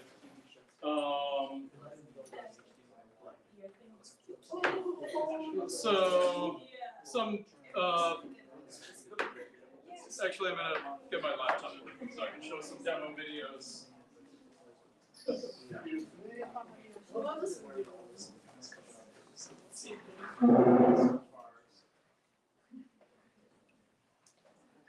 This is going to be a little bit haphazard because I'm going to be bouncing. I'm going to be getting my laptop screen onto the camera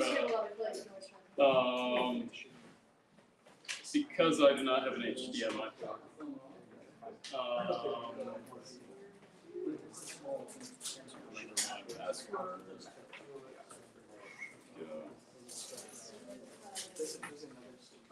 Do you think we could get someone? I'm going to show some videos from my laptop. It might make sense if I could like have both screen facing and maybe like one of the streaming cameras. Oh wait, if you play it, one of these might be able to see it. Yeah. Just put it somewhere. I'll find it. Okay, I'm gonna like I want to set this down. Set this down. Maybe not. Okay. That's going to be tricky. Can we move it? Oh, it's sideways. Forgot about that. This is, or maybe it looks fine.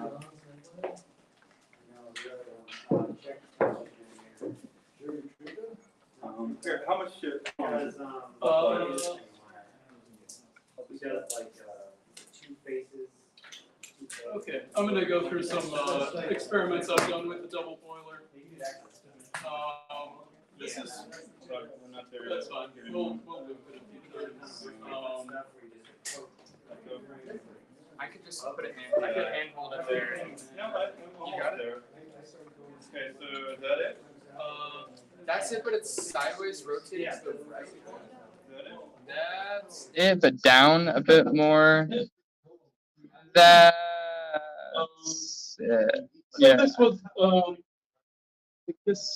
that's streaming, but maybe the people in the class can't see it. I don't know if you Can can you see it. see this TV down there? It might be easier to align the webcam with the angle.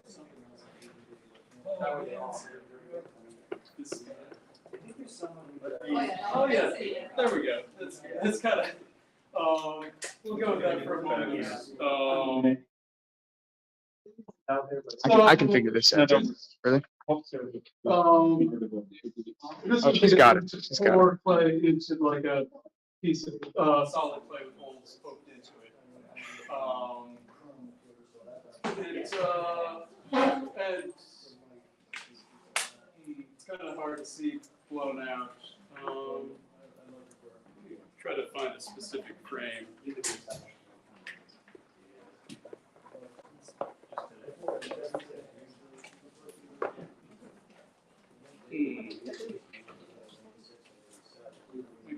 Let me go to one of the more successful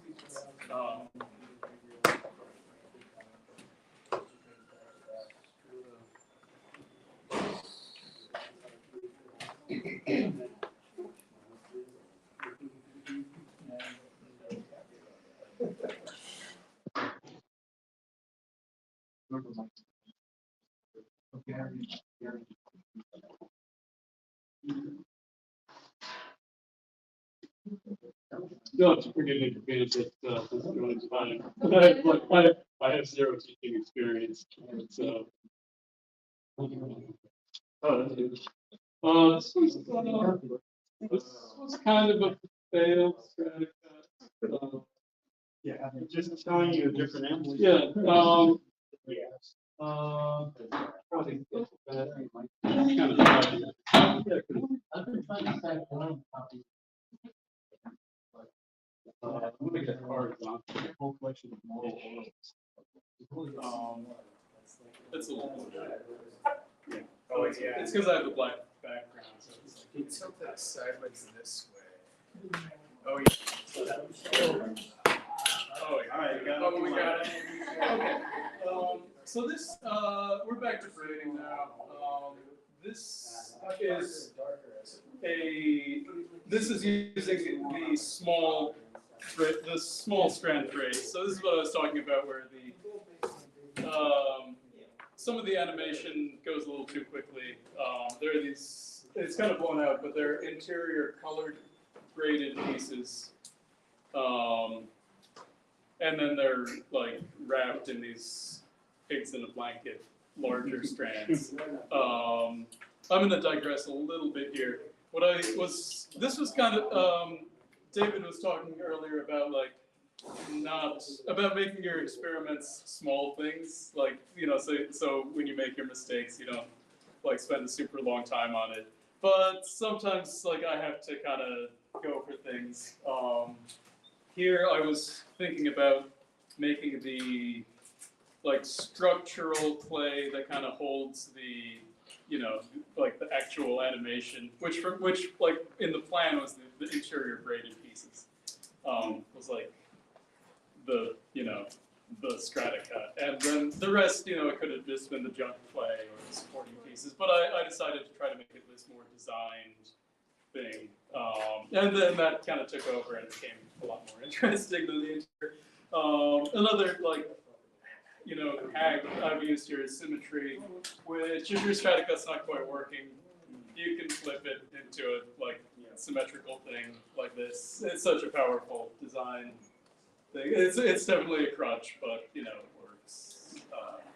You can't, don't overdo it, but sometimes you can pull out the symmetry. I could run your last up around. Oh, that would. If you wanted to see it. I just want to show and then the more successful woven thing is probably should have showed this at the beginning, but it would be like that. Wait, so I have a question about how do you even make this? It's did you use Adobe FF or something? I have kind of a roundabout way of working. Rather than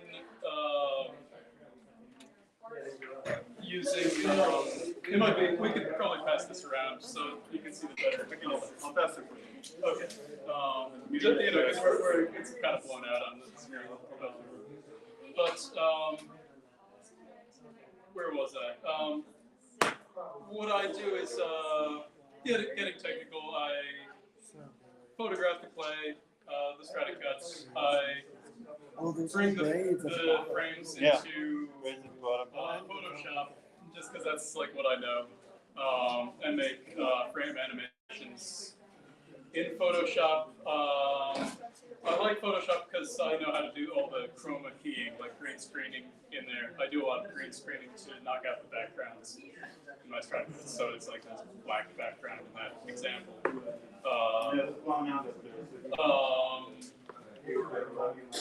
And then I'll take the Photoshop timeline. I use a plugin to turn that into a sprite sheet, like a grid of all the frames. And then I take the sprite sheet into the Unity game engine, and do the final setting of the animation there. I like this. I like for this, because you can link up a lot. I have another example, which I'll show on the laptop, like a Stratcut with What is that? That's what he's doing. other Stratcuts attached to pieces of it, like elements of that Stratcut along with it. What plugin do you use to, What's turn the, Photoshop into sprites? Oh, that's a good question. I don't really know off the top of my head, but I can post it on social media. Or, yeah, I'll communicate that through the channels, maybe the Stratcut thing as well. If you, I mean, if you Google for it, it's probably the first results. Yeah, I don't recall. It has some simple utility name like frames to spreadsheets, something like that. Sprite sheet generator, something like that. Where was I?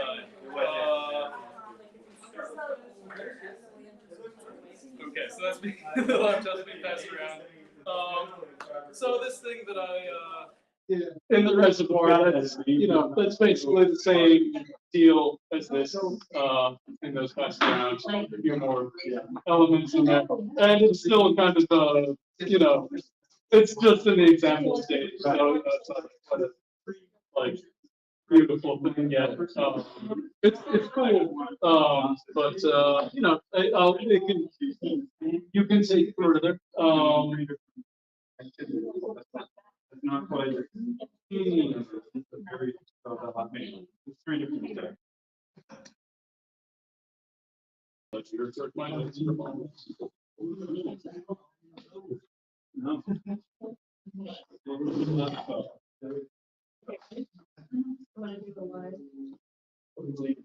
Oh, yeah, let me bring up another. Okay,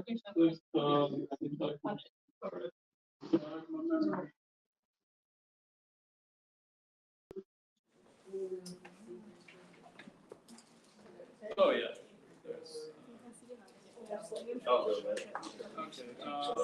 Okay. Yeah. Quickly show that. Let me loop that. Okay. Let me just quickly do it on this thing first. I was gonna angle it. I can angle Oh, it. okay. The exposure is a little better because it's not a black background. Pretty much. This is a different use of the molten clay.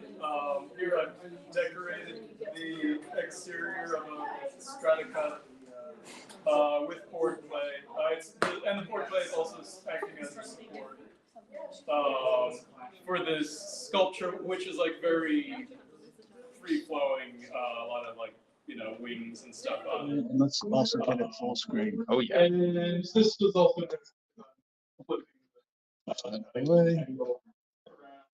Yes. Three-sided, yes. The artist does a lot of this tomorrow morning. So this was a fun one. I have another. So these were all sculpted by Gabe? or These were all sculpted by every student did a twist. Oh, so these are for the. This is every single person's combined into one. That's what I used to do when I did it with my students, because otherwise it would take forever and It also. would take forever to shoot it all, and it wouldn't be as cool looking as it would be tiny. This looks awesome. Then I'd ask them, okay, so for you, lower left or upper? Yeah. More stuff I can show. This is another decoration. Yeah, that is that turned out awesome. You have to go before? Is that- Before, yeah. Is anybody coming in behind you? Sarah over there is gonna replace. She's got the ropes and everything. Which is So it's gonna be great. It's gonna be chill. You got that? Yeah. Sculptures can have utility beyond the animation, like maybe the exterior of the sculpture becomes an interesting form. I do game design, so the decorated low can become like an interesting environment, you know, an interesting like building, something like that. And you know, it's interesting because it kind of, the form of it can like develop sort of organically. Some of it's like, you know, utility stuff, like it has to be supported in a certain way for this kind of animation, and then some of it can be like creativity, like exterior form. To that end, I've been using 3D scanning apps. I really like Polycam, which is a phone app, where you walk around your object and take like 200 photos and send those to a server, and it creates a 3D model of it. The models it creates are a little low poly count, like the 3D meshes without texture are they're so-so, but the texturing is very good. So, which you know,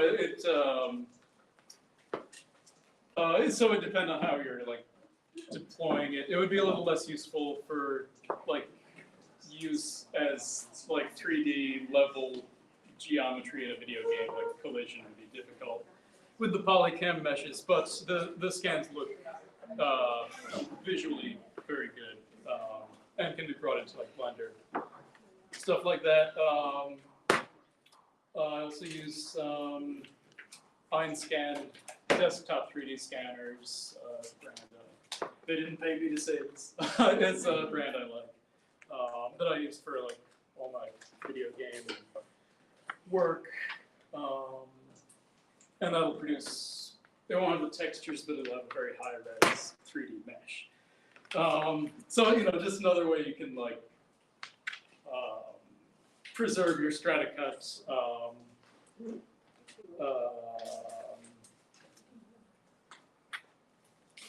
As digital models instead of. Yeah. Can you render that more accurately with LiDAR? I don't understand. It wouldn't bring the surface texture with it. I think when you do the multi-camera view, it brings the surface texture. The image map is going right to the geometry, and LiDAR is a much more abstract system. Is this another program? LiDAR is a. LiDAR. LiDAR, sorry. Yeah. The Polycam actually has a LiDAR mode, but I think it actually works better for large spaces like rooms. Yeah. And for the Stratcut, the simple like photogrammetry scanning will work better for now.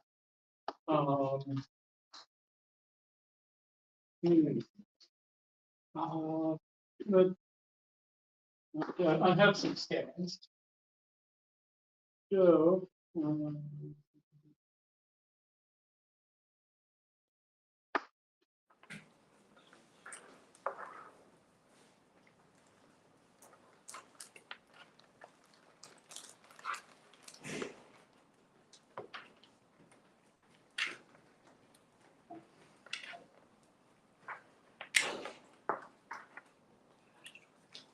so this is the 3D scan of that, and of the Stratcut I showed a moment ago.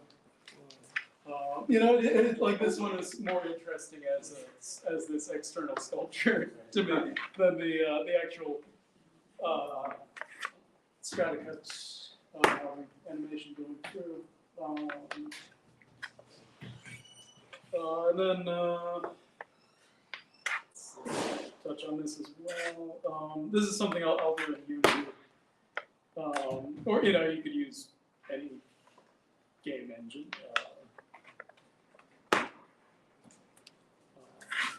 Where I've got this, I've got an initial Stratcut that I've made symmetrical, and that kind of suggested a walk cycle to me, so I added some additional Stratcuts, like these legs. It's kind of heavily pixelated because that's the style I use for my games. And then this other hand thing, and then I find it's like pleasing to me that like where it's basically the smaller Stratcuts are parented to the like root Stratcut. They follow elements within it. So, you know. And then the hands are photographic. And the animation that started from was like this guy before adding some other stuff. And another case where it's like I didn't quite like the Stratcut, so made it symmetrical. I feel like I should show one of my like good Stratcuts. I keep showing these things that are like, well, you know. Well, you're an explorer, and you're in the middle of exploring. It's nice to share kind of your process, even though it's incomplete. So, like this one was really nice. I'll pass this around. Sorry, the light on there. These are some of my other, like, this is my other animation work. These are stop motion, physical stop motion with metal armatures. Like video, these are video game sprites that I do. Get back to the Stratcut stuff.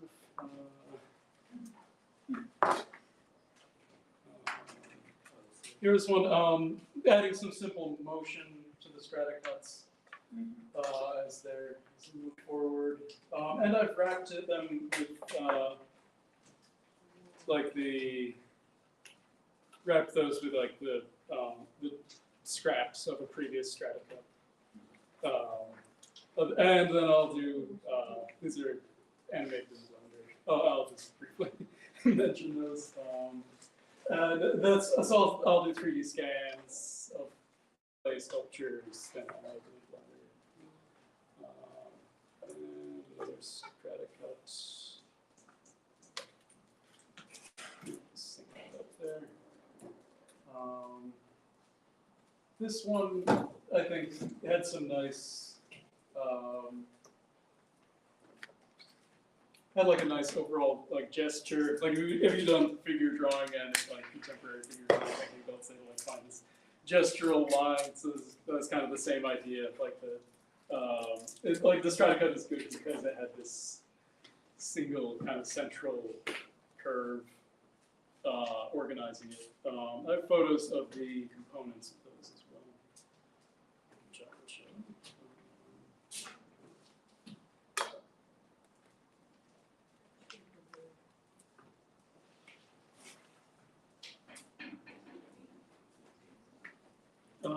Let's see, at least it was first.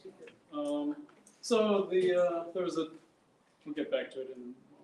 There was a checkered animation, and the pieces, these were the pieces for that. These are not, these are in like the development stages, so not completely finished. Eventually they'd be covered completely with twisted clay snakes. I'll quickly show that animation one more time.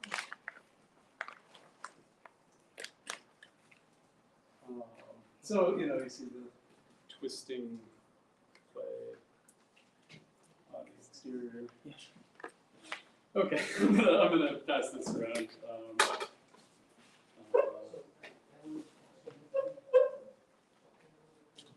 Keep that open. There's like just a folder of movies on here. You know, if you wish to check it out.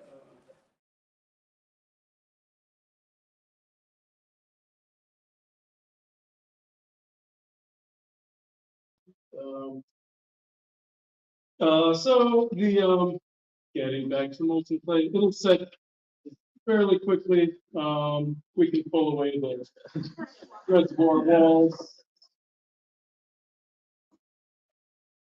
I don't know why, but for some reason at this stage the forward play is more solid than the walls. Some science reason for it. Something like that.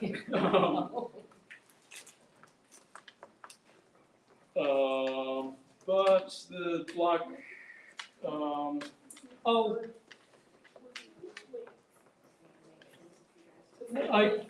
I'll probably bring this block home, cut it tonight, post it online, so you'll be able to see how that has turned out, hopefully, be interesting. It's, it's fairly solid, but I find that clay is a lot easier to cut when it's cold. If you remember nothing else, I find it very useful to refrigerate clay before cutting it. If you're running into issues like clay sticking to your knife, refrigerating it, chilling it will help with that. You can also refrigerate clay as part of this process.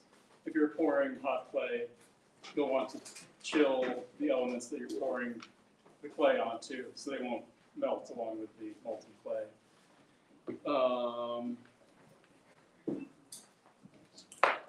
Maybe if you're pressing them into the clay.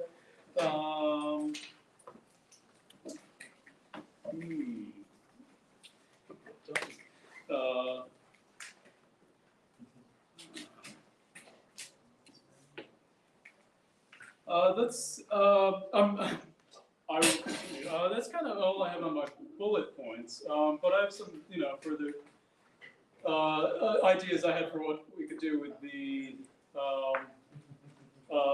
strands or braids that people have been working on.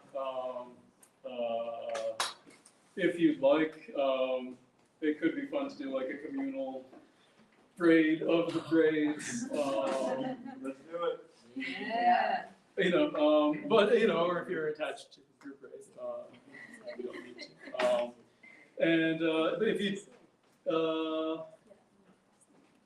I'm looking around. It looks like there's. Do you want us to pass forward? So you Yeah, and like even if like you have something that's not a braid, if it's like at least a strand, if it's a strand, that's also good. Show some work on it. Yeah, then I'll put those together.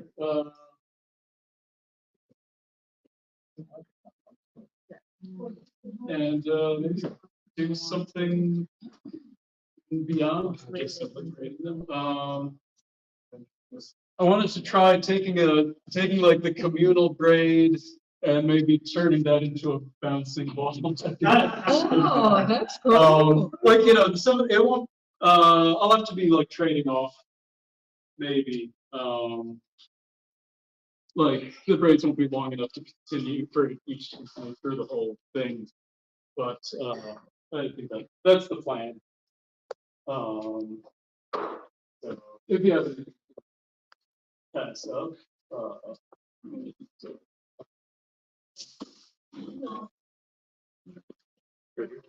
yeah, you can just put that there. It's a braid. Okay, great. Send it forward.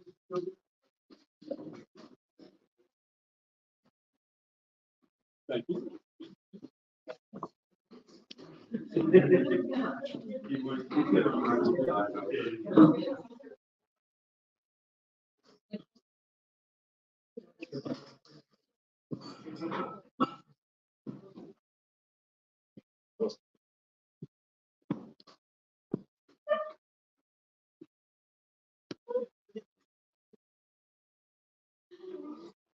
That's fine.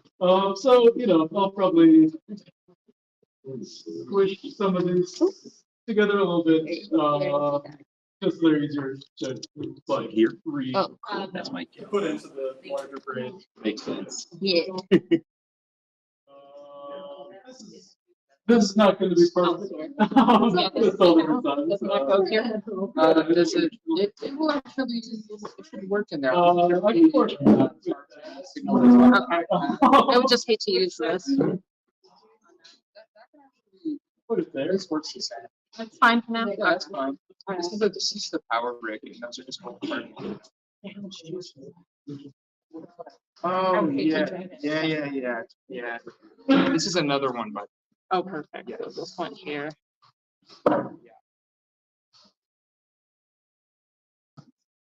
Okay. So what I'm gonna do is kind of take this sort of like this, like the kind of standard, and then combine merge some of the shorter braids to fit that length. And the joins are gonna be a little wabi-sabi, messy.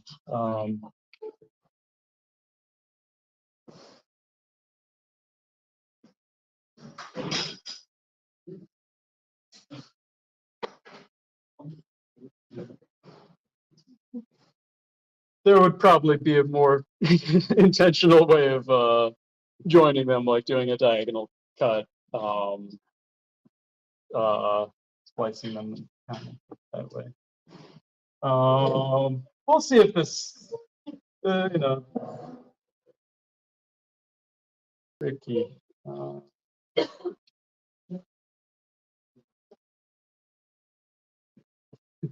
Reset that. Okay, so I'll kind of talk through my braid, taking the outside element into the center. I'm going to make this actually a 4, maybe 5 strand braid.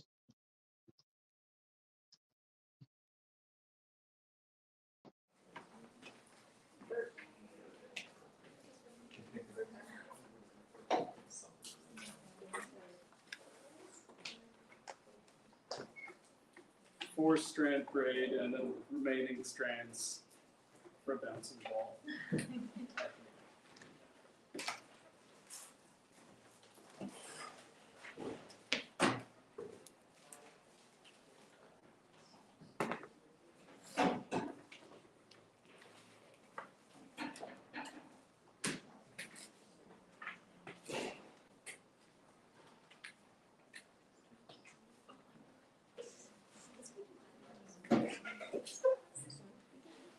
Okay, so the 4-strand braid, outside to the inside, crossing over to other side,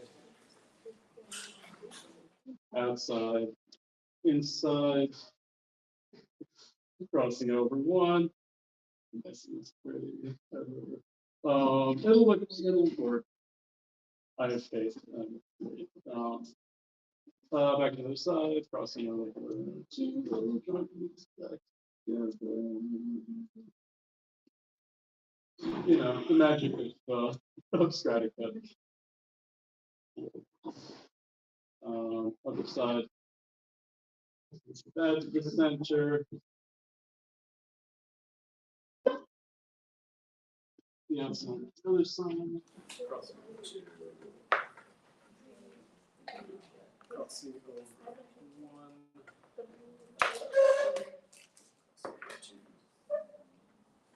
1, 2.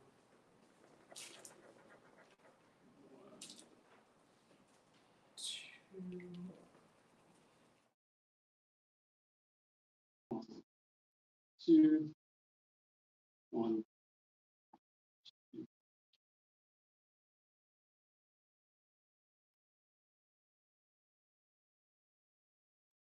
Just trying to find things now.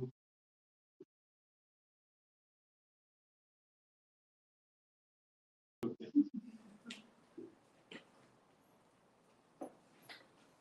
Some structural work on that. So now we'll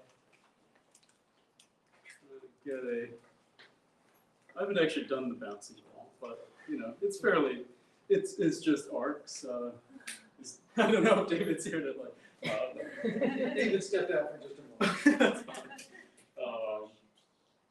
That is okay. I remember the tutorial. The bouncy ball would kind of be the wave, right? It moves back. But it's getting the timing of the arc that's probably difficult. I could do diminishing arcs, maybe.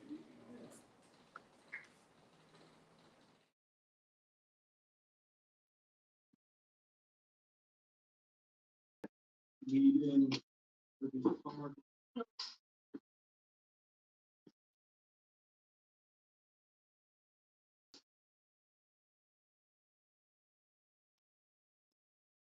Play.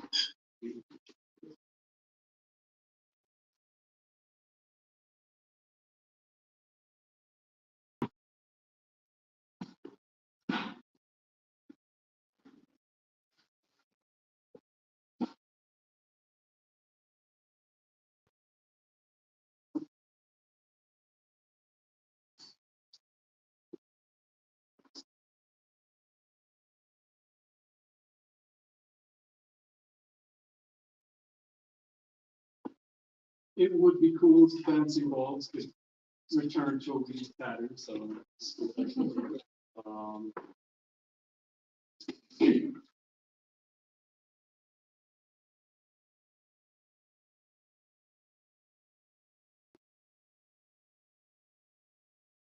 I feel like I'm gonna have to cut this like in this position, you know, it's not able to be moved.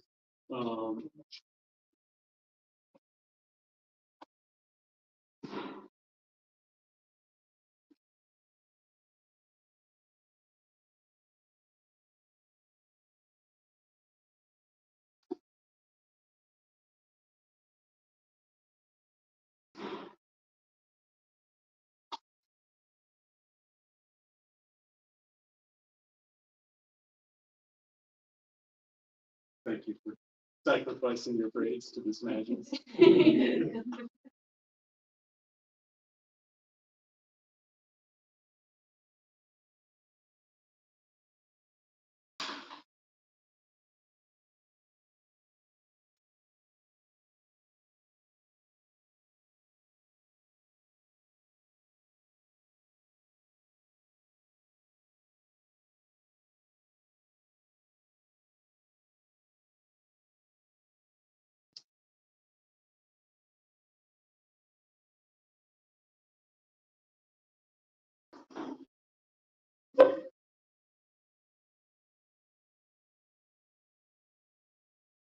Try to cheat a little bit. Corkscrew. Oh, I forgot the best. Honestly, my favorite braid.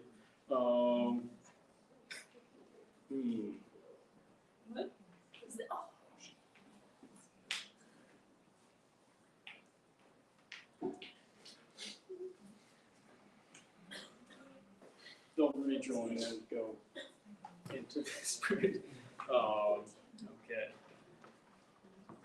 So I have the somewhat the arcing strands. We'll call them that. I don't know if they're quite bouncing, but they are arcing. I'm going to try to go. It's a little precarious, but we're gonna make this work. We're gonna go over to there.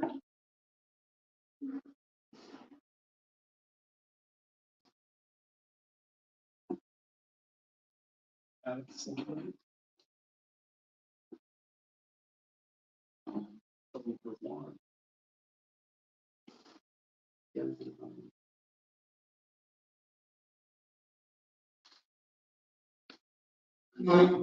Well, it'll be more like the tight braid opening up a little, coming back, forcing it together.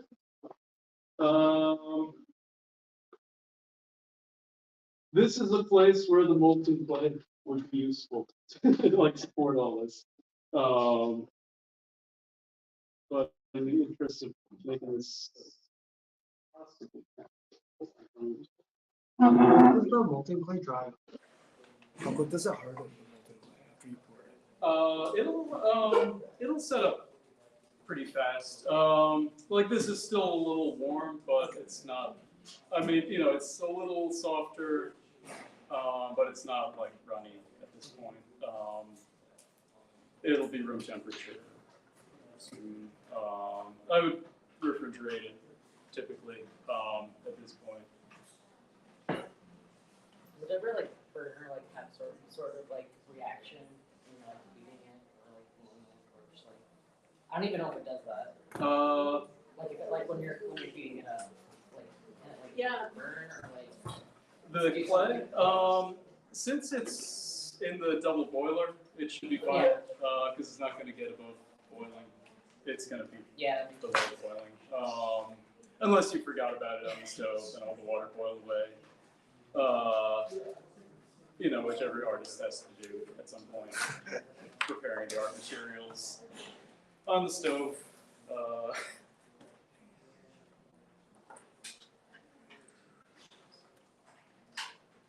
I don't think this works. Bouncing work. So I'm I'm gonna plan B that, I will cut it at that point. Make a second braid and then have, symmetrical braids, somewhat symmetrical.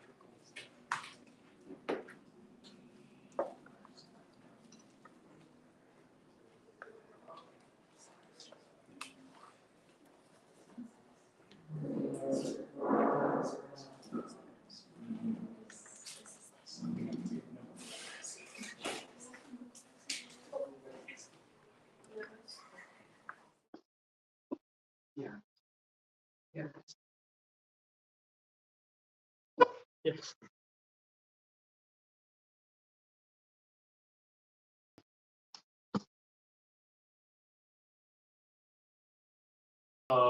Some of the braids have endured some trauma. Experiment here. When you're braiding, you can get away with a few strands of now random play. What was once a beautiful braid. And I think I was mentioning before, some random strand.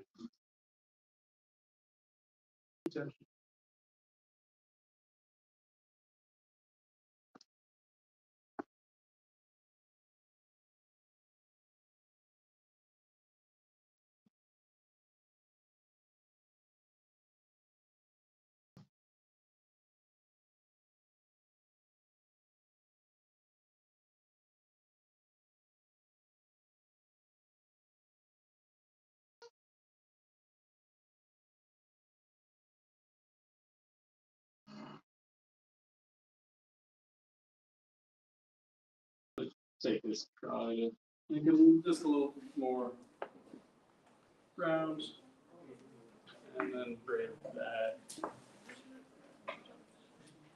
with these.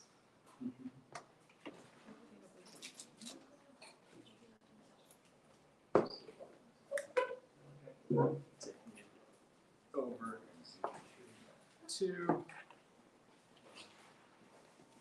other side over one.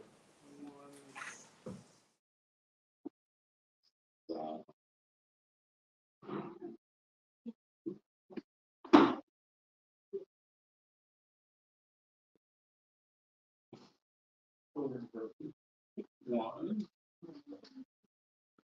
We're gonna see how much messiness we can get away with. This might be beyond the limit, but I think it's starting to.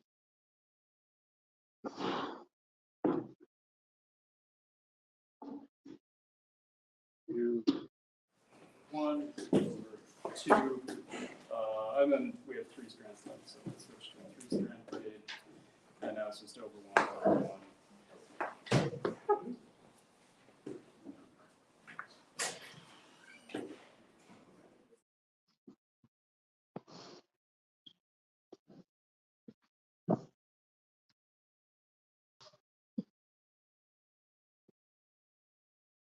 At this point, I'm just pressing this together a little, so it's a little more coherent when it's cut.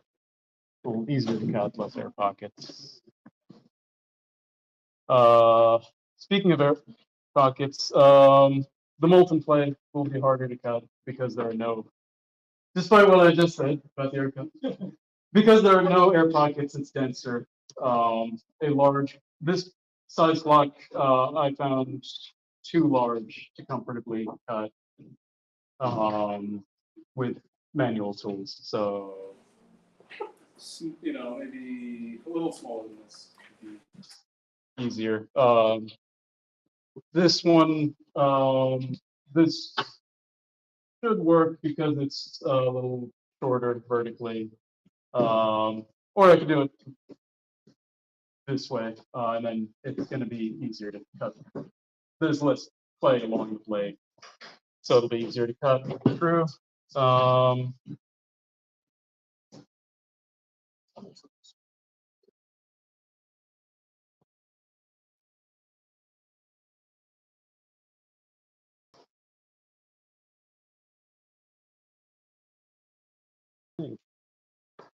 Just thinking about how I'll arrange this. It might makes sense to.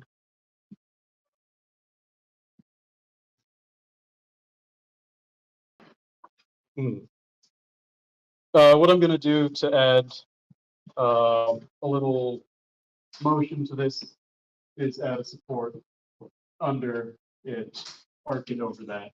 I'm gonna use my old grade, something like that. So, you know, there'll be some visual interest there. Just adding more support now.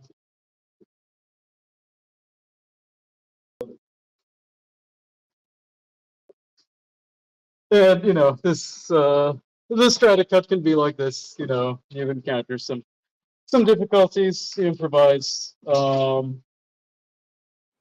One thing suggests another. Support on this side. Cannibalize everything. You know, if David could, You need more. if David could cannibalize his like eyeball for junk. Then there's more to be made. We'll have to have that as a class make more tomorrow. Yeah. Good.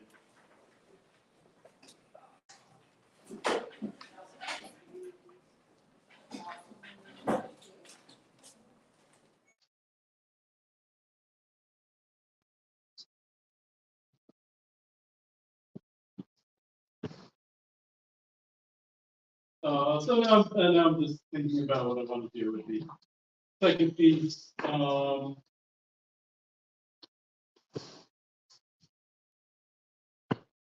I'll do is just kind of curve it around the top. The look will be a little large than the large side.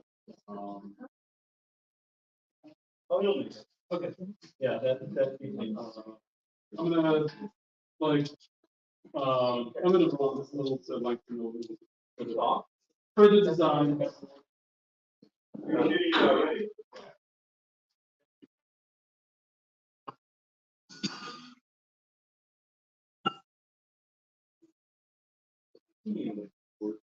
That would look great. The external winds or.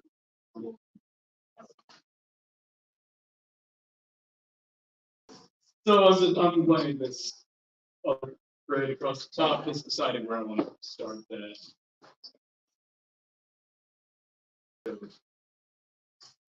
There, and maybe we'll skip here. We're gonna kind of levitate it with supports rather than bringing it back down up the main.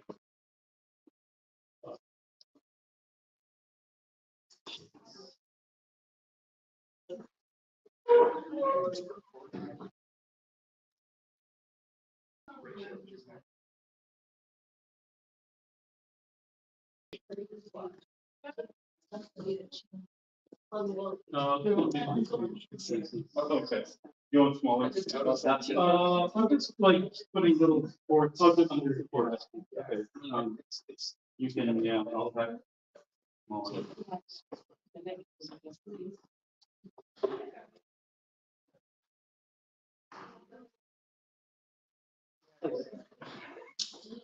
I can add something to do some back stuff.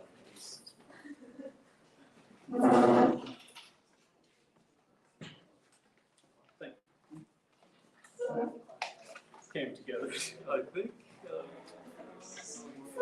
It's a beast.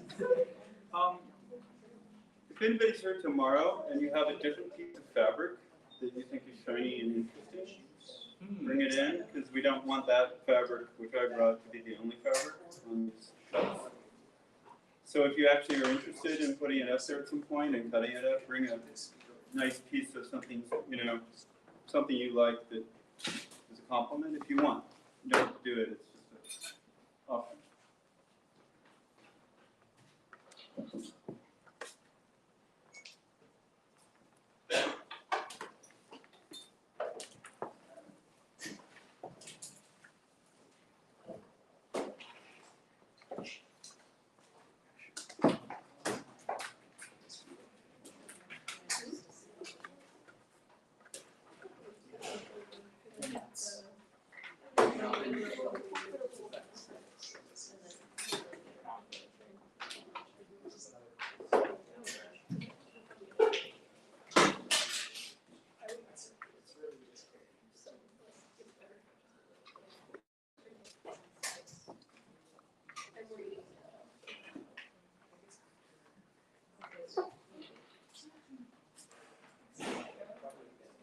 because when I'm manually cutting, I tend to, but.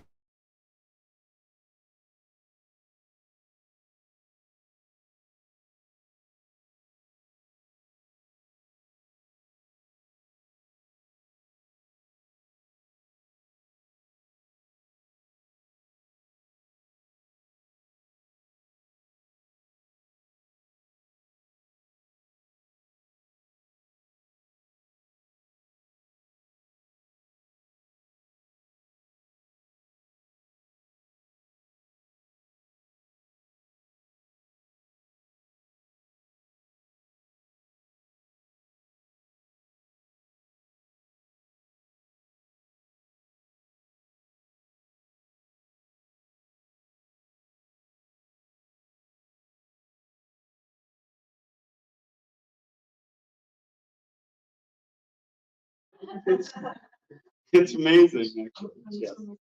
And it is a beast. It deserves a different colored background, because it shouldn't all be on that.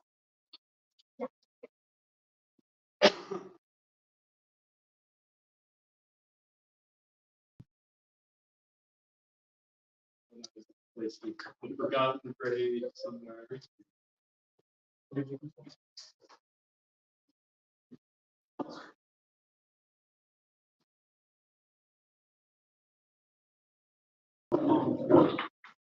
He's not milking it. No, okay. Um. Depends on the line. Did you find that you were listening for? Yeah. Yes, Steve.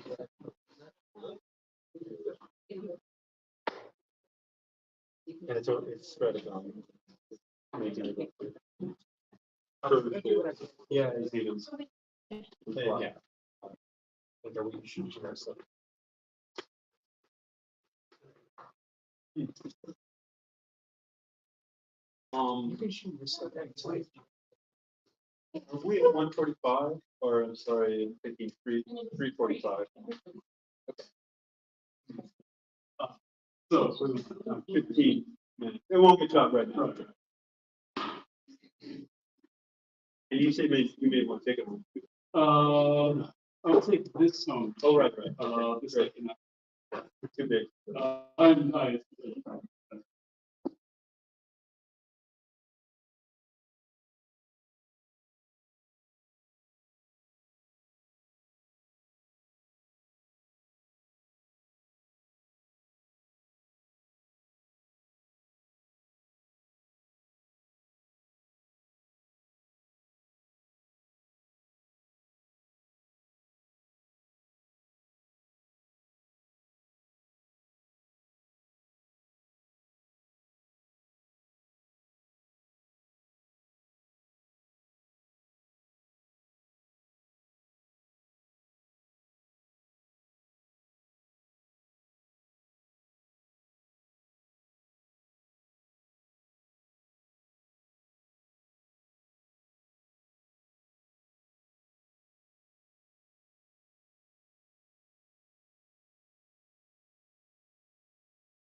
student.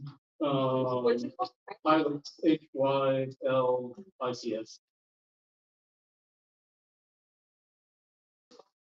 Thank you.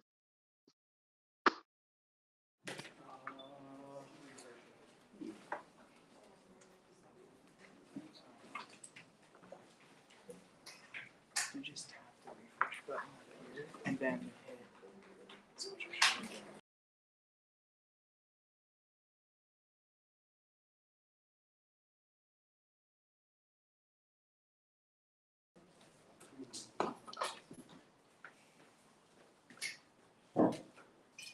Oh, Mason, also, we had someone ask on the live stream whether you would be kind of explaining or showing how you get your like rasterized, pixelized bit crush. Yes. I can post more like the specific tools. I'll go over that now. I've been doing it for a long time, so I have a lot of different tools I use. You might have seen it in some of the animations I've passed around. Like I do a heavily low-res pixelated look for my art with a very reduced palette, like a palette of 10 colors. I mostly use Photoshop for that. There's an option called index color mode where you can set a palette, and it'll like force the image to that palette. You can also do this kind of palette stuff in Unity. I use the plugin with the ridiculous name of Dark Bringer Effect, which is great. I love Dark Bringer Effect. And it just lets you set a custom palette of like 10 colors or more, up to 256 colors. It's like intended as like a retro graphics thing within Unity. And then there's a whole, it gets more nuanced because there are different kinds of dithering, like pixelization algorithms. The common one you'll see, like the default in Photoshop, is Floyd-Steinberg dithering. I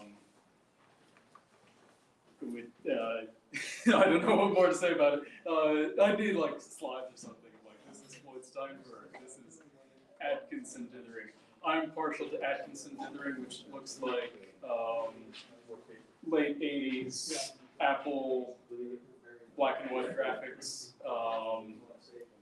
It has there's some like technical aspects to it. Basically, if you imagine the dither as a grid, what it's doing in many cases is the more complicated dithers are doing error correction. So it'll take I can get technical on this, sorry.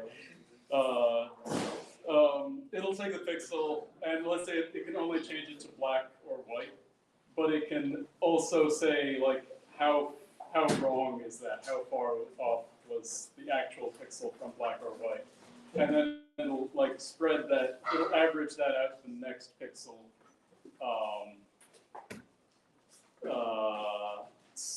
So everything's still black and white, but it gives it a kind of sharper, more 3D look. It gives it a very distinctive texture.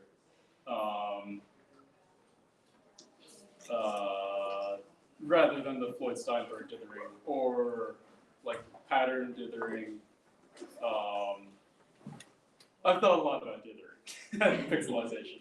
There are different uses for the different dithers and pixelizations. Pattern dither is great for backgrounds, distant sky, because it has a less sharp look, less detail. The Atkinson dithering is great for close-ups because it's sharper.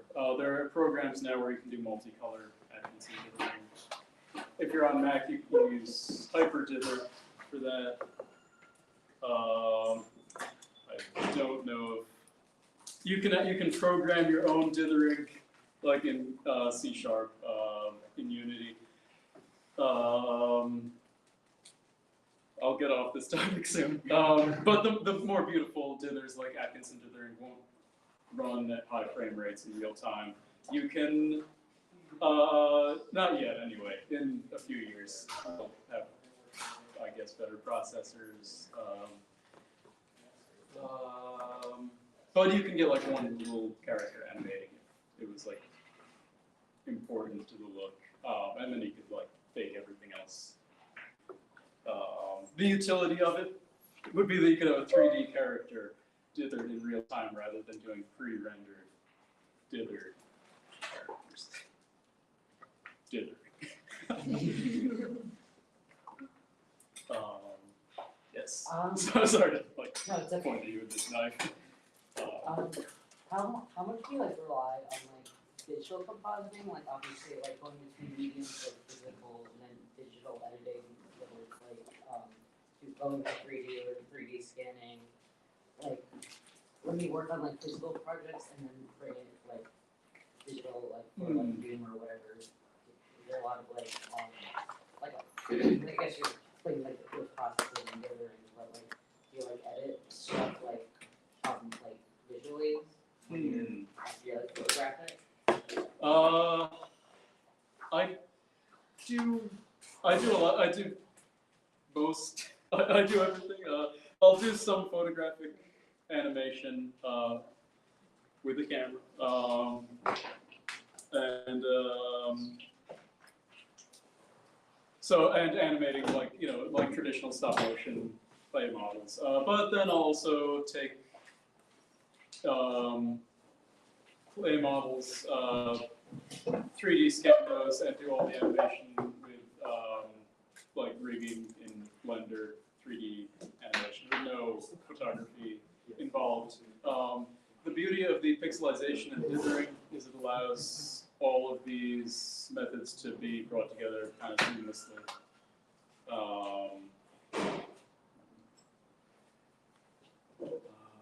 So you don't use Dragon Spring at all?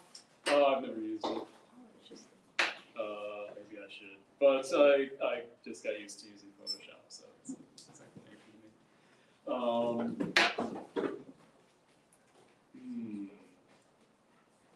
What else about digitization? There's something else. Let's see. Photography, 3D scanning.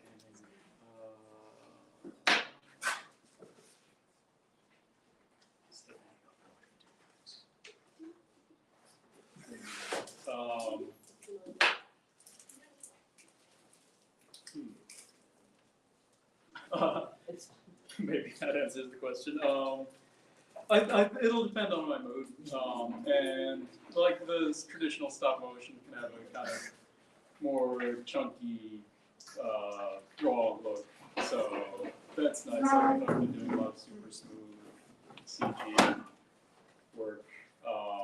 It's nice to get back to my roots, kind of stop motion. Yeah, I don't know if that makes sense of the question, but I think it did. oh good, I got it.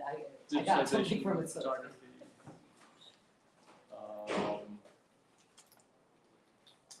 I'll integrate the photography into the CG stuff. There's some spreadsheets sometimes, blinking eyeballs, facial features, things like that, superimposed. Yeah, that about sums it up.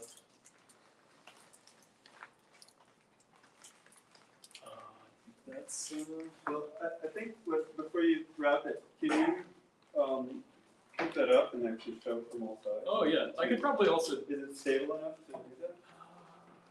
I'm gonna like pick up the whole table with it, on phone. Or is it too fragile, do you think? It might split in the middle, but yeah, I can add some more support. It's just an easier way to see the sort of. Yeah. I would probably compress a few things. Yeah, It's a little, It's a little- weight. It's with the larger strands, it's a little more tough to braid. But I have some faith that the braid pattern will still show through the chaos. And what do you expect out of it? If you were to. Like in your. I'll put this back down. Do you want to hold it? It'll like survive. I think. Yeah. It's just the one support piece wasn't attached. Which happens when you're working fast and loose. So, you know, this was pretty improvised, so it's not quite gonna have the beginning, middle, and end. But you think. It might have. I think it'll have like two parts because you know we've got the main grade and then the secondary grade. Yeah. Coming up the top. Then we'll curl you at the end. And a little more support behind this top segment. You know, we'll know tomorrow. If it's good. But you know, you saw in the video, it can work. Great. So can we cut that up sometime tomorrow? Yeah. When do we like get kicked out today? Oh, we're wrapping up in a few minutes. Okay, that 4 sounds like. o'clock is approaching fast. Okay. Yeah. So, yeah. Okay. So there's no after school. And Ellard at 4:30. So in 30 minutes, we'll all be back. And he does amazing textures, much more advanced than what I was showing you earlier today. So it's not to be missed. Yeah, Ellard is amazing. Yeah. So it's a treat. And then Terrence tomorrow morning. So again, it keeps going. Thank you for attending. You can keep working. We're not keeping, you can stay for the time. But put your boxes again in some kind of orderly corner and stack them because there are a lot of them. And make sure they're labeled, like you have your name really clear, because finding your own box is going to be tedious once it gets messy. Sorry. So mark it well. If you don't think you're coming back for any additional events, and that's okay, just hand it to me because we can recycle and let the other people. I think if it's time, we should all thank Mason for this amazing demonstration.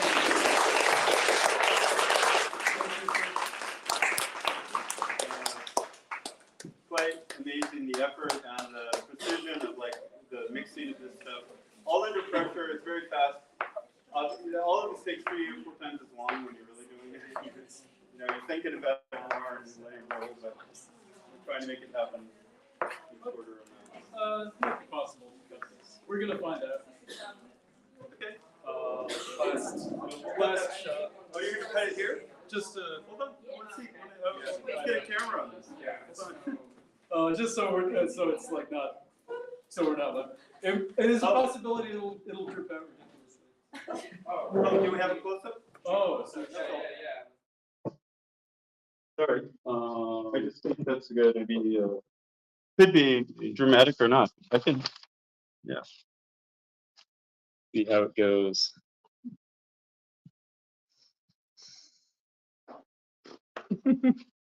And it's soft, but it's hard to smear it a little bit because it's still a little soft. because it's warm. It needs to go in the refrigerator, like you say, in order to. But it is. You see, some of the concept, the press pieces, displays, molten clay, and this can be joined back together and. Yeah, that's cool. But It's like a fish. When you join it back together, I'll pass this in. So does it slide against each other? How do you align it to make sure that it's precise when you recut it the second time? The 2 sides so it can marry and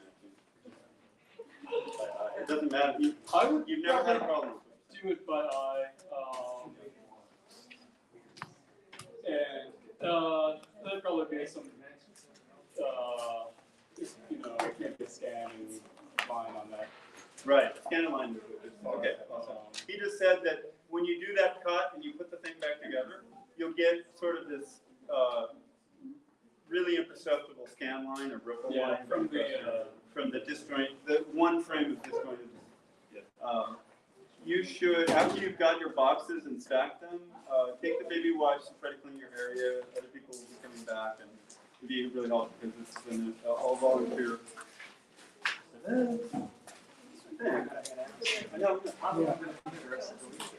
Are you coming back tomorrow? Okay, yeah. Yeah, maybe. Oh, yeah. You passed me the one you were at. Thank you so much. I do want to ask, where high is there? There was one with Jack Henry. Yes, it's gonna take more time. Wheels are turning. And chucking. Awesome. I look forward to it. Can't make it. You can do it wherever you're out there doing life. Be Saturday, great Saturday.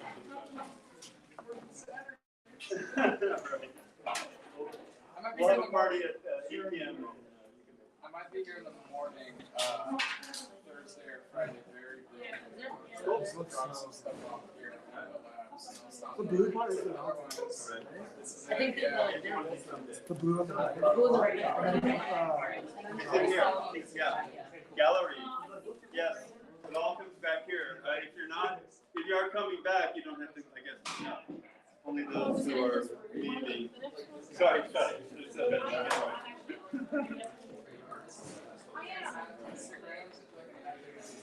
Yeah, sorry. No, I was that's the word.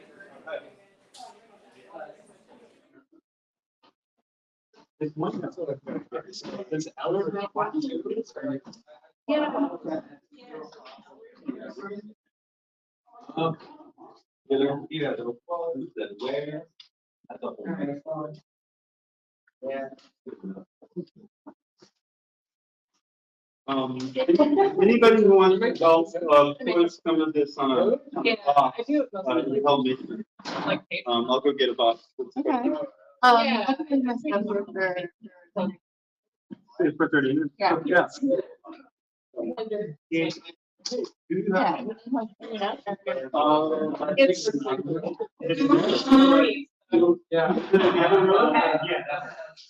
I can get all this stuff. Yeah.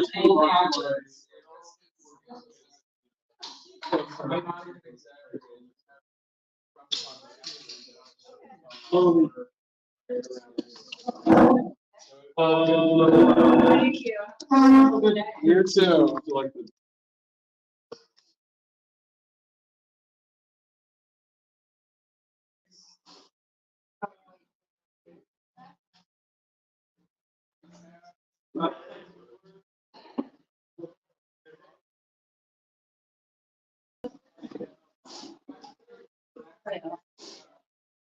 Yeah, and another one's. Yes. I mean, Okay. Thanks. Yeah, I'm gonna-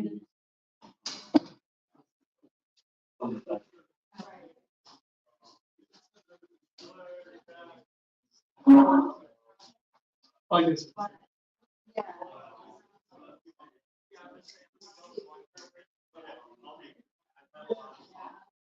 Also, the one was on the wall. And not Take a little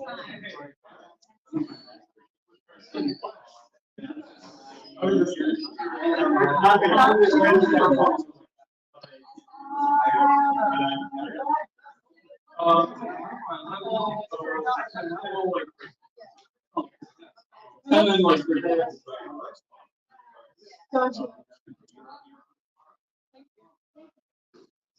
So, let me those. Yeah,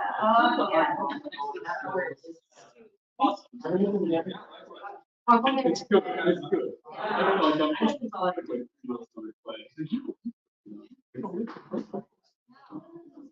okay, but.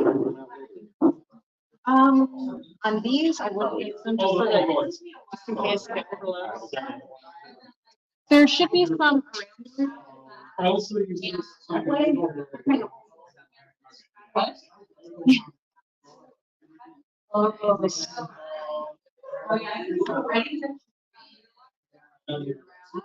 Nice.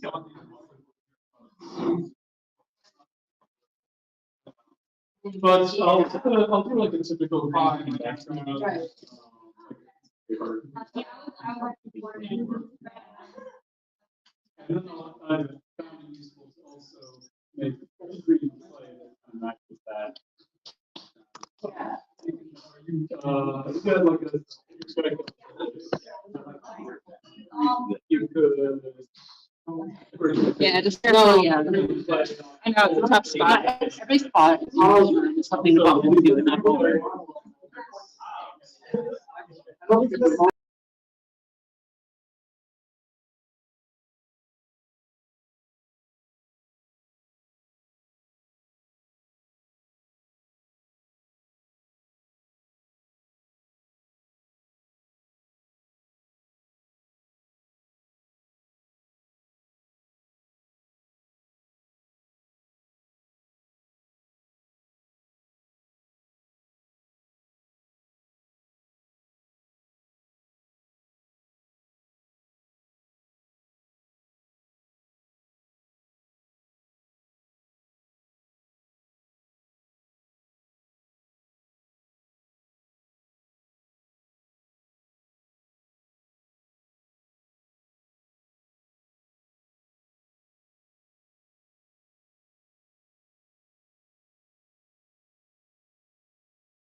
Hello.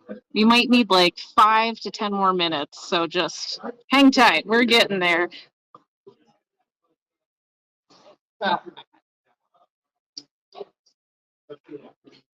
Yeah,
Yeah.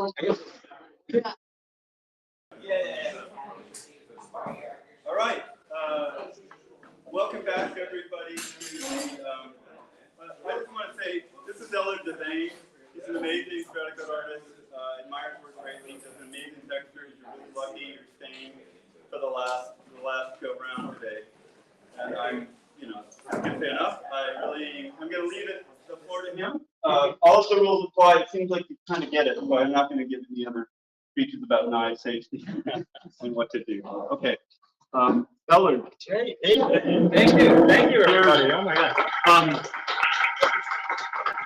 I just want to start off by saying I'm so psyched that we managed to fill a room 3 or 4 times today with Stratcut. And a second smaller room too. Yeah, exactly. So I like that this is our little intimate setting we got going on here. We cover some Stratcut texture work, which I think you have seen David go over in the earlier sessions today. Some of you, I don't know how many people were attending the earlier ones. Wonderful. Okay, so I don't have to explain too much rudimentary stuff again. Yeah, we'll just dive right in. Really. I was thinking about Go to the good stuff, and if you need extra help, just ask Nathan or I. We'll come over and try to help you. So just go to advanced. Oh, or the group wants. I'm sorry. Okay. Advanced it is. We are going to start. Every Stratcut texture you may have noticed begins with something like this, clay sheet. And you always use these clay sheets to make color sandwiches. So I'm going to maybe reach for those a little later. I think what I'm going to start off with is an advanced topic called reboxing. And this method is, as displayed before by David, is something that's a little bit confusing. It's hard to talk about, but it's a lot easier to see done. So I'm hoping I can convey that. But it's a little confusing even for me how many times I've done it, for how many animations it is that I've incorporated it. And basically you start off with a color sandwich of your choice. What I'm going to do today is we're going to do checkerboard patterns. And checkerboard patterns, well, at least this particular example will be a checkerboard. I'll maybe move to another one. Actually, you know what? I'm completely contradicting myself. We're going to start with a different one. I'm going to start with an easier reboxing, and then we'll move on to checkerboard. So what I'm going to do is just use 2 colors first off. Once you get your color sandwiches, you stack them, and you're going to Probably, or by now you've probably noticed that there's this wonderful lingo associated with the Stratcut arsenal of textures, shapes, color patterns, etc. And I'm going to do here is I'm going to make a striping box, or what I've come to know as a striping box. Probably saw this illustrated earlier at some point today. Right. If I'm adding something, but you just stack it as many times as you want until you have a thick enough rectangular prism that you want to work with. And as illustrated before, you're always going to be catering to a particular axis, and that axis is always the camera, and the other perpendicular angle to the camera's axis is the cutting perspective, right? So when we're reboxing, what we're doing is we're trying to reconfigure the pattern so that it is this shape, but they are going at a diagonal, in which case they would animate depending on how you lay it into your block. So really the easiest way to do this is you pick the angle that you want your stripes to be moving at, and I'm just going to pick a random one, and I made this little box that helps remind us of this axis that we're always trying to what we're going to do is we're going to go from this angle straight down, and as illustrated before, your line is going to become a little bigger, but this is going to be now the new face of the rectangle, the starting of the reboxing. So what you do with any boxing method is when you cut off that first the first little triangle or corner piece, you immediately are going to want to add it back to your block. And usually it's like a contrasting or opposite effect. So what you're going to do is you're going to keep it in the same position, pick it up, don't rotate it, move it in any other way, just move it to the back so that's easy to see and understand. Yeah. Okay. So now we really have the beginning of a rebox. We have the front face and we have the back face of the rectangle. I was saying this to a few people in the back earlier. It's kind of like, if you can think of it, there's this wonderful dilemma going around where you cut a sandwich in half. Which way do you want it to be? Do you want it to be rectangular? Do you want it to be triangular, in other words, diagonal or straight on?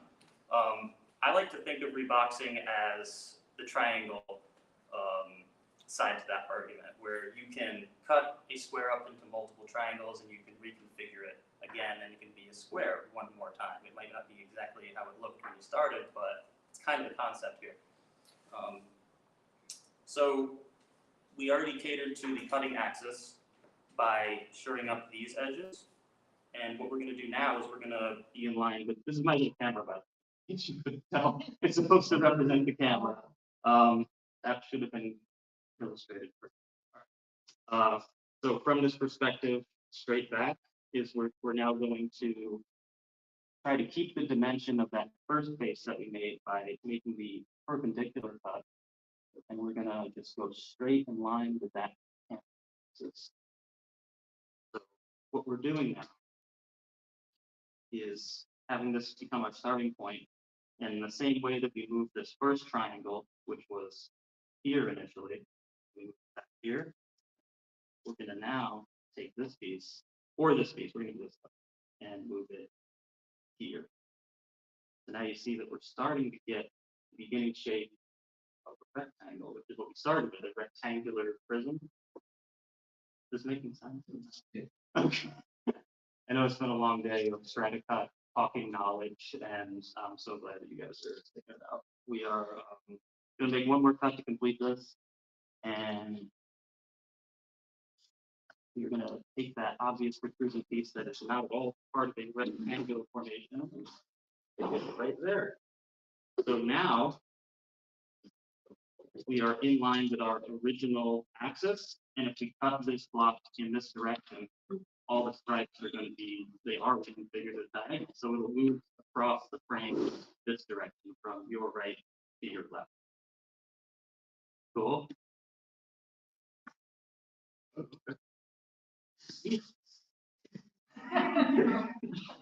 All right, sweet. So that's a very basic, the easier reboxing method. So we catered to two different axes, or axes, however you want to say that. And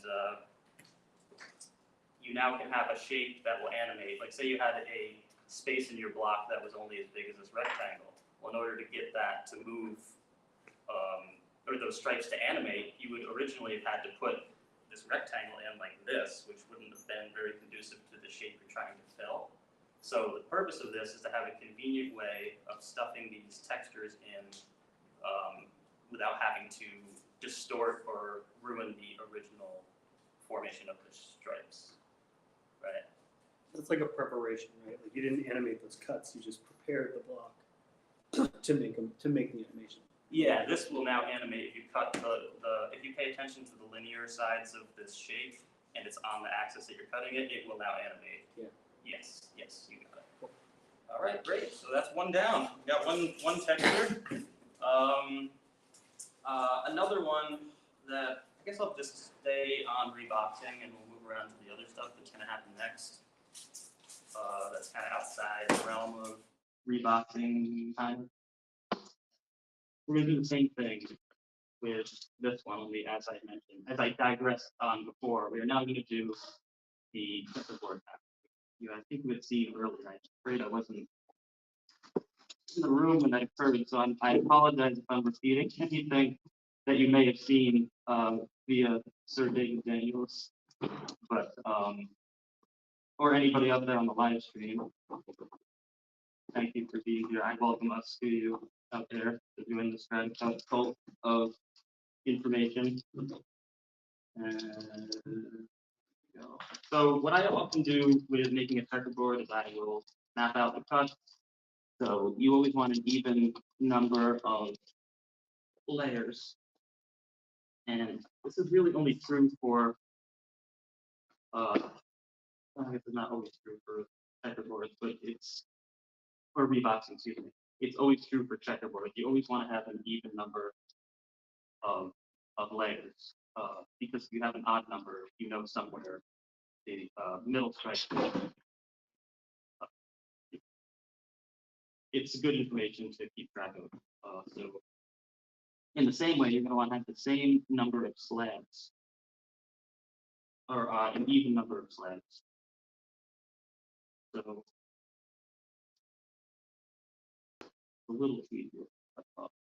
I also encourage anybody who feels like their clay hands aren't full of foil to follow along. So I'll probably be doing this one more time maybe with this one, but I'm also happy to come around afterwards.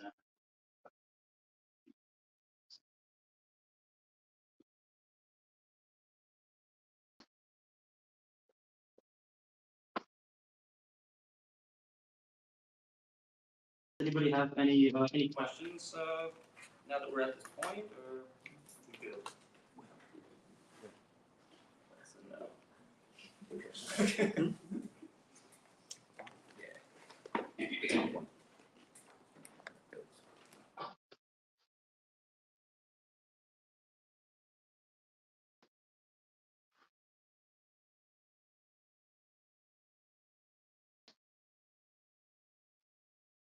Just for continuity's sake, I just have them all in a row here. And the quick way to do this is you have them in this particular sequence. But what we're going to do is take every other one and flip it so that the face every other flip it so that the top face is alternating. And you'll find when you're done putting this together, you look at all the other sides of it, and they're also going to be alternating. And that's kind of key for creating a checkerboard pattern. Something you probably saw earlier, but it's doing a different way. It needs to be better or worse, depending on your preferences. So in the same way that we one face to illustrate the checkerboard, we're going to do the same thing going the opposite direction. And we also want an even amount of slabs up from this, because that ensures that there's going to be no repeats. We're not going to have two different or two identical color sequences next to each other. That would be kind of an anti-checkerboard. So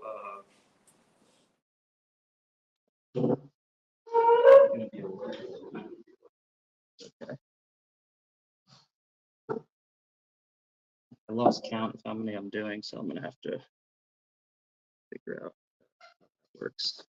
But there's an easy method for doing so, and I'll show you. All right, in the same fashion that we did in the other direction. Oh no.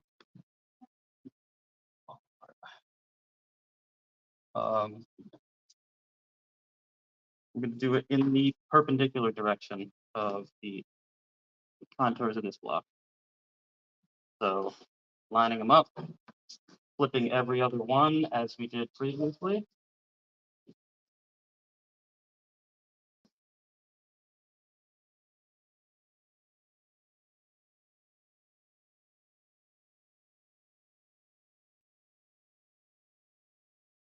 Are you reconnecting the lights? Right now it's relatively loose, but once I get it all stacked together, I'll compress it. Because you'll find that, I mean, it's relatively warm in here, so it kind of caters to this type of work. But when you have your clay too cold, these little cubes tend to fall apart, and it's a nightmare to try to get them back together. So yeah, you definitely want to compress it before doing the ultimate reboxing that we're going to get to here. So that's a good question.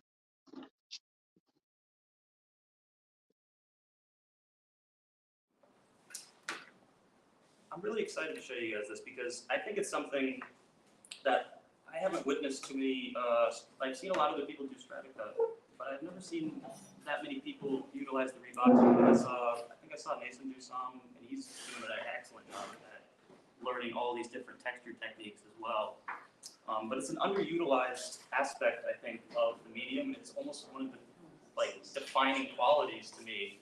As David illustrated earlier, when you don't have textures in some of your Stratcuts, it's almost like you might as well have it be a cell animation in a weird way. You know, it's not like it's not that you shouldn't try it that way. It's just, you know, having that extra layer of textures within your animation makes it so cool. And it's I think somebody said at the lecture, whoever was at the lecture said it was psychedelic, or you know, it adds that whole what David says, psychomorphic quality to it. So yeah, that's what I'm into. Psychedelic, psychomorphic. Easy way to tell, like I said, I lost count of how many cuts I made. Easy way to tell if you have an even amount of layers is if you pay attention to the corner of each shape, and if the front corner of this is a different color, this first cube is a different color than this back cube, then you've got an even amount. Learning how to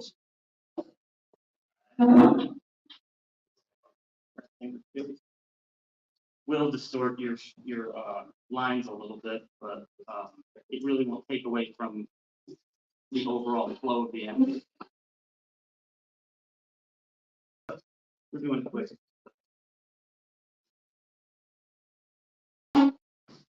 So The checkerboard patterns. Now that we have it in this particular sequence, in the same fashion where we did striking, and before it was in this formation, we had it tilted like that. What we're going to do with this one is exactly the same thing. But while we're catering to the axis of the camera and the cutting plane, there's now a new secret axis.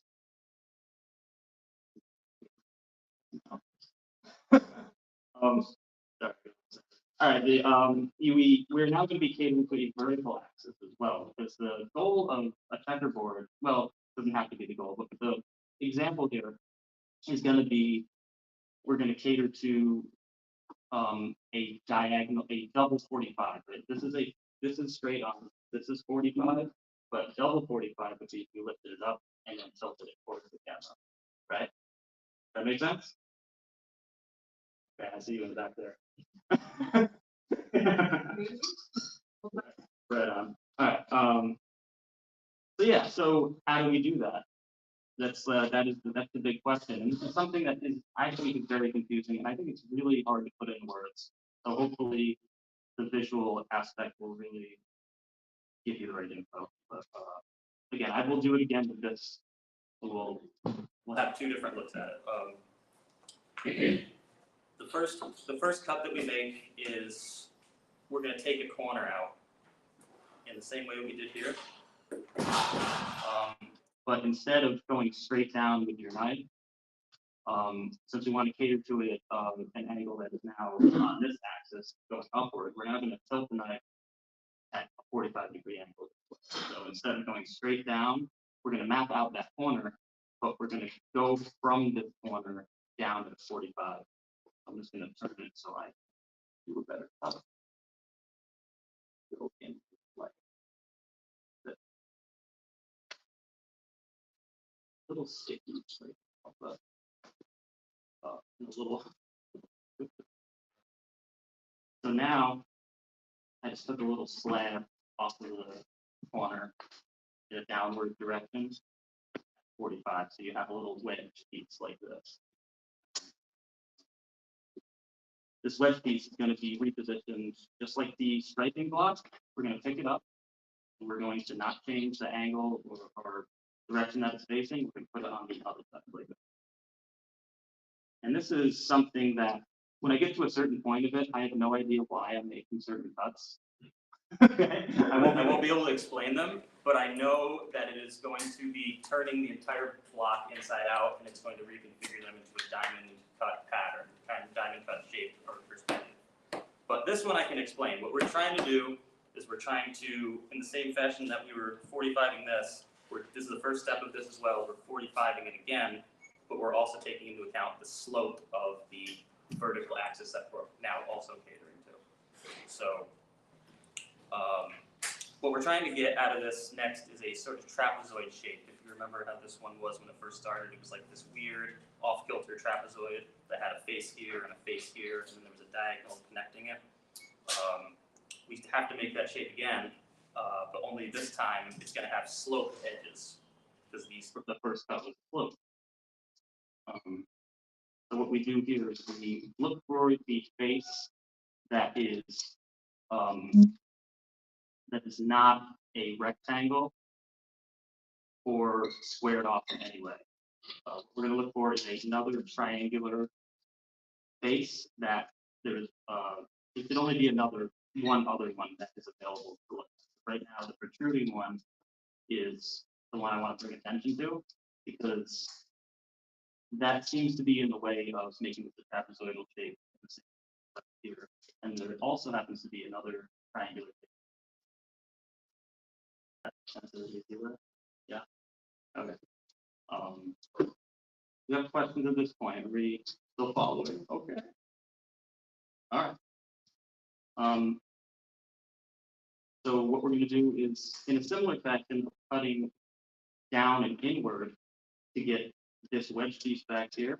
What I'm going to do is I'm going to follow the contours of that wedge that we put on the end here, and we're going to cut off this corner right here. So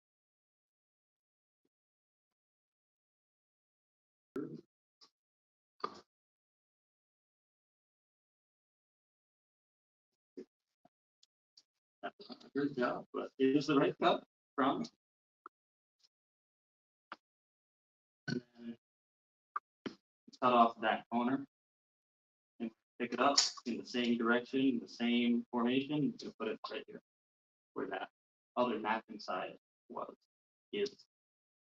And see how my cut wasn't perfect, so I have a little bit of a divot here. So the rest of our reboxing is going to be a little janky, a little off filter, but the cuts and where they're supposed to take place are correct. I promise. So here's the part. Remember how I said I don't know what the rest of these cuts do? This is the point we're at, where I don't know what the rest of them exactly do, but they will reconfigure all of these cubes at a diamond angle to the front of the block. But to give you an example of that trapezoidal shape that we had with the striking block, we are now in the same formation as we were before I cut it up and finished off the box. This is going to be the front face, and this is going to be, well, facing me the back side of our box. This next cut is a real piece of work, because it's kind of it's the one that I mess up the most, and we're going to try to just save it the best we can. I have a feeling with the temperature here and the sticky clay, it's going to be a little bit of a mash clay affair. But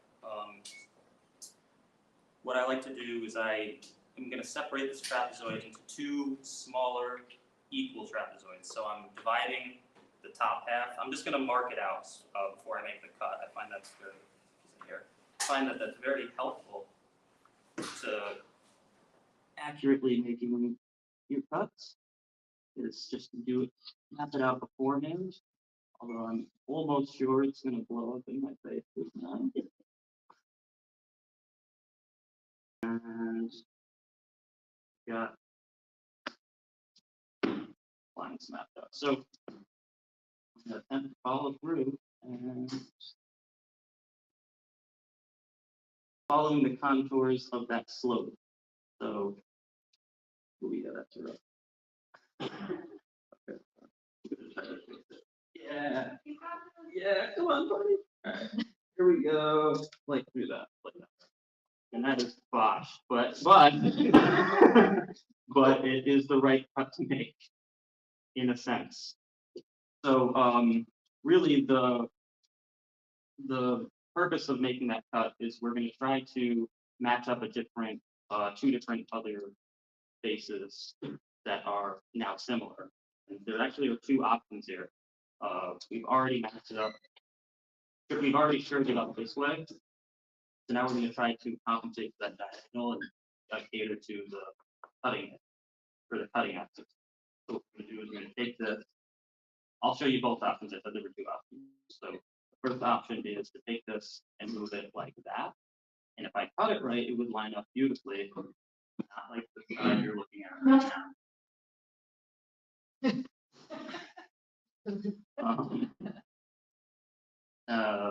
And then the other option, so we have that's option one. And sometimes when you make a horrible cut like that, the best solution is to just pick whichever one fits better. That one's not horrible. That's option one. Option two would be to take this one and put it over here. Okay. I don't know. I'm gonna let the audience decide which one looks better to you. One, I think so. I would pick that anyway. So we are now this is the part, yeah, again, this is the part I have no idea what it's doing, but it's doing. And it's going to be cutting, we're going to be cutting at another diagonal angle to the axis. But this whole thing is now trapezoidal. There's no real straight shapes. It's just completely off kilter. So what I like to do at this point is I cut the block in half one more time from this front corner, and you can do this whatever, you know, if you did it like this, it'd be the same exact thing. Cut this corner to this corner in a straight line. Kind of a crazy, ridiculous cut, but I'm not gonna get my finger. And we're gonna go.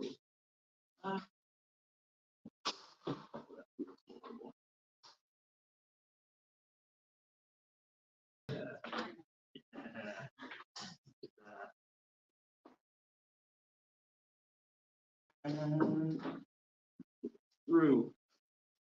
Okay, we have two equal pieces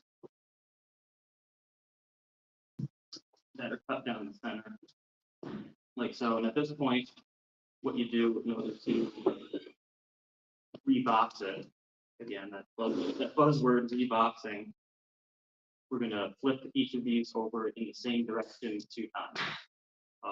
And this is just something I've seen David do. Yeah, no idea. He might even be able to explain why these things are occurring. I can't. So we're going to do it like this: 1, 2, 1, 2.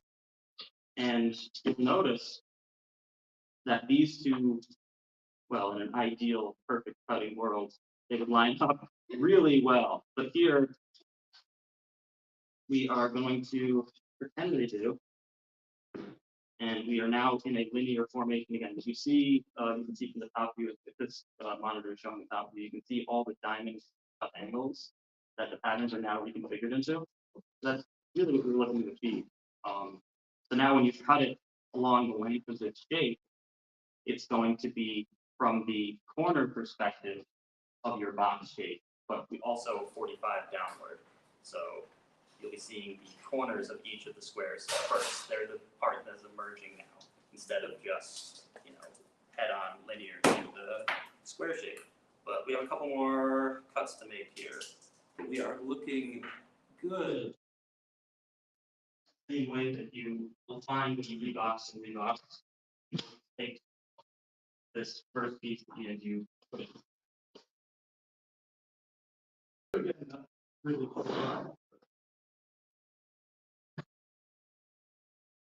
But if you line it up perfectly, you can see how the patterns are somewhat lined up. This is still coherent, line with each other. But you have an elongated diamond cut reboxing box. And then what I often do is cut it in half.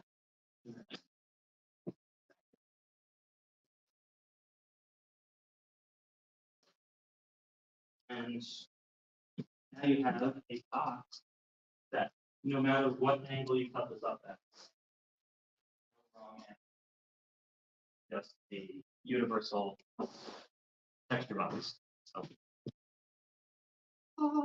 Got it, so yeah, that's that. I will do it again. Does anybody want to see that done again? Question. Oh, please, yes. Would it be possible to like the universal texture box? Could you still like orient it to the camera in a way that would like undo all the good work and It would stall out. and turn into a checker? You know, I don't think so. Okay. If you keep it, I don't think so, really. Because I mean, I'm sure I mean, this one might, because it's a horrible example. Like if you rotated 40, like done this double 45 rotation. Sure. If you then took that and rotated it back 45, back and 45, like Yeah. It, I see what you're saying. If you put it back to the way you I feel like sometimes I'm trying to box things, and then I like yeah. when I'm like placing it into my Stratcut mode, it gets checker gets static. Yeah, I know. I've had that happen too. Okay. But no, to answer your question, sorry to cut you off. Okay. Yeah. Yeah. I mean, I guess anything's possible. If you like, If you accidentally laid it back in, whether it would still animate, I don't know. I think there's a really good chance. I guess we like. I'm not asking you to do this, but I guess one could like look for that angle. Yeah. Try to find it, the bad angle. I think that's true. I think there's got to be a way to where it would stall out again.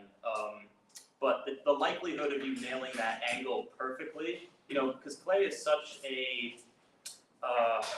it's so warbly, I guess, that it would be really. I don't think every cut is geometrically perfect, even when your clay is not soft like this. There's still going to be cuts. You know, I'm not like a machine. I'm a human, right? So like my cuts aren't perfect anyway. So it's unlikely you're going to find an angle where every single piece in here does nothing.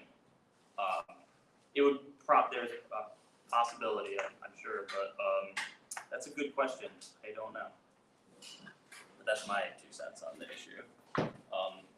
I'm sorry, did somebody say they wanted me to do it again, or are we good? Like the checkered part, like that pattern. I could do a different one. I mean, you know, it's like an odd number way. An even Oh, number. even is, okay. Yeah, but we can do one that has an odd number.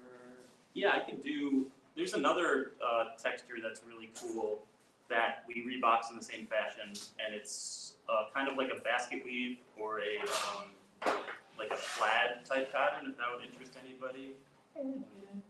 Hey, I'm glad you made it. Welcome. Awesome. Yeah, basket weave, if that interests you, it's an odd number of letters, if that's what you're going for. No, I couldn't remember what Oh. because you said it was had to be even or odd, and I couldn't. Oh, right on. No, okay. No, that makes it. I mean, Whatever you want to do. I want you guys to tell me what to do. I have no self-worth. Somebody help. I could use another tutorial just because I'm finding it really complicated. Okay. Yeah, sure. Just for the sake of continuity, we'll do it again in checkerboard fashion, and then we'll move on to that. And then I have a couple of other cool texture shapes that I'd love to show you guys that are really impactful and super simple. Yeah, we'll get to all of that. So do it one more time. I'm not sure if you want me to explain this part out loud or if it's self-explanatory. I'm gonna vote on maybe not saying out loud while I do it. But the stream, you're right, and I forgot. Hi everybody out there. Welcome. Yeah. Let's just be here.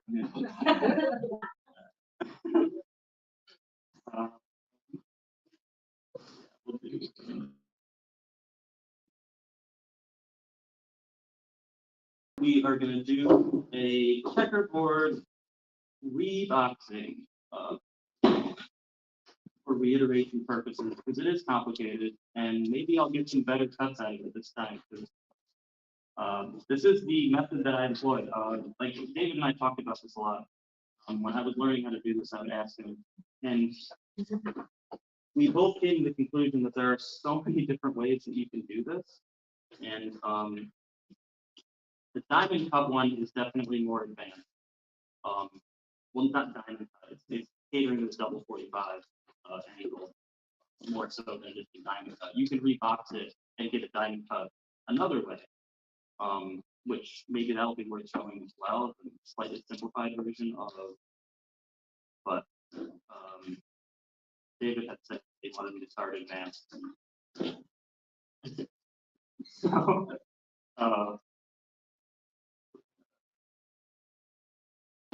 we're gonna do this. We're gonna do a repeat quick for anybody who wants to follow along. Feel free. I'm gonna go a little quicker this time, but we'll start off by getting an even number of slabs that we want cut off from this box, and then line them up. And give the 20 gun salute or something, or I don't know, 8 gun salute, and we're gonna flip every other slab upside down.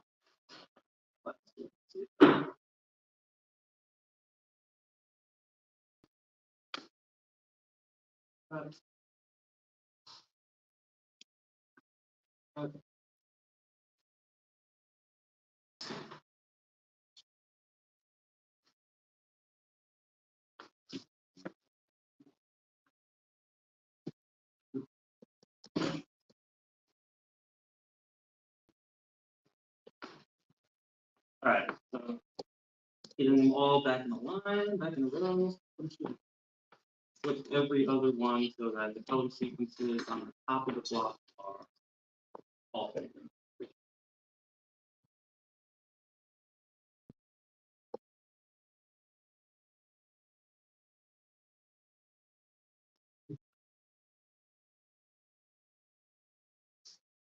Then we flip it around here on the other axis and do the same exact thing. Try to definitely keep off this. My last mistake, or a happy accident, as my man Bob Ross said. Why would this look so much?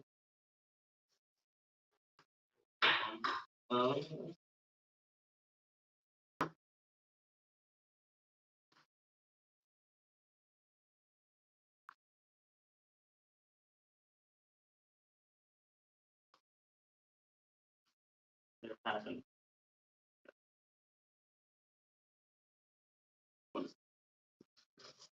Not so.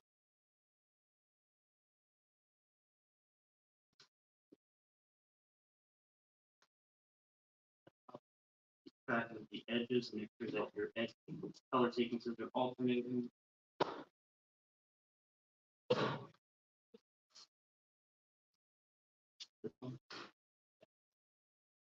Who's looking out for you?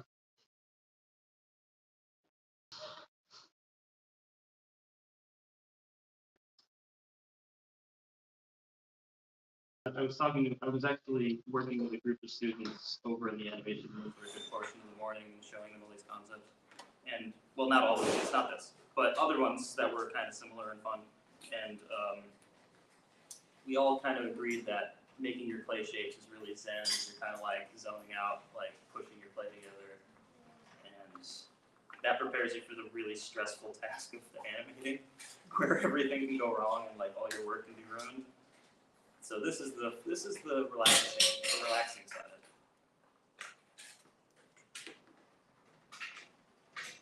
Do you have any other questions at the moment, or are we cool? All right, cool.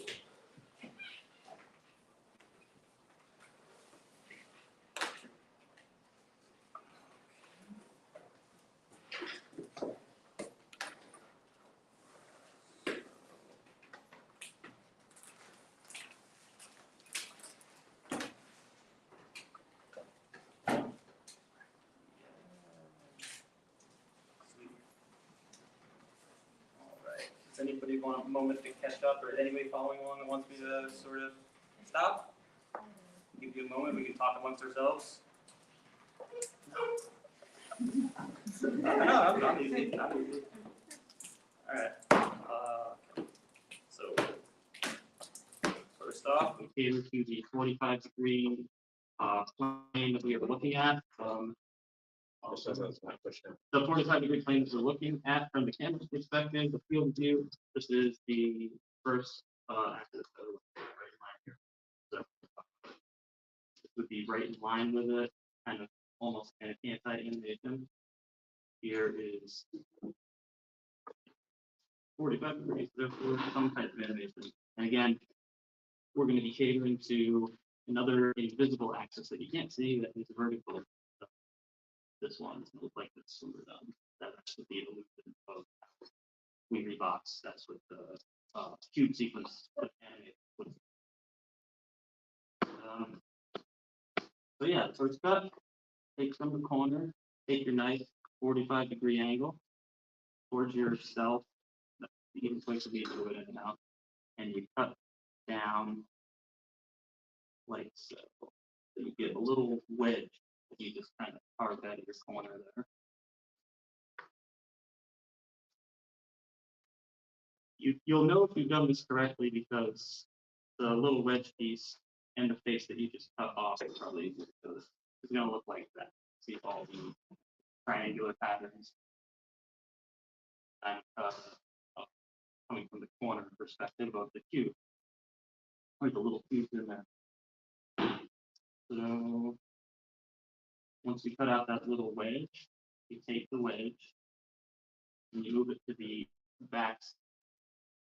And it's gonna always, I didn't describe this before, but it's on the same exact side that you took it off from. So if it's the front right, then you're gonna put it into the back right.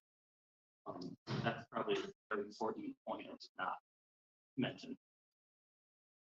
So same side of your block, but on the back of it. Sounds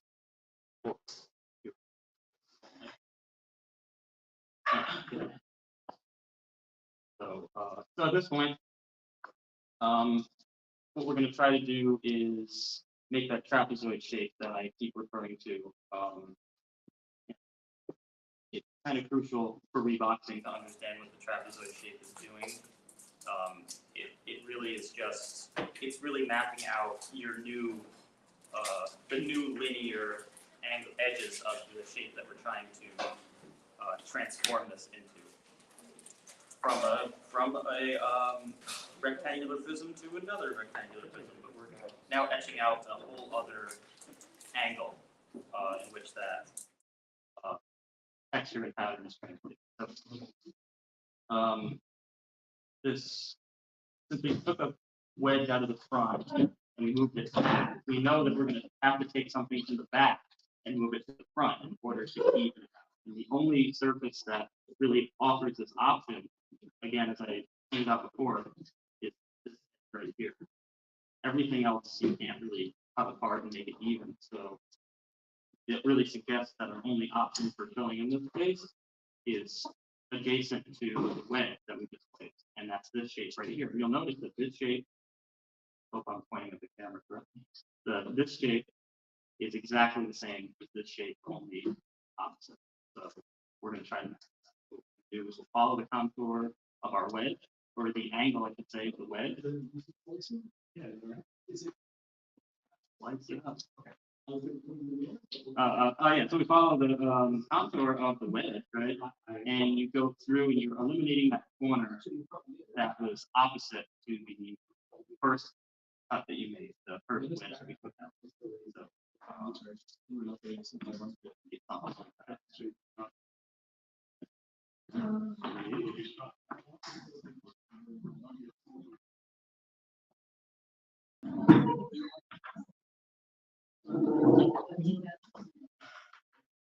you're doing great. Okay, I'll come around again. But for the sake of recording this first, I think I'll power through. So take the corner that you just sliced through and you bring it to the opposite front side. One side.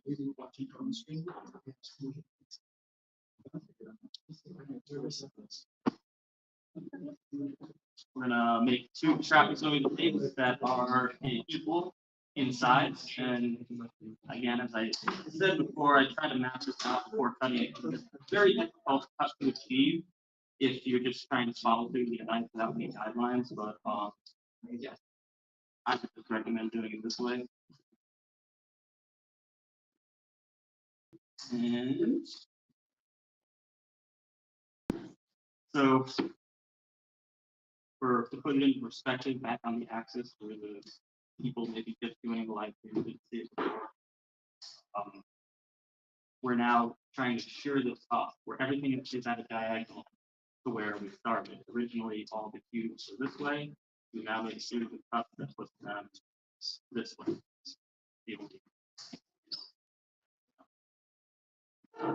Yeah. I'm gonna go ahead and go through with that. Equal. What do we call that? We're just gonna make two equal trapezoids. That is a cut here. Trapezoidal prisms or whatever. And we can go through. Oh, that one came out way better. The first one. So now we should have two equal trapezoids.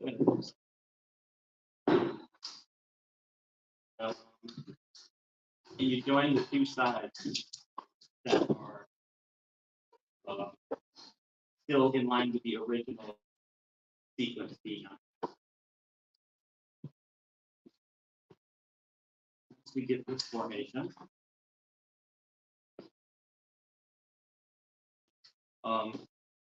Then we cut from the longest corner, or the longest sides. We're gonna best way to phrase that. It's two corners.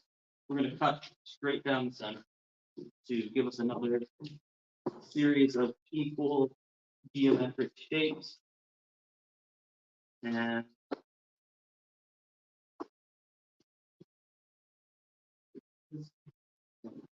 so much happier with this one, guys. So yeah. Once you make that cut, something like this, falling apart. We're now going to flip them over twice in the same direction. 1, 2, 1, 2. Now, probably you can see that these two things this pretty well. Much nicer diamond. Which stoppers?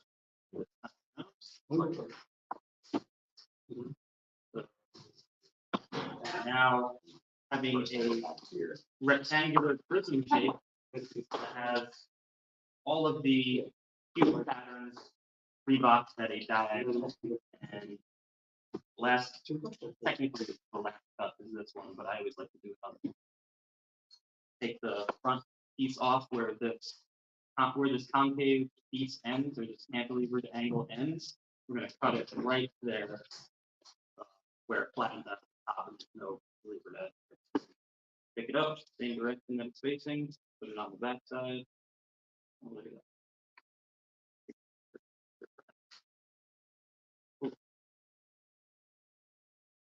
It works. Oh, okay. And then yeah, we have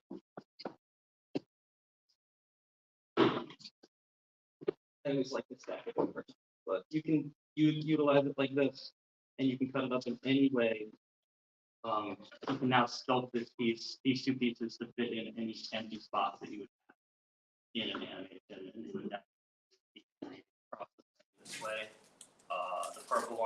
The purple boxes would be changing into blue ones, and the blue ones would be simultaneously turning into purple ones in a triangular and diamond cut formation. It's like a flittering, sparkly animation. So that's checkerboard reboxing. Any questions, comments, concerns? Or general life advice at this point. Okay, all right, cool. I'm glad you guys you're in the zone. I love it. I think a smart move would be, I'm going to illustrate the, I said it before, the plaid or the basket weave. This will give me another opportunity to follow on with reboxing again because it is exactly the same with this formation. So if you will have a checkerboard that you want to do again, or if you want to do This is a little bit more thing. I don't know if David showed you guys this one earlier, so maybe it's something new you haven't seen. I just got here, man. I just got here. But I've been here all day. It's weird.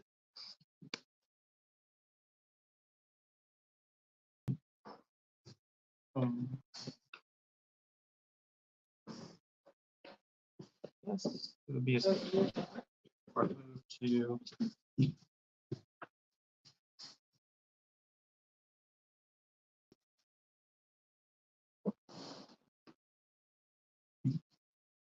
well, I think I have to explain how I made it. In order to get the starting point for a basket weave or a plaid, you're just going to make a series of color sandwiches of your choice, but you want to pick, oh my gosh, I have 4 colors there. Yeah, okay, we'll do it. You're usually supposed to pick 3, but we'll do 4. I don't have to. We're going to go start off the same way. We make another stack of color sandwiches, color striking box. We start off the same way we started with striking box, and the same way that I started off with my checkerboard. Only these are much finer lines. And what I'm going to do is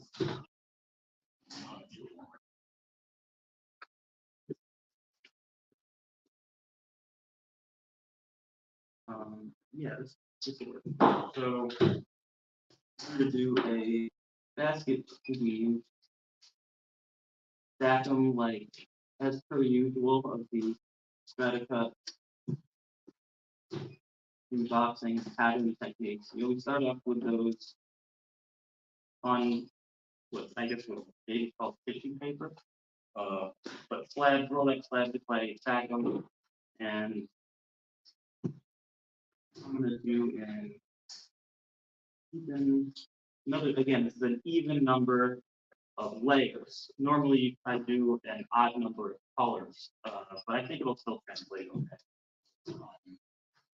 It just looks better with 3. Cut it in half.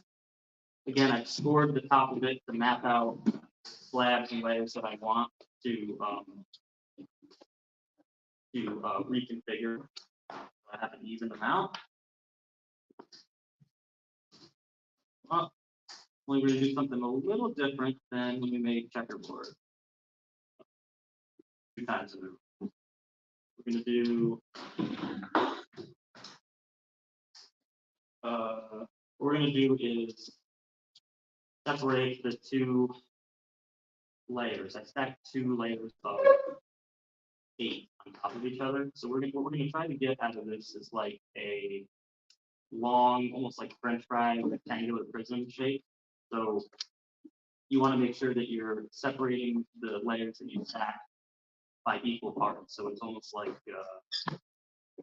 you could do this without stacking it and just get a bunch of them individually, but I think it's sort of like a shortcut to getting you these shapes that are this big. Again, if anybody wants me to go over with them individually, so you can see it a second time, and you don't have to look at the monitors or whatever, I will be happy to do that. But we're looking for a bunch of uniform layers like this.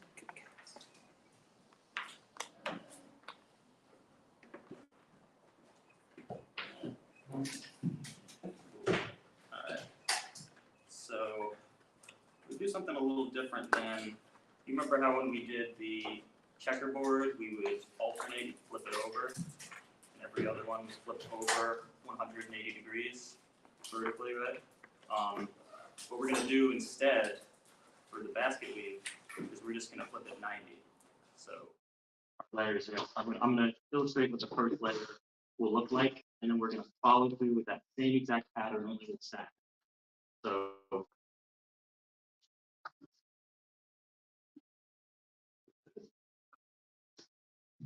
just like that. And when you make your second layer, we're gonna call this first layer. No, we'll do two more. All right. Little cracker. That's so when we do the second layer, what we're going to try to do is map the direction. We're going to alternate each one, but we're going to match the direction in alternating. So we're always going to keep, in this example, we're always going to keep the, when the lines are horizontal, we're going to keep the purple facing the top. And then when we're vertical with the lines, the line direction is what I'm talking about from the front face. We're going to keep the pink on the, I don't know if I'm translating this correct to how the camera's seeing it, but in other words, the horizontal lines always face the same direction, the vertical lines always face the same direction within respect to the color sequence. Does that make sense? Oh, all right, well, we'll just keep going. Yeah, question.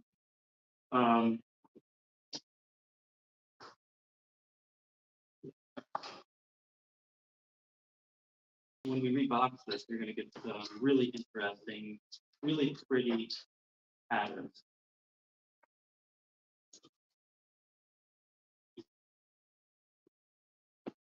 Much smaller than the boxes that work this, but you'll still be able to see it.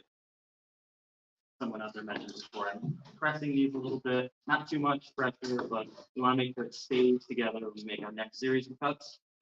So we, again, just to reiterate, maybe on the live stream, catering two different axes, the camera here, the shape here, and that's one axis. Second axis is in line with this piece of tape you're cutting in. So we've already cut them up in that sequence. So we're now going to do the same thing in this direction. Very similar to the keyboard at this point. I'll divide it into equal pieces once again. And halfway through. Somebody knew? Oh, it's other. Like we kind of are at this point with this. How do you know? All right. This is map out three each, two partitions, 86 altogether. Very important. No,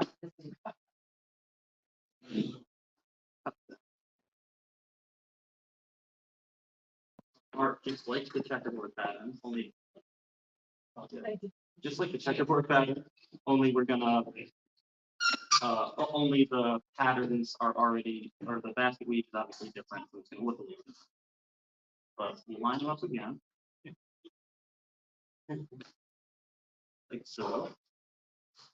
And we'll do that same fun thing that you saw 2 times already, where we flip every other one.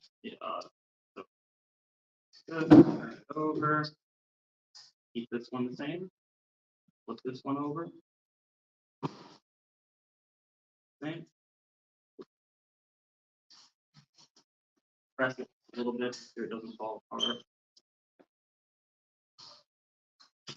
You know, I should say that before I get into the reboxing stuff, which I think you guys are interested in,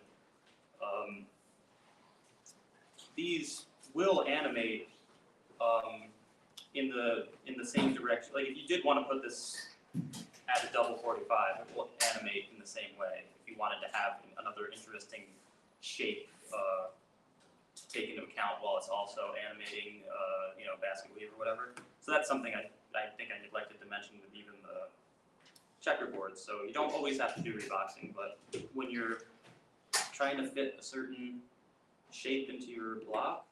So beautiful. So now we're going to do exactly the same thing. So if you were lost during the checkerboard reboxing, I would encourage you maybe to follow along again. Hi. Hi. Yeah, and yeah, we'll just jump right in. So again, catering to the axis, double 45-degree angle with your knife. You go down, you take out a little slice. That was a little small, but check it out. Check out how that looks now. It's really wild looking, interesting patterns. So those will be moving in the same sequence that the checkerboard boxes moved out when we give it the same exact treatment. So that front corner, that little wedge that we created, flip it up. There's the back side on the same side. Just kind of line it up with the contour of the edge.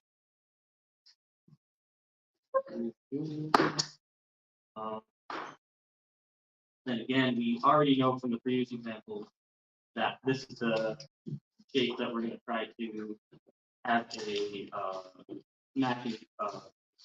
We're going to try to match this shape with another along this suggested paper. Hard on me.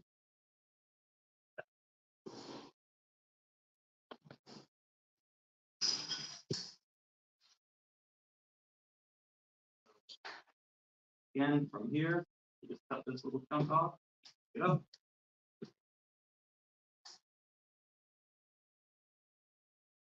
A little messed up, but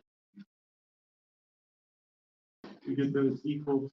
Already gone. We get those equal trapezoid. Get this equal trapezoid shape. We'll do the mapping out of each cut that we want to do, just to give ourselves an easier time of following the edges of the shape. And here we go.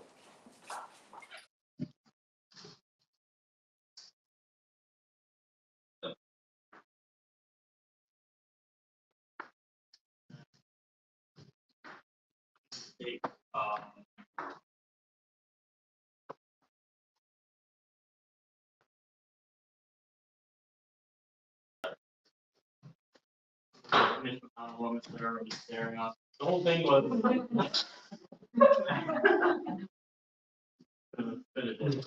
we're gonna take this with the linear sides. Oh yeah, so the pattern so that the patterns that are on the top of this block are still in the same formation as they were when we started. So what we're going to try to do is put those at now. That we just made is going to help achieve that. So we move this one over equal. Now the shape is changing from being linear this direction. It's starting to show up to be linear. So now the really weird stuff that does make sense. I'll have to be in here somewhere. Take this corner and this corner, and you make an equal cut down the center.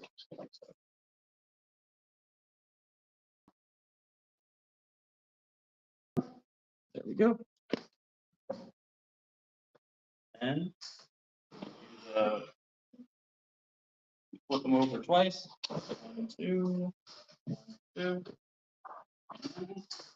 These two sides fit together.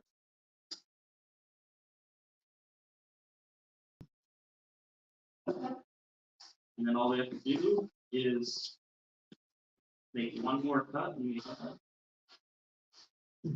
at where the cantilever angle and it's going to follow this diagonal edge right here and it stops right where my knife is. Where that ends, you want to make sure that that's right where you're cutting it, so you have the most texture, you're getting the most of it.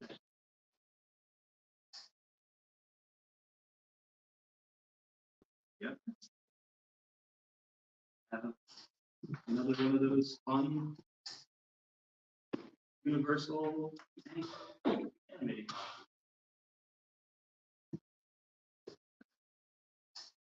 So there we are. There's that. That's reboxing. That is the, if you hear the lingo thrown around the dinner table with your folks, that's reboxing.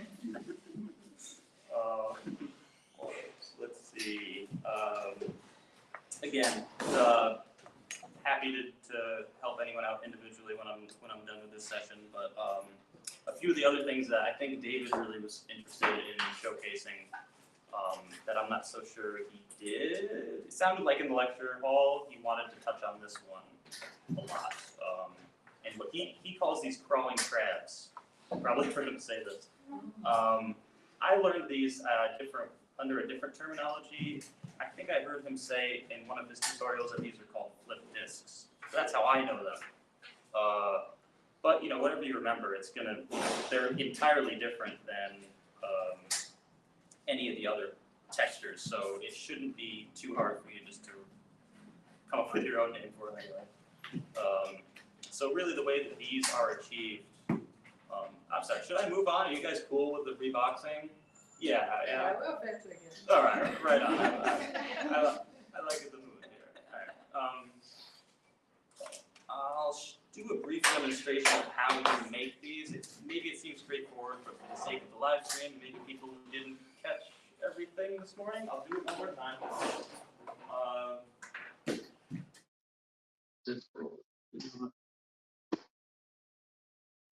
Let's scale it way down so we're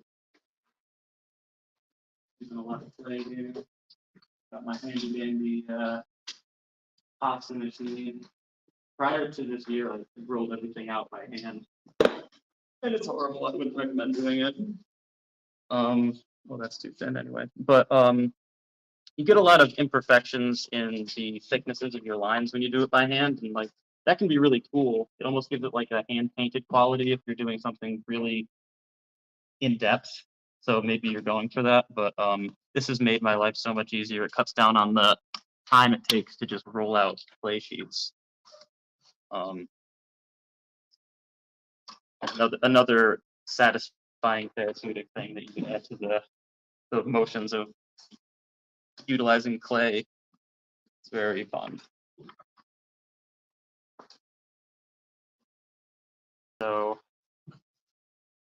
what I want to do is a contrasting color from, you want to pick two contrasting colors. You can do it with more than two, but it gets complicated quickly. So I would just recommend trying this out with two, experiment a bit. You feel like you really like the more blue. Is there any blue that is open around this color blue? Anybody can pass up to me? That would be really great. Yeah.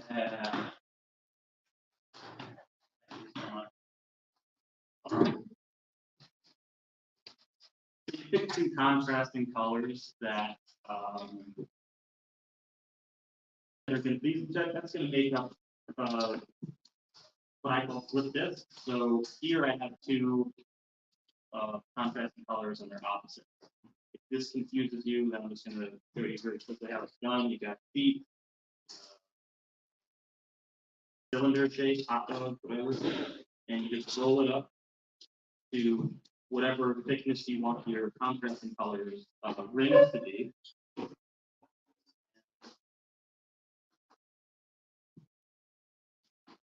You then have to roll out your starting colors as well just to get another sheet. What we're going to do is wrap that around the sheet that we're going to wrap in. So we're going to wrap it twice, alternating the colors. And it doesn't do what you do. It's really kind of crazy how impactful these are. And simple. So then you wrap it one last time in the color that we started with.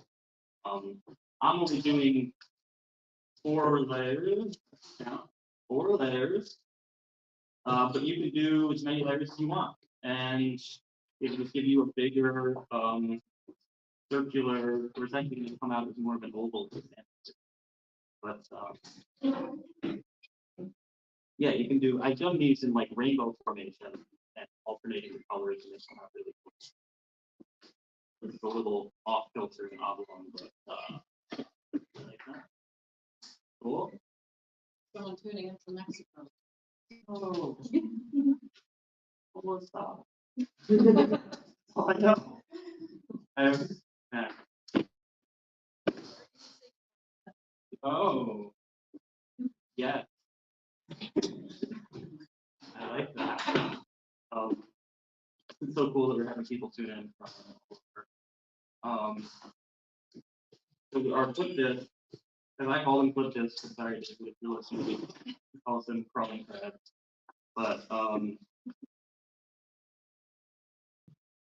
what we do is we make two of those, whatever my example,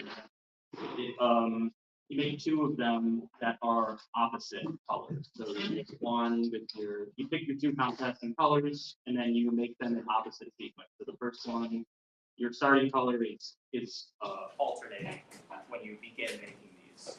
You want to have two of them. So in order to get these into formation that are ready for animating, what you're going to do is you're going to chop each of these up into like medallion type shapes. So again, the clay is a little soft in here right now, so it might distort a bit, but it should give you enough of an illustration on this. Thanks. I love it. So yeah, you can just make these as long as you want. Or, I mean, the end result of these, we are going to put them in at an angle to this axis that I keep referring to, the camera and the knife. The two of them are what we're always catering to. So I'll show you what this looks like. I'll give you a preview cut of what it looks like when you have it assembled, but it's super easy. Takes a little bit of preparation, of course, but it is super easy. And as I said, pretty high impact when you throw it in one of your animations, leading in as like a lead-in texture or revolving around. I've done it like revolving around letters. Super cool. You want to try to get your medallions to be about the same size.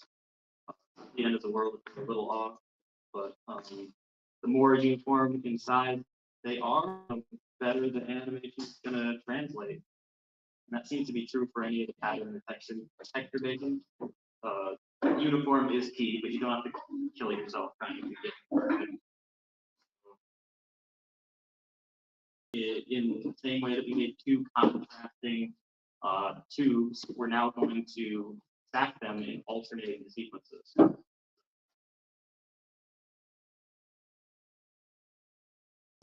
Vertically, vertically. Again, kind of compressing it to make sure it doesn't fall apart. These are the ones that really love to fall apart on you. These really are worse than any of the checkerboard patterns.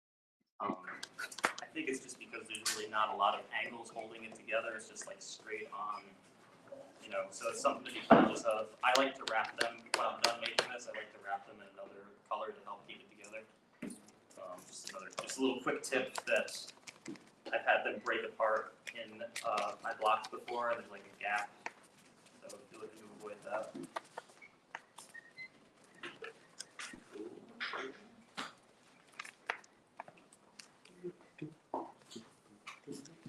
Alright. I think that's enough to show you. Great.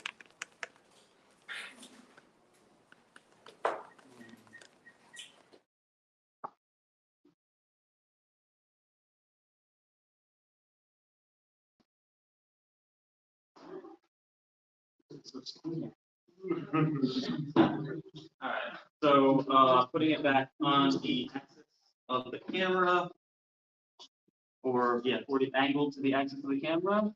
We're going to do that thing that we love to do, which is I'm going to do a little bit of a steeper angle and really get a good view of what this looks like when it's cut open, when you get to a certain section of it in your block. Pretty rad. Like so what this is going to do is it's going to be moving in one direction. If you put it in, say you put it in at the angle for that, You can also not rebox, but you can reconfigure as well and make elongated pieces. So it's that kind of universal rule where you get this trapezoidal, kind of like one of those weird pasta shapes. But going to be cut this way, and the circle, the face is going to be moving this direction, from your right to your left. But while that's happening, you see that the direction of the stripes from this canvas capturing it, the direction of the stripes are actually going in the opposite direction. You can see that they're going from left to right, and the whole shape is going from right to left. So what's going to happen is it's going to be like this counter motion. They're going to kind of like the pattern animating is going to be going left, or no, it's going to be going right, and then the whole shape is moving left. It's a really weird thing to see. I don't think I have any examples, but I gave it. Maybe we can get something brought up at some point where you can see it. But it will look like this, and it will move across the frame while the striping pattern is going to be going. So that's the flip. It's crawling crab.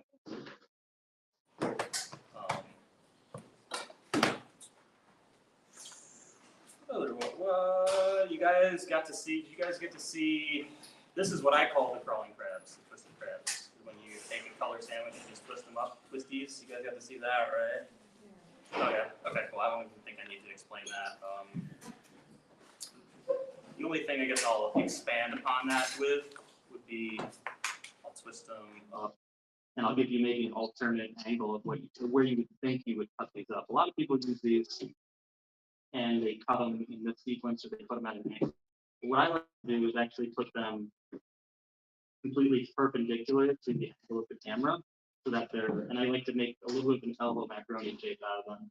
And I cut them this way, which is kind of unexpected. You wouldn't think that because the shapes are long this way, you wouldn't think cutting them short ways would give you an impact, but it really does. It's actually to me, it's the most interesting and beautiful patterns that you get out of them when you cut them that way. But they won't be really moving anywhere from left to right. Instead, what they're going to be doing is when you put them in that formation, they'll be spreading out in the center. You can see we're only cutting the middle of the shape part until we get to the edges that are expanding as it's getting wider. So really, and at some point, they'll separate and you'll have two, and then they'll end up just disappearing as you cut. So that's a cool application for twisted crab, crawling crabs, whatever. Twisty maybe.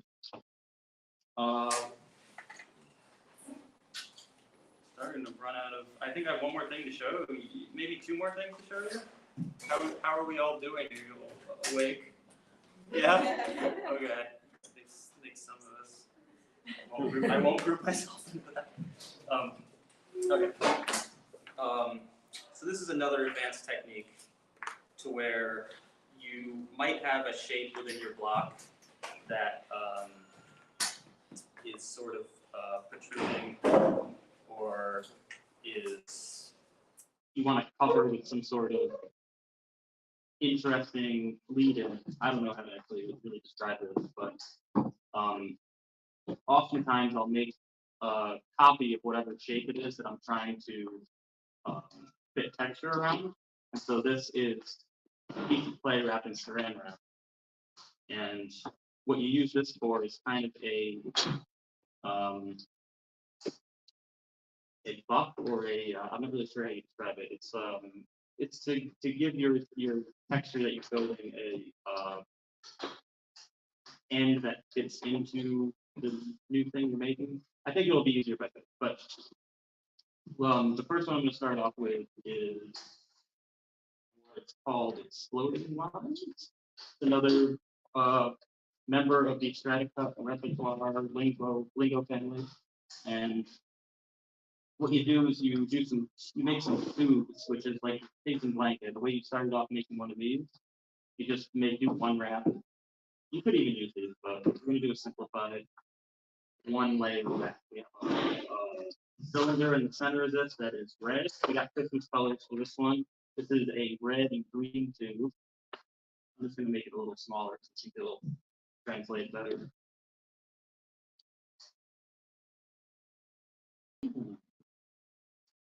So really, get the idea of the box. Maybe that was kind of dumb to describe. I think the best way to think about this is if you have a portion of your block that is protruding in this sort of shallow bowl-like way, which I'm sure you will have at some point. It doesn't have to be a bowl or a circle. It can be any part of your block that is bulging out. You can apply these to. So what the idea is very similar to when I cut up the crawling whatever with these, how I put them at an elbow macaroni shape just a moment ago right here, cut them this way. Kind of it's going to be the same principle, and I layered these on in the same way. But what you do is you have a long tube. What you do is you take it and you lay it over whatever bulging shape it is that you have on your block, and you lay them just like side by side with one another. And it's going to kind of almost look like fingers cupping over this thing. And this is how I learned this shape as I think I saw it on YouTube, one of Davis recorded as well, where he calls these exploding lines. And you can see why they call exploding lines in a moment. I'm going to borrow some of this really hard. But once you get one layer done, you could leave it like that, and you would get one small section of this explosion. Since it's a shallow bowl shape, it's going to spread out from the center because you're hitting the. The way it would be set up in your block is it would be like this. Again, this is my little camera. Don't forget my little camera guy here, because he is really keeping the show understandable. So it would be like this. You would eventually formulate your tubes over the, say, the front face of your block that is bulging out in this direction. At least that's what this example is. You can do it a number of ways. But here we are with it facing directly at the camera, and doing one layer is fine, but one of the really interesting formations that you like, really, I think you would like to see is if you do this, make a bunch of tubes, but then put sheets of clay in between each layer of tubing that you laid down in that same fashion. So we have another layer of color that is kind of different than the first one. So it's kind of hard to see now, but we remember they're laying over in this direction that my fingers are in right now. So the tubes are like that. And if you're going to do multiple layers, sometimes a really fun thing to do is to take the next set of tubing and lay them at the opposite. So it's like a perpendicular axis again. I've said perpendicular and parallel, I think, too many times today. But I don't think there's any other way to describe it. So this stuff is really hard. Oh boy, I'm just gonna roll out my own. I'm gonna roll my own. Let's see. Yeah, the idea is just to layer a bunch of tubes over a shape that has a bulge or a concave a bulge.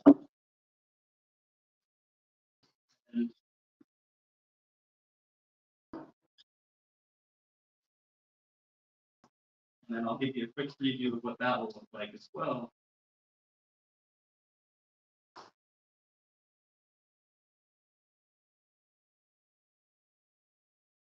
Also through a couple things. It's going to be my last, I think my last formation. I don't know how many minutes I've been up here, but after this, I don't have much else to talk about. Unless you guys have questions. I'm happy to go over anything again. Very happy.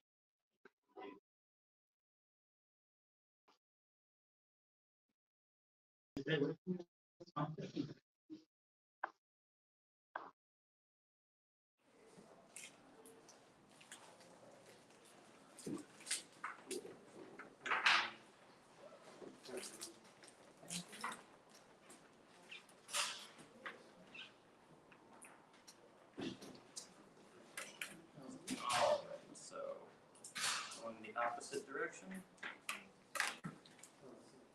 Did you do 16 finish?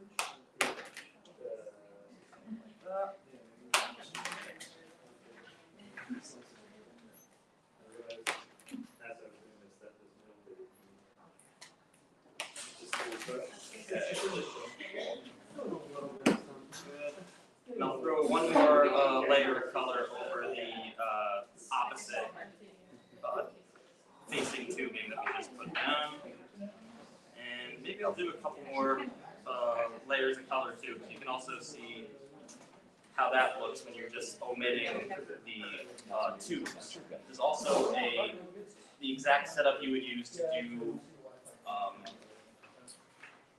another, I actually don't have a name for it. I don't know what the name is in the Stratcut repertoire.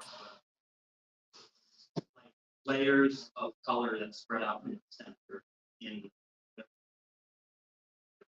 curving over. Really hard for me to try to verbalize it, but thank you.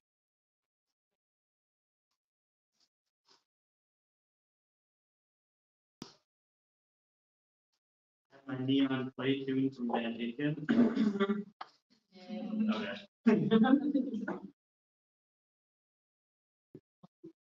And also, I did want to mention one more thing. Section is that I was unfortunately not well organized enough to get some example videos of some of my work for you guys. So if any of you are curious about it, I'm gonna hand out a bunch of free stickers. We all like free stuff.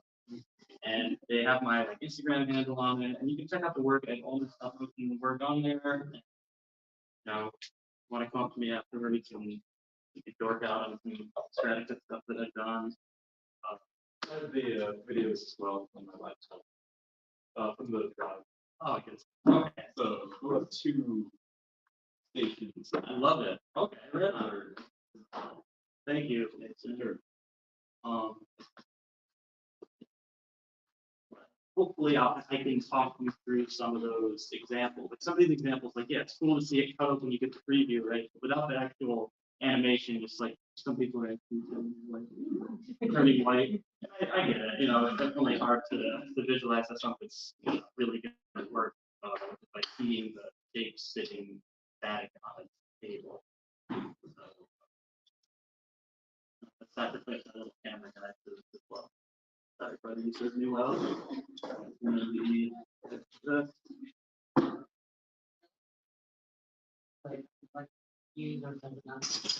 Oh, it matters. It's Van Aiken 100%. Where's I don't know if she's in here. It's Van, I like Van Aiken the best, yeah.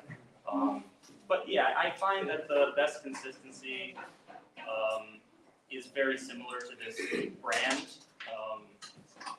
The firmer it is, I'd say the better, but there's really a short window of it being too firm. I think as David was talking about earlier, some of the stuff that he has here is way too hard, and he was saying that when we first came, it's it's borderline unusable. You don't want it that hard. This stuff is, you can see it's pretty pliable, but when it's in brick form, it takes a little working to loosen it up, and that really aids sculpting very well.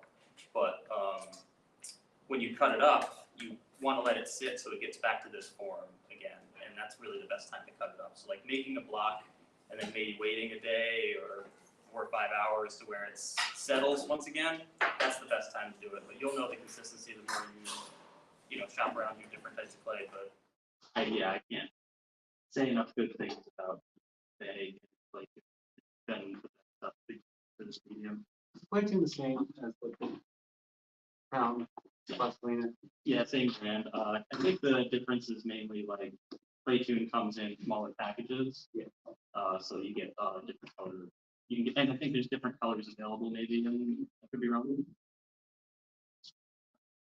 Do this one more color sequence with that. So all I'm doing is layering thin sheets of clay over top of those floating lines that the explode made. Subverted.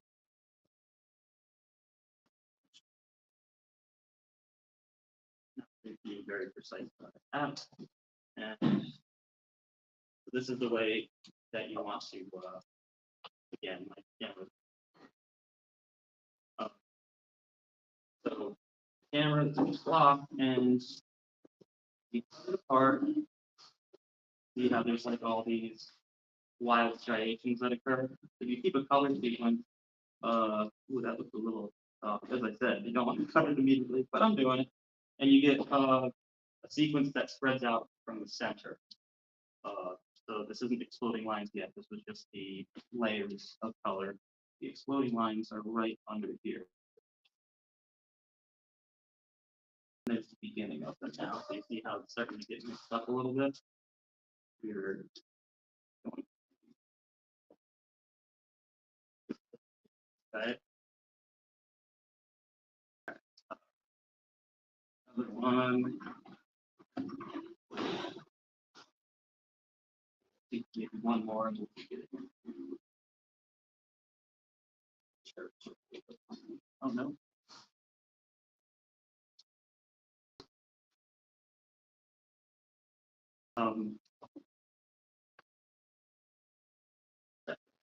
Yeah, we just started up the next layer of exploding lines. So you see how the shapes are now it started off as one kind of almost like your fingers is kind of what they look like, and then they eventually spread out from the center and they separate. By the time they separate, the next layer of lines is starting to emerge, and they're always spreading out from the center. So and since I laid them in the opposite direction, they're going to be spreading out the opposite direction. So you kind of get like this type of thing happening as it cuts through. It's kind of cool. You can use it for loads of things. But yeah, that's exploding lines and how to fit them over a protruding section of your block when you want to make transitions or you want to just have some cool experimental textures. I think that concludes my my session. Thanks.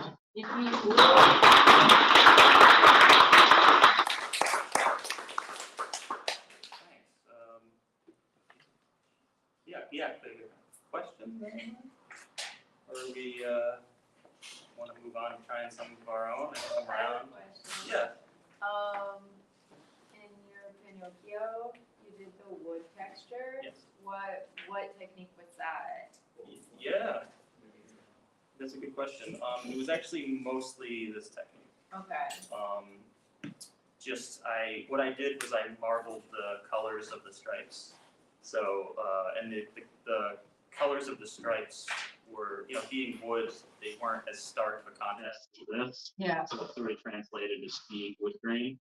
But yeah, I mean, really the technique to do that is just take whatever colors, and the way that I marbled that thing was I just simply did what I'm doing. I just had to take a bunch of colors from the others, and then I let it sit, and I cut it up. I would use large quantities at a time, and well, this is psychedelic, but that was wood grain, so the colors. But that's how I did it. Is they just kind of wave around almost like liquid. It's just kind of random. Totally. Yeah.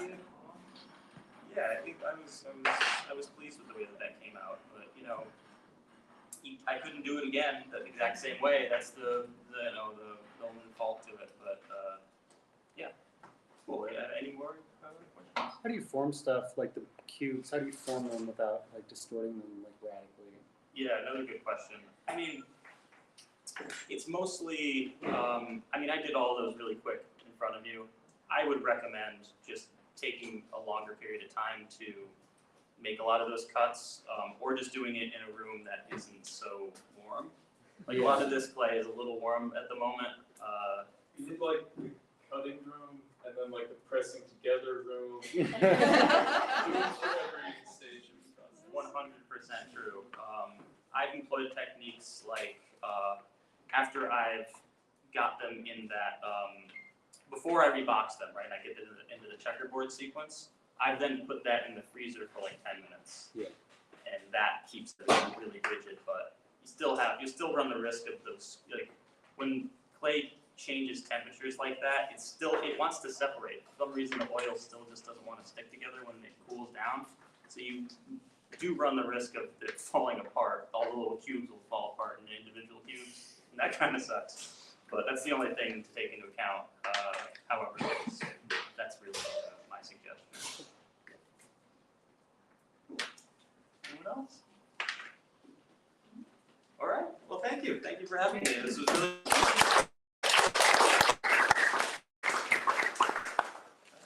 I would applaud longer because Elder has done, that's an amazing job. Wasn't that clear and precise? Yeah. Isn't that amazing?